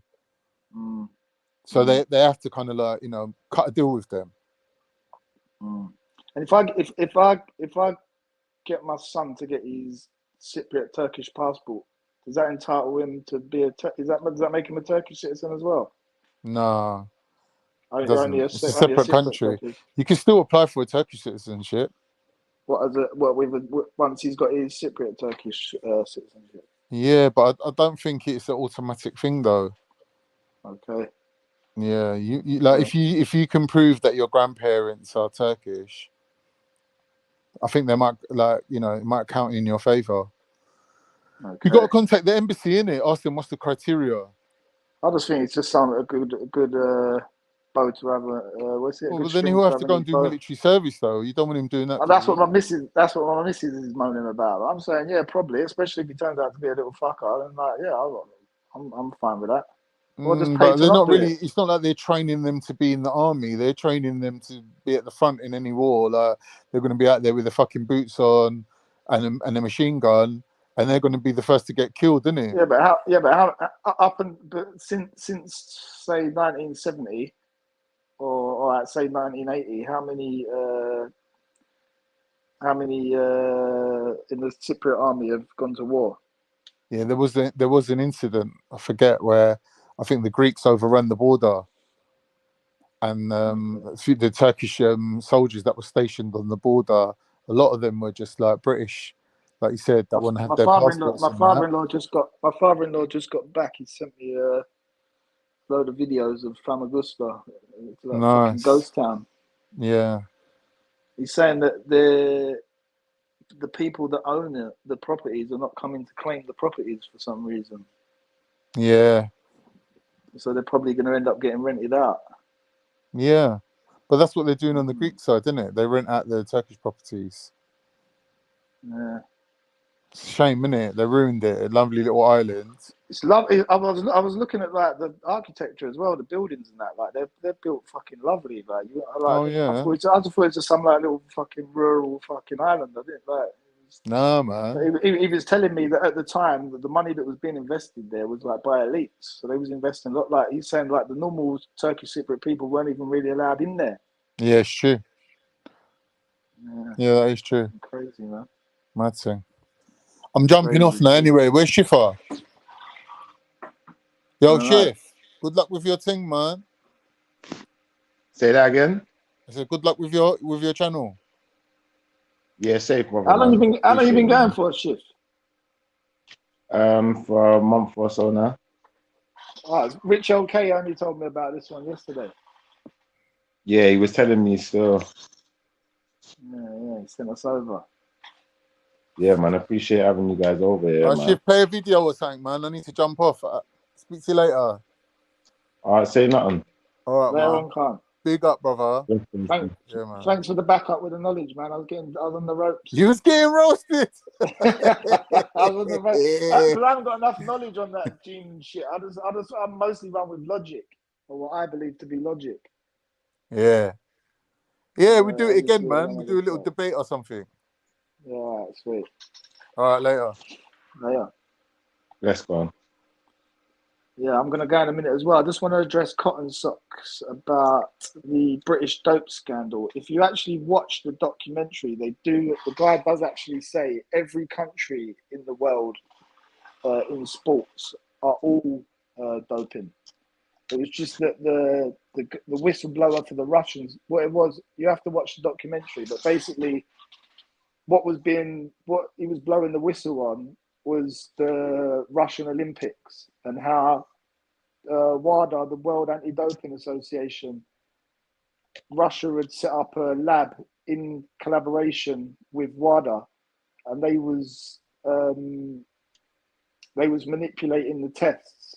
So so he came and blew them. So until someone comes out and blows another nation for doing it, then we only know about Russia. But the guy does state in it that everyone's doing it, basically. It's just that, and the reason why Russia was doing it is because Russia was saying, look, everyone's doing it, so we're going to do it the best. And that's basically what that is. As for the fucking pedo rings, the British pedo rings, I don't really know too much about it. I know there was a what was that case where they was investigating the MPs? I can't remember. Was it Operation Roundtree or something like that?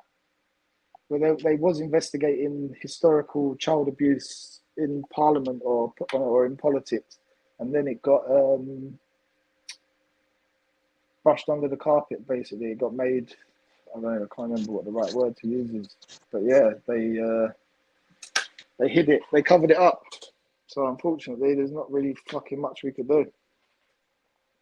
What the fuck can you do? Yeah. I don't know. You got anything else to say on that one, Shib? No, I'll be honest. This is the first I'm really hearing about it. That's why I never really said anything about it before. Because what one? The doping scandal or the pedo ring? Say that again. What one? The doping scandal or the pedo ring? Both, to be fair. Well, you haven't heard about the pedo rings? I've heard about pedo rings. Like, obviously, you got this whole Catholic thing. You know, you got obviously this whole like underground kind of community thing, like people trafficking and all these types of things. But you know, I've even heard suggestions that people in governments and XYZ take part in such things. I just don't know a lot about it. I've just heard what I've heard, you know, like that. It's hard. It's hard to. Yes, it's hard because you know until you actually experience something or see it with your own eyes. Yeah. How do you even? Where do you even go with it? Yeah. How do I speak on it? I don't know enough. Yeah, I know it's a hard one, man. But obviously it fucking goes on. Fuck knows, man. I ain't got a fucking clue. I ain't got a clue. Yeah, but I know I ain't part of it. I can tell you that much. Yeah, exactly. Like I say, I don't see any government as like a great government or anything. I think they're all just as fucking bad as each other. I think at the minute, yeah, I hear that still. Yeah, at the minute it seems to be a lot of people that are like anti sort of Western government seem to think like Putin's like this really good, nice person because he's the opposite. Like, I had it with a guy on another stream the other day, and he's like, "How many wars has Russia been in the last 50 years, and how many wars has the West been in?" And you know, obviously the West has been in more, but Russia wasn't really in a position to be doing it because he had the opposition. Maybe if he was in a better position, he would have been doing the exact same fucking thing. And the only reason he's really going into Ukraine now is because half of our fucking NATO fleet and the British fleet, the Navy, is in the fucking South China Sea protecting Taiwan. I hear that still. Like a lot of people don't, you know, the normal people don't really know too much about that. And that's because fucking America and England was fucking bankrolling Taiwan, and now Taiwan control the world's manufacture of microchips and technology that they've banned China from having. So if China get fucking Taiwan, then they're in a fucking they're gonna be in a fucking massive better position. And our navy's there, so we're weaker. So now he can go into fucking Ukraine, innit? I hear you. What do you do? Where are you, on a train station or something? No, why? Keeps getting like this noise, like an aeroplane or a train. I should laugh. That was funny. Yeah, no, I'm at home still. But no, do you know what it was? If sharing the background noise from the computer, that was some Godzilla music or something. I don't know what that was. You're playing Godzilla games, yeah? Nah, do you know what? Flipping, I put on my screen share, like, and then there was an advert on the YouTube in the background that just started playing. Where are you? Still down fucking Bristol, down that way? Yeah, still there, man. Fuck, you know, man. I don't know how you do it, bro. I was in jail down there, man. The way they talk and all that used to do me in. Where are you two? Where are you two? Where are you two? Give you a wobble. What the fuck are these guys going on about? I hear you still. Nah, Bristol's alright, man. I prefer it, to be fair. I prefer it, bro.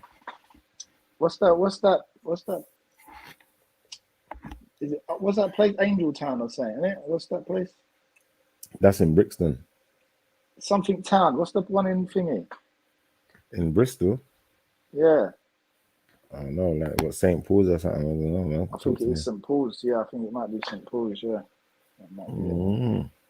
Yeah, I don't really know Bristol too well.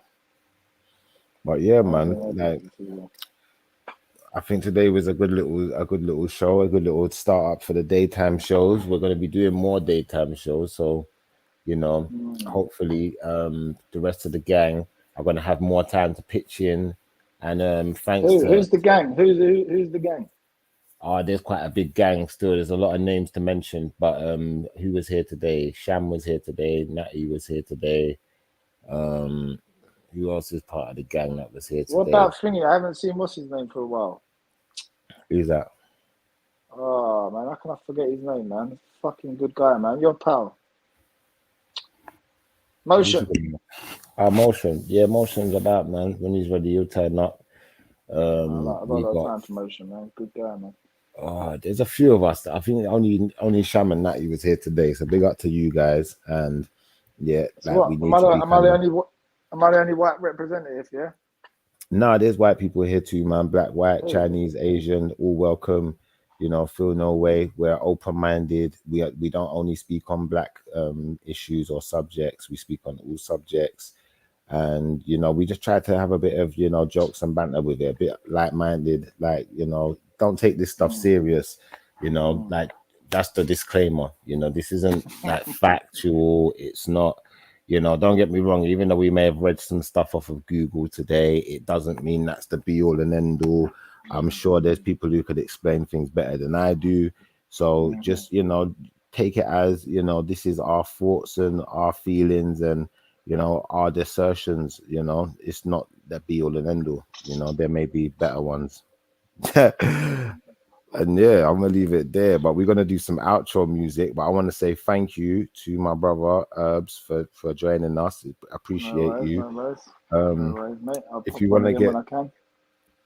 want to get joined into the group, if you want to join the gang, All you have to do is drop your email or drop your number in the private chat, and then we can add you to the groups. We got a WhatsApp group. I'm going to be making a Discord group for us as well. And yeah, like, we're just going to keep growing, man, doing what we do.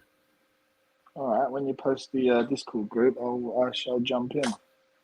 All right, brother, no problem. You have a good day, though, yeah? And you shift. Take care, mate. All right, chat to you in a bit. Bless, Herbs. Okay. Yeah, man. So I'm glad everyone, you know, they got what they wanted to get off of their chest. We had a nice little talk, man. It was a nice little discussion. I enjoyed it. I'm not going to lie. There was parts that were funny. There was parts that made me want to cringe, but it is what it is, isn't it? That's life, man. Life's real like that. You know, there's parts that are funny. There's parts that make you want to cringe. There's parts that make you want to cry. There's parts that make you want to fight. There's parts that make you want to take flight. I'm done with the rhyming now. And we're just going to play some outro music, and we will catch you lot next time. All right, say no more. Bless.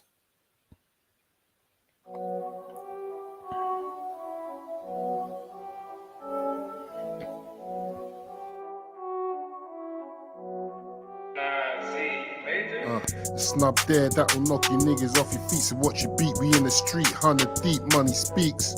On a crime wave, car crime pays. 2 up in Cunch for like 5 days, breezing down the motorway. Whole team with our shits looking like a motorcade. Everybody presidential looking on a boss wave. Nigga tearing up and still calling it an off day. A off day, talking all that smoke, he ain't even spot to match it. Any ends, pack flip, feds chase, don't stick. From younger hit the road of star. Me K, licking cars, wifey falling out of bra. Whole gang flipped her ass. Cut the talk when they coming. Got the top down, young boy gunning. Sophie went and spent 5 racks on her chest. They could rip the points themselves. I'm working with the best. Back that, flip that, reload, drop that. Run up in the shops with the cash flow, cop that. Big dog, YG, OG, hot cat. Busy staircases, life on the block. I was in the blue when they never called it blue. Greenborough 2, whole family on movements. I was in the NAM back before they were flagging. Now it's all changed, had to make some improvements. I was going bricky 2002. Town full of angels, poverty driven boosting. Chilling with the shotters them, Tottenham to Homerton. Stratford to Cannon Town, I was with a lot of them. Street code, beef code, road was kinda hotter then. I've been in the field, Enfield, ain't forgotten them. Late night, players club, with the top of them. Yardies and Nigis, double up the dollars them. Name brands, big whips, been through the lot of them. West End popping off tags with the rubber men. Big buds, high grade, loud packs, fuck a blem. 36 zip locks, bagging up and chopping them. Bag that, flip that, reload, drop that. Run up in the shops with the cash flow, cop that. Big dogs, YG, OG, hot cat. Busy staircases, life on the blocks. Bag that, flip that, reload, drop that. Run up in the shops with the cash flow, cop that. Big dogs, YG, OG, hot cat. Busy staircases, life on the blocks. Yeah, don't get it twisted. You know what it is.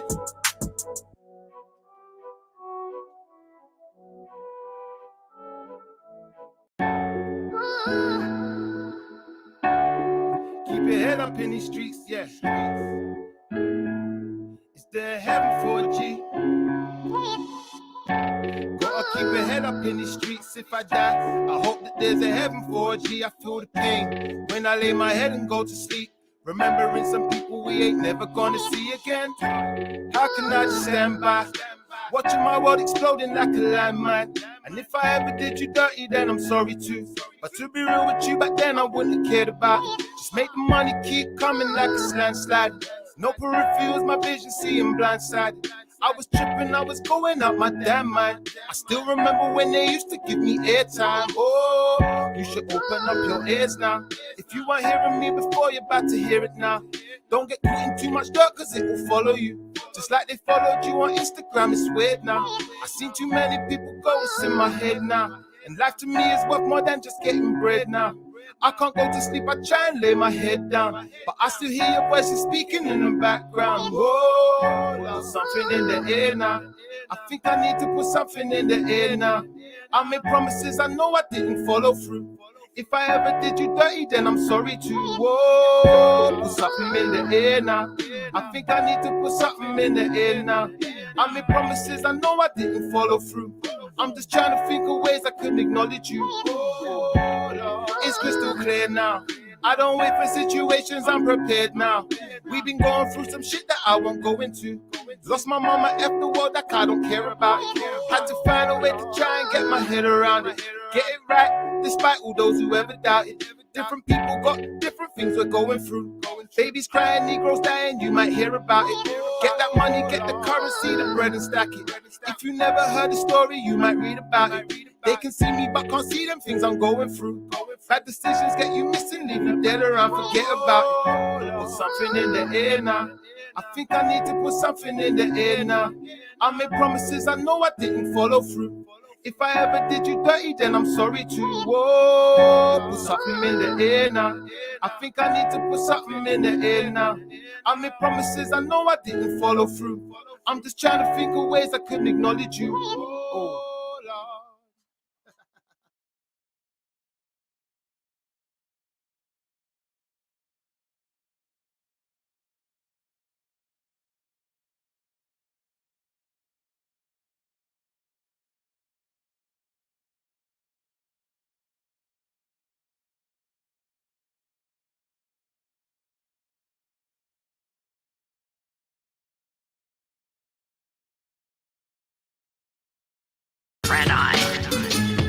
Yeah, underdog.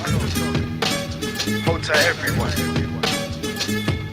I told you stop talking, Mr. Bean. Collion 6'4", but I lean. And when my team come through, stick up, nothing long. Quick bang, then I zip up, blinding. Like the stars, like the spliff, now I'm floating on Mars. Smoking all day, I ain't trying to come down. Get Pippa's ass, now I'm coming for the crown. We gonna take over, come and hear the name. Gaddafi shit, blowing up the game. I burn cheese sticks. Relax, the level's always rising. Tax, they rap about the street, but I never see you. I could give you a box and you wouldn't have a clue. You rap about what you do, don't live a lie. You can't do what we do, but go ahead, try. I don't ever watch face unless it's a watch face. Got chased, got caught, cotch, then I bust case. Drop straight into the point, I'll be making which better do your thing. Love the faking and the hating, love the screw facing. Love the tailgating, who's racing. And if we are, then you lose, face it. You can't entertain, you pretend away, get away with a load of shit. They expect it like September rain, then again. You might have some talent, but you're doing what they told you. Mold you, but they won't be there when I expose you. Flow sound wireless, theme anti-social. Hit of Robin Hood coming through with my vocals. Known in my local, gas like them hopefuls on X Factor, but this batch is the growful. I got the Pro Tools set in the studio, plotting on a million, you plotting on a movie home. MCs in my dust, so my handles touch and fate. At the mad rappers, get your apples crushed. Take them down like a snooker ball and sock to the crutch. Burn them out like I'm burning the Dutch. Freestyling with the sergeant, I put them in the camel's clutch. Certain man sound bent like Darren. Get pop off in the hall, they'll be singing like Aaron, leaving excess holes in your cavern. I don't care if God's not here today, priest. I ain't Father Marin. Bald eagle with the snake's head with the talons. There's an eagle, you'll be dead. One to the melon mics get scooched infirm when I'm in the session. Doom Legion on the slide when I see perplexing. Underdogs get paid even in recession. What I got in my possession, WMD, that'll make your president feel like he needs protection. Split 16, say nothing done.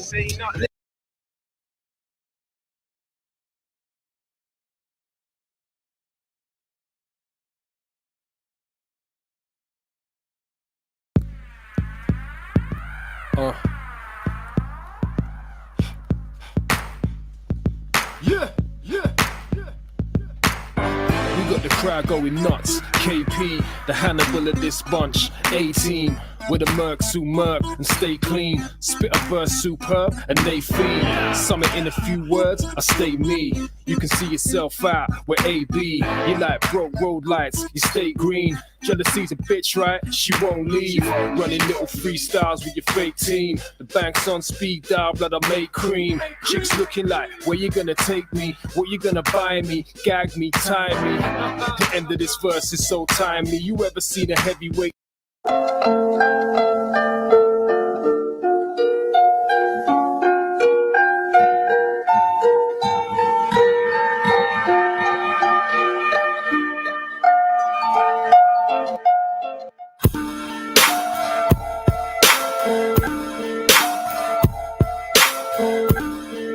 This is long gone.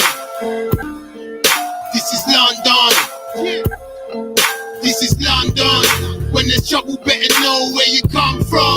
If it's beef, you better know where to run to. I have an army of people and your money low. London town, it's London town, London town, London town. From the city of crime, the victims are hustle. The victims are fast people, we're living the struggle. Pick up something to bubble to keep my missus humble. Hair growing all around my face, I'm killing the